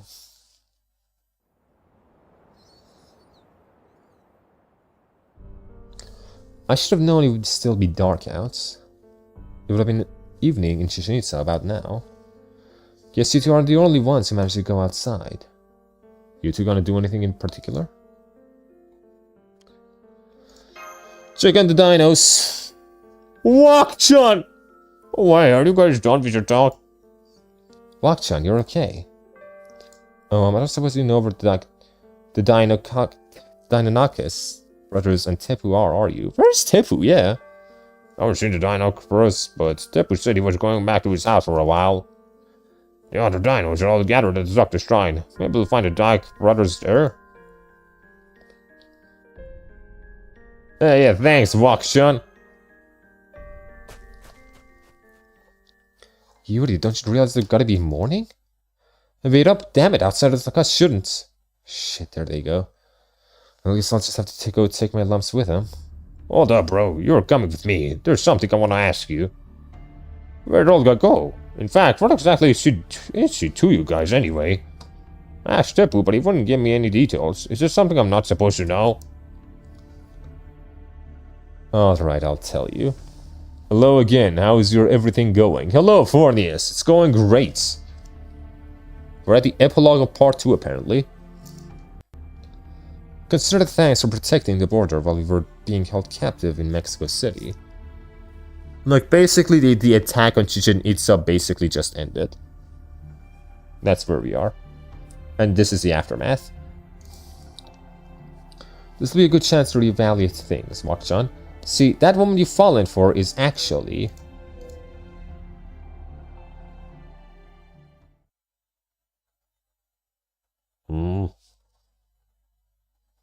Fucking Wakchan.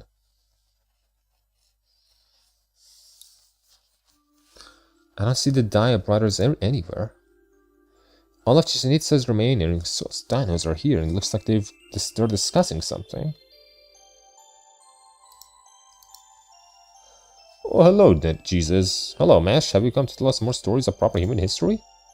This is wonderful. Now, please, come to the center. I do hope you'll finally tell us about Latin America this time. Why aren't any of you mad at us right now? Why would we be mad? Oh, I guess there was that business with Wookup. We didn't want to put one of our own in prison either, but we ultimately decided to follow proper human history's example. May I ask what you're all going to do now? You know that your sun's going to explode soon, right? If that wasn't enough, your friends and family have been killed, and your city has been destroyed. We may not be responsible for the sun, but the rest is all because of the knowledge from David. No, from proper human history. You have every right to blame us for this tragedy, and yet... Hey, what do you think you're doing, making Mash cry? Chitam, knock it off! What, did you show her that crazy math formula you were talking about earlier or something? No, it was nothing like that. Gosh, what did we do now? What did we do? I didn't mean to make either of you sad, but I guess we did. Your brainwaves told me you were both feeling guilty. I remember you were worried about this kind of thing before, when you asked us if you hated proper human history. Just you asking that made us so glad. Prove you two always accepted Lost Worlds for what they were, and that even if you fought against them, you also prove you never forgot them. Yeah, for sure, but it was also kind of painful to hear. I mean, you two are still holding on to those harrowing memories even after going through this cycle 6 times now, right? It's too bad you can't forget the old ones each time, but I guess that's why Proper Mysteries got so many stories. Huh? We have stories because we don't forget? Oh yes, that's the biggest difference between Proper Human History and us. We don't have any history or any stories. That's why we can accept extinction as a matter of course. It's just never been something we thought of as painful. Talk about being happy-go-lucky, right? Heck, I can only say that now because we finally understand, finally know how the Lost Worlds work. Wait, does that mean... I know it sounds rude to ask you this of you all, but... Could it be that Tipu isn't uniquely understanding, but rather that all dinos are, well... You mean, do we share similar brain structure and levels of intelligence? I suppose we do. There had never been any dinos who were so exceptional as to be described as geniuses or brilliant. So no, Tipu's mind doesn't work any differently from ours. He just sees things differently thanks to his unusual eyesight. Once we heard your stories, every dinos understood that Mictlan is a lost world, a place of cosmic fantasy. Even knowing that, we still love your stories. Though admittedly, they do make us feel lonesome as well. Not me, I just had a great time hearing them. I still wish I could have gone swimming in Atlantis. All the more reason for us to keep going for another generation, that way there'll be a world for aquatic dinos. There's no way you could become a Plesiosaur, Kukumo. You're way too impatient to wait for evolution.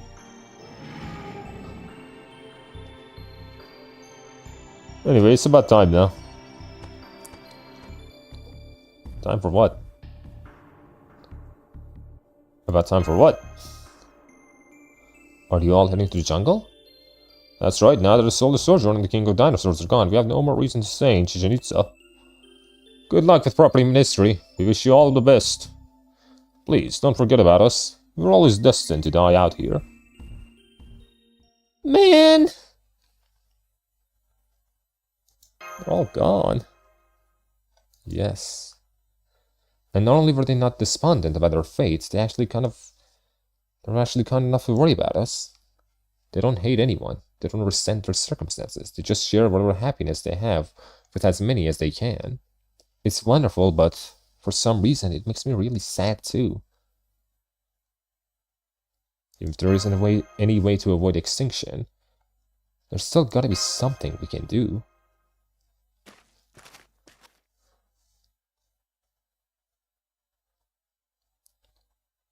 You. Hello.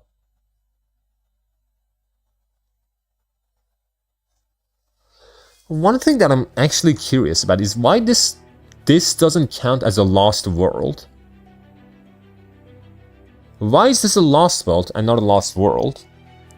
Because like LB6, the whole reason why it was like a lost world, not a lost belt, is because fairies were the big were the main species at the top of the food chain. They were the main species. But like, here, it's the dinos, but it still counts as a lost world, not a lost world.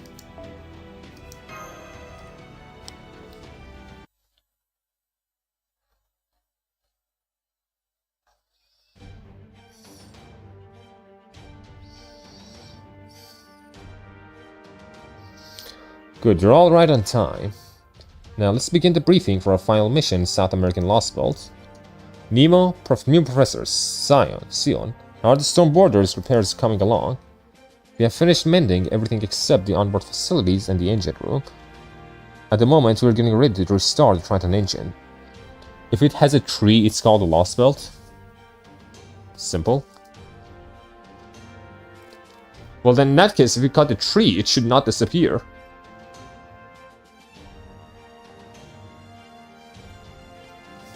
The reason LB6 was a lost world was because of what Morgan did to the tree. I remember like a big reason being that like it was a fairies world. So it wasn't a human history, but a fairy history. I remember that being a big component. Like, I've made fucking videos about LB6, I know that. I just know it. But like, if that is the case, if we destroyed the fucking fantasy tree, it shouldn't just disappear then. Unless like all dinos disappear, which I guess that is happening. Yes sir, we're counting down the moments until we can begin repairing the armor platings and electromagnetic barrier that Kukulkan destroyed. And begin reapplying our anti-spirit and anti-curse membrane coatings. We should be back to combat readiness in about 10 hours. Once that's done, we'll restart the engines, regenerate new Spiriton torpedoes, and charge the main cannons. We expect it'll be a total of 20 hours before the ship is ready for both flight and combat. I see, excellent work. To be honest, I was secretly beside myself when the board was nearly split in two, as I didn't know if we could possibly come back from damage like that. But you actually succeeded in restoring the whole thing. Thank goodness for Mictlan's abundant resources. LB6 was a fairy history, but that was not the reason, it was a lost world.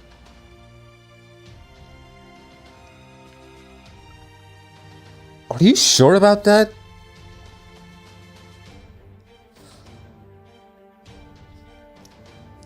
Because I remember that being a large component of it.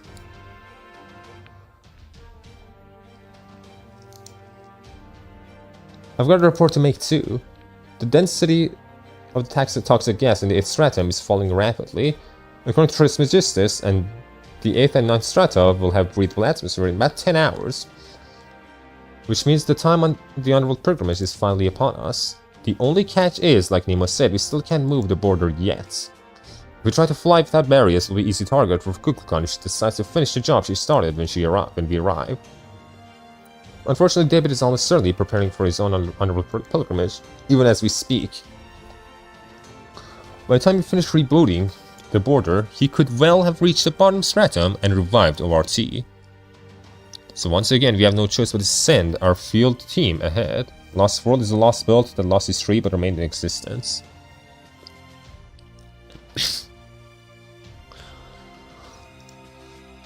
Master Jesus and his servant, Mash Kirillite, Nirkrist, Koyanskaya, and Loth. Loth I am to let you go, technical advisor. You have two options to choose from. The reason it was a lost world was because Morgan doing time travel and using Rongomania to paint the fake world to reality.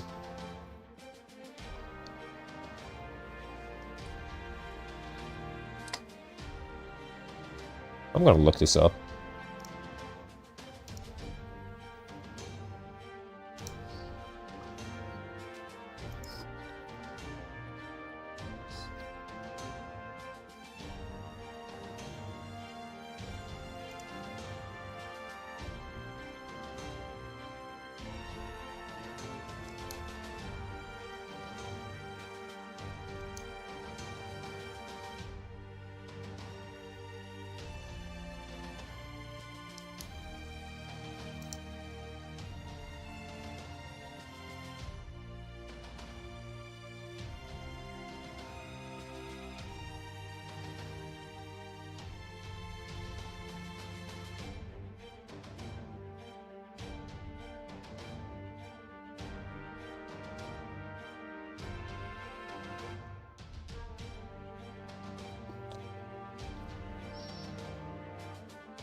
According to the wiki, you're right. You're right according to the wiki. I will say. You have two options to choose from. Plan A, Operation David Assault. Locate and neutralize David Semboid on his way to the bottommost stratum. You should aim to get him somewhere between the 6th and 8th strata. This should resolve the immediate threat without needing to go all the way down to the bottom stratum. The important thing is that ORT remains dead. Plan B, Operation Tree of Emptiness Felling. Reach the bottom of the stratum before David. Find the Tree of Emptiness and cut it down. No matter how powerful the ORT is, it's still a part of this lost belt, so getting rid of the latter should remove the former too. According to Trismegistus 2's calculations, each plan has a 50-50 chance of succeeding. Now, just for the record, let me ask you this, Jesus. Do you feel one of these plans has a better shot than the other? Don't be shy, give us your honest opinion.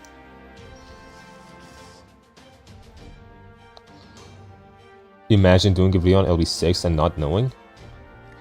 I feel like I was right about that. I remember something about that very vividly.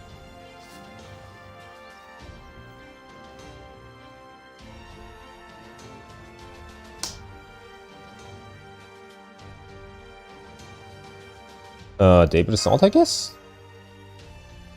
No, we should go with both A and B at the same time. Both of them? Does that mean... There is no reason for us to stick to just one choice. We should split up into a team to strike at David and a team for the Underworld Pilgrimage.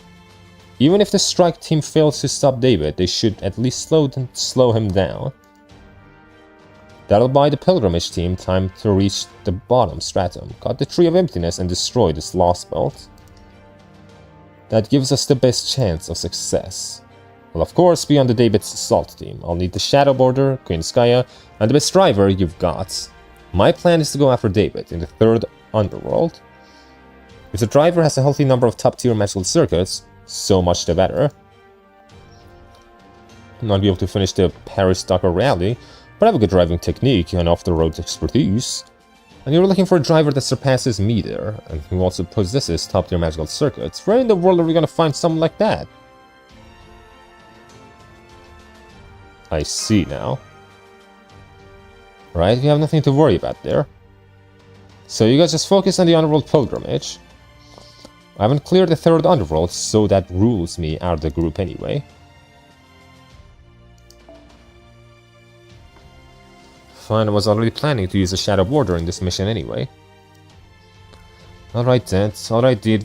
The advanced team will take the Shadow Border down to the 6th stratum, the 3rd Underworld boundary. From there, the Pilgrimage team will get out and head to the bottom stratum and cut down the Tree of Emptiness. The David Assault team will stay in the 3rd Underworld boundary and set up a dragnet and carry out the plan from the Shadow Border. I don't love the thought of the Pilgrimage team going on foot, though we'll need the help from dinos who can act as their transport. I know said dinos have left Chichen Itza, but there may still be some there. I'll have the Marines take a look around and see if they can find a porter. On a related note, we should talk about Tepu too. What I'm gonna say now is about the dinos said earlier. What are you gonna say, Rajek? Roderick Jackson? He's been a tremendous help so far, but the conflict between Cryptor and Chaldea is a problem for problem human history alone. I don't cherish the idea of drawing him to our battle. What do you think, Jesus? I'll talk to him. I'll do it. Got it. Then I'll leave it up to you. Tevu likes to act mature, but he's also intensely curious. I'm sure he would help us if we asked. In fact, I'm not sure he'd forgive us if he didn't. The most insulting thing you can do to a story is finish it by saying it's all been a dream or something. Treating it as if it never existed is insulting. Yeah, which is why I believe that the end of FGO in JP, that's not the end. There's more coming. It just feels against most things. Like, I get it, the whole, like... Oh, you know... You sometimes gotta let go. But you also sometimes don't. Sometimes you don't gotta let go. And I feel like memories is one of the things that like shhhhh has been adamantly like, you can't let go of memories. Memories are very important, so you can't forget the lost belts. All of this has to be remembered by most people. I read a manga yesterday that ended exactly like that. Lol.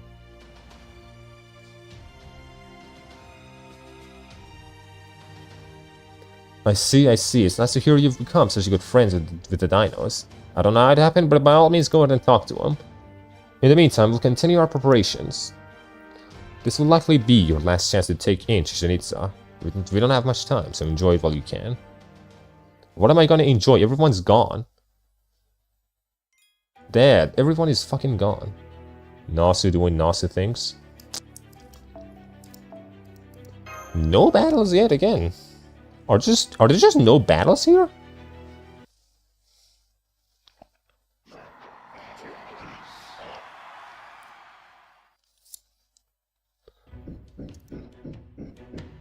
Sun hour. Sing is Mictalon.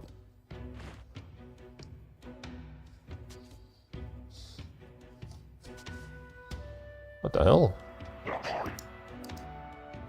It's alright, go ahead. I can report to Tezcatlipoca alone. You spoiled yourself on the ending, noob? Yeah, no shit I did. You think Fate fans are like, you know, people that like don't do spoilers? Like, those spoilers are fucking everywhere, man. Thankfully, I'm not one who really cares too much about spoilers. But like, yeah, I do get spoiled on things. It's kind of inevitable. Being 2 years behind JP, it's kind of inevitable that it happens. I've accepted it. Like, I've accepted that, like, when FGO ends, I'm gonna be spoiled on it. I have accepted that for fucking years. I know it's gonna happen. It's fine. It is what it is. I'm not gonna avoid the internet for 2 years for that. You couldn't be next without being spoiled. Yep.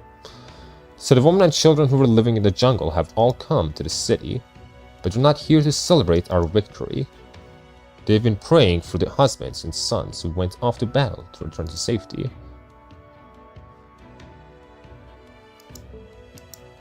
Return safely. They love their families just like humans. No, their love is purer than humans. Only a handful of soldiers came back. The ones who lost their partners must think I'm a terrible king.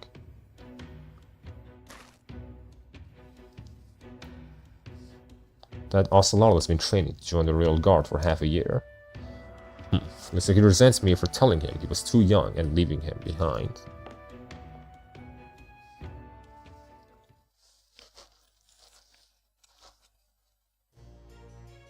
Familial love, familial bonds. The affection which develops naturally from the moment one is born, where there is no need for words.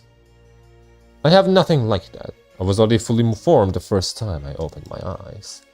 My body was made here in Mictalon. It is molded on the people of proper human history. My human mind was shaped to be the king of the Ocelome. That is who I am. I have no family. There are no others like me. I've never been on X during it. I know generally what happens, but not the details. And it's fine by me. I don't know the exact details either. But yeah. All I had were the impulses I wore on my sleeve. My disappointment in those who refused to obey me, the despair I induced in those assigned to me, and my lashing out against all around me. My God said to remember those impulses, that he would make me a god only if my soul was clear and unclouded. Great Tezcatlipoca, despite being a god of property in history, he discovered the Ocelome. In one night, he built Mexico City and created me out of earth to serve as their king. For 1 year, I would act as Tezcatlipoca.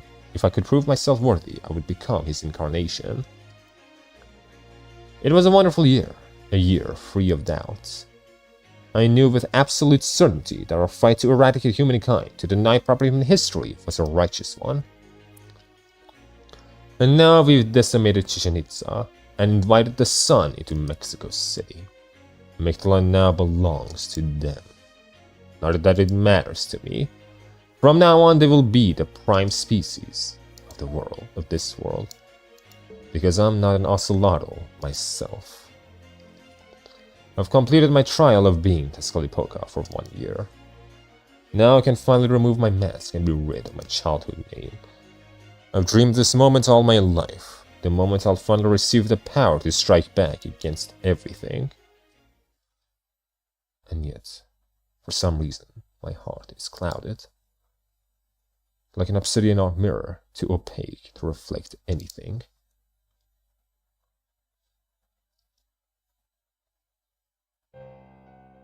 I don't know the details, but people angry is what I found, and I was trying to avoid it. Now we have the minimum viable model of property in history in place. Oh, the triumphant king returns. Welcome back, Iskali. Did you kill the other me? I did. I riddled him with bullets. His limbs went flying, and his head was torn from his neck, and his flesh was shredded to gooey bits. I see. Good job. Only Tezcatlipoca can kill Tezcatlipoca. You and that other me might have both been immortal, but a fellow Tezcatlipoca's weapons will easily do plenty of damage. The conditions were equal. Trust me. That other me had no complaints about dying in battle. What is it? Is there something you don't get?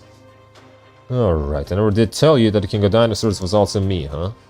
Well, that's only because I trusted you. I knew you were the kind of guy who could step up when he had to. Gods are expected to be fair and impartial. You wanted destruction more than you wanted to win. If you decide you don't need proper human history, then you have to let go of the Lost World too. Understand? If you choose extinction, you can't live one side standing. You need to get rid of everything to start all of it over. Fresh. Wait a minute, how old is Iskali? 1 year old. He has been alive for 1 year. He was literally created by Tezcatlipoca. 1 year. He was born to be a fucking Tezcatlipoca, and that's been his entire life. Yes, great Tezcatlipoca. I'm honored to receive your divine proclamation. Alright, let's set out. It's underworld pilgrimage time. Get ready to leave, Iskali. I'm about to make your wish come true. Underworld pilgrimage? Does that mean we'll be going to Mictlan's bottom stratum? That's right. Fuck me in the butt. The 9th stratum, the moon lake where we'll find a real altar instead of this splattered replica. The place known as Aztlan, the land of beginnings. It's also where you were born. I was? Then I wasn't born from the earth of Mexico City? That's right, that city is the only place I could have summoned you. Yeah, I know.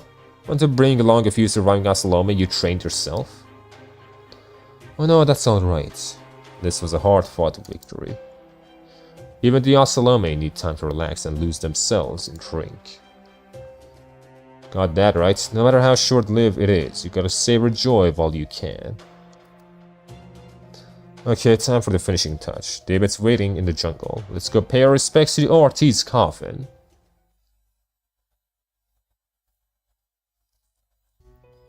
I never thought I would see a war in a land as peaceful as Mictlan.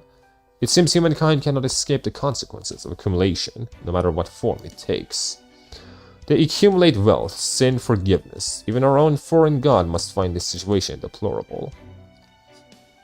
I already knew about human wars from the video records I studied. Chichen Itza might be a ghost town now, but it was never the creation of Dino civilization anyway. They've never accumulated anything, and they never will. Quite right, your eyes sharp as ever, my lady. But that's not true for humankind or proper human history. Both the Cryptor and Chaldea will try to reach the bottom stratum. The former will do so, hoping to revive ORT, while the latter will do so to erase this lost world and ORT with it. So what will you do, my lady? You need to ask. The whole reason I chose this lost world as my temporary lodging was to acquire an even stronger spirit origin. ORT belongs to me. I'm not about to hand it over to anything as powerless, as anything as incompetent as humankind. I've come to the conclusion that Earth's prime species is evil. I have no compunction about eliminating it. I'm going to the bottom stratum. You stay here and monitor Chaldea. Once I've fused with ORT, they'll try to escape on their ship. I've chased them down twice before. I don't want to bother with the third. Do you understand? Of course, my lady. Rest assured, everything is already in place. The moment the storm border tries to escape Mictlan will be their last.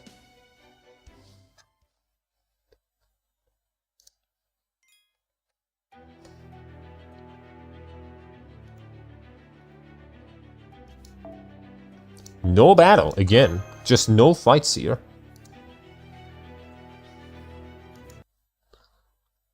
Act 16, just no fights at all.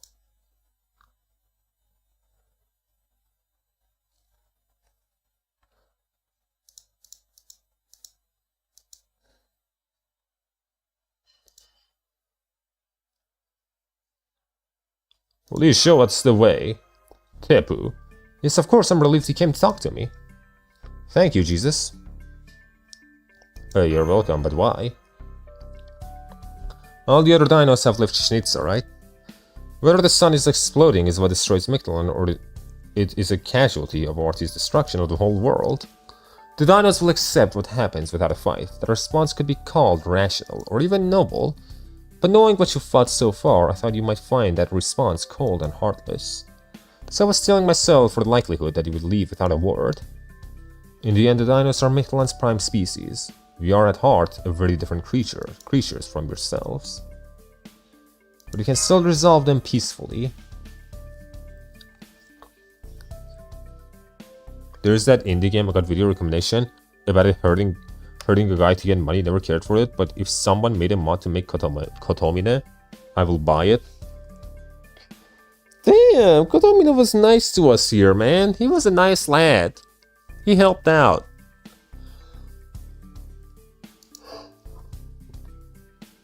I'll meet you at the castle gates. Drink your water, your voice sounds a little bit rough. It's fine, I'm fine, don't worry about it. Even I've been past the 7th stratum, so I'm looking forward to the adventure that lies ahead. Oh, and one more thing. I have something of a favor to ask you.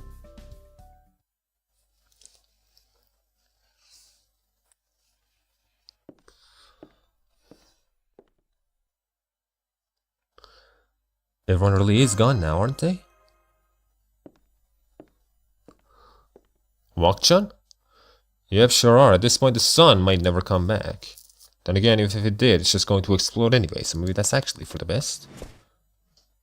That being said, you should be more careful, walking around alone at night. You're the master of Chaldea as far as Mictlan is concerned. As far as I'm concerned, you're just a rare and unusual interloper. But the novelty of that has worn off, so wouldn't it be funny if I just pruned you here and now? You're not very good at being the bad guy, are you? Well, I didn't really think you were going to be so unfazed. Man, I spent all that time practicing what I was gonna say before I flew down too. Why didn't you protect Chichen Itza? Was this Galipoka, right? Alright, I guess he did say something about me not protecting dinos, huh? Yep, he was dead on. The sun helps the world grow, yes, but it also makes it burn. Think back. Did I do anything? Anything at all to protect the dinos, even when we were traveling together? That's right. I didn't. Even when Kamazos showed up, or this war was taking place, I just kicked back in the sky and enjoyed the view. Did you really enjoy it? I did. You really are an insolent one, you know? Hey! That's Nidacris's thing! I'm suing you. I'll be Nidacris's lawyer, how dare you say that? Say something like that again and I will literally squash you. Anyway, the sun's going to explode soon, so who cares how many of them die now? The cycle of extinction has come to Mictlan, just like it did in proper human history. There's no point in getting angry or sad about it, or refusing to face reality. Even if the dinos and us may all die out, eventually humans like you will still be reborn, right? Life will never die out completely, no matter how bad the collapse. Proper human history has proven that. So I was thinking, why don't you all just leave now that your ship's almost prepared? I mean, there's no point in you sticking around for Mictlan's collapse, is there?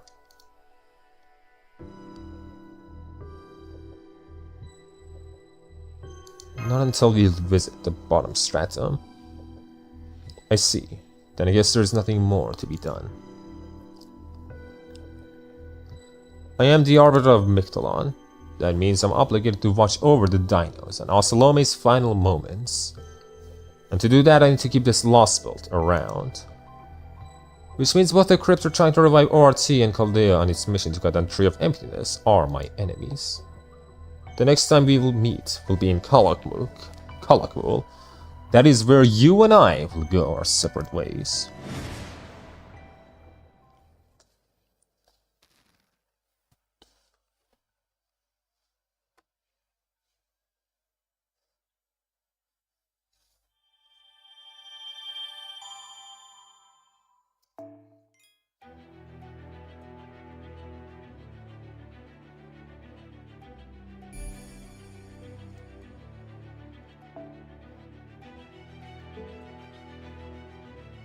We have been going on for 4 hours as of now. Did I do more? Should we do 17 as well?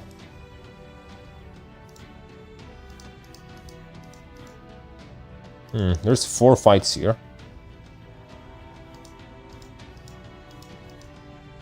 Apparently. Lizangle, answer me. Why there's 2 options when you make it 1 option for some reason? You know, because, yeah, that's why. Because, you know. Yeah, no.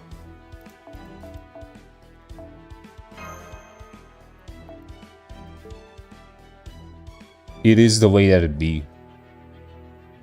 That's why.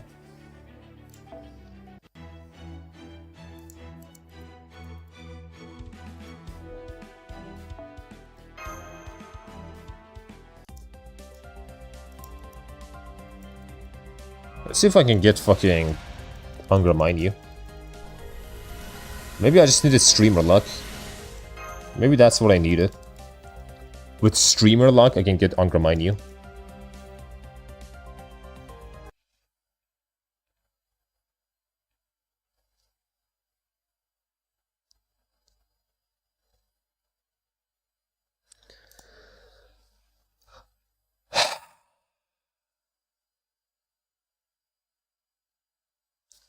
If you're tired, we can call it. If you're not, we can keep going. Simple as that.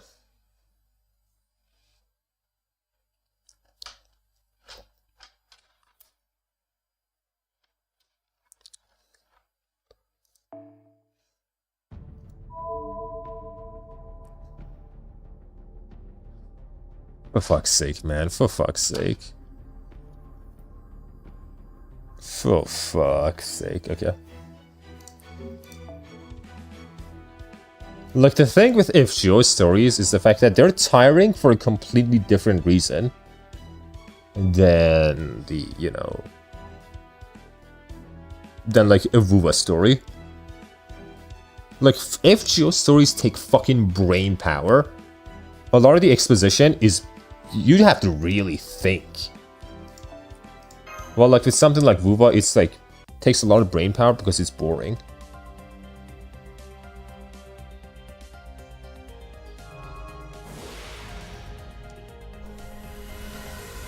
I didn't get him.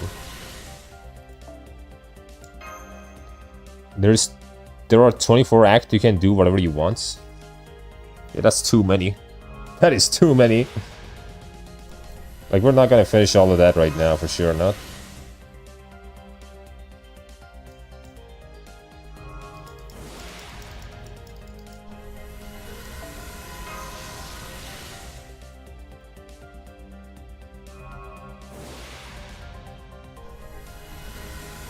Also, yeah, I'm just doomed not to get Undermine You. I'm just doomed not to get him. I'm just doomed for it not to happen. It's just never gonna happen. I'm never getting Undermine You. I don't know why, but it's just not gonna happen.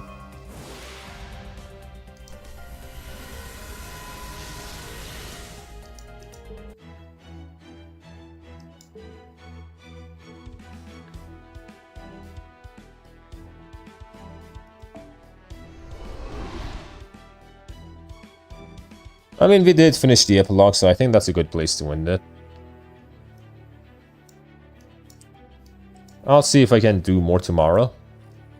I mean, I'll do some on my own time as well, but I'll see if I can stream more tomorrow as well. We'll see. Anyway, I had fun. This was great. I don't think we need to do anything else. So, without anything more to say, I think that this is goodbye.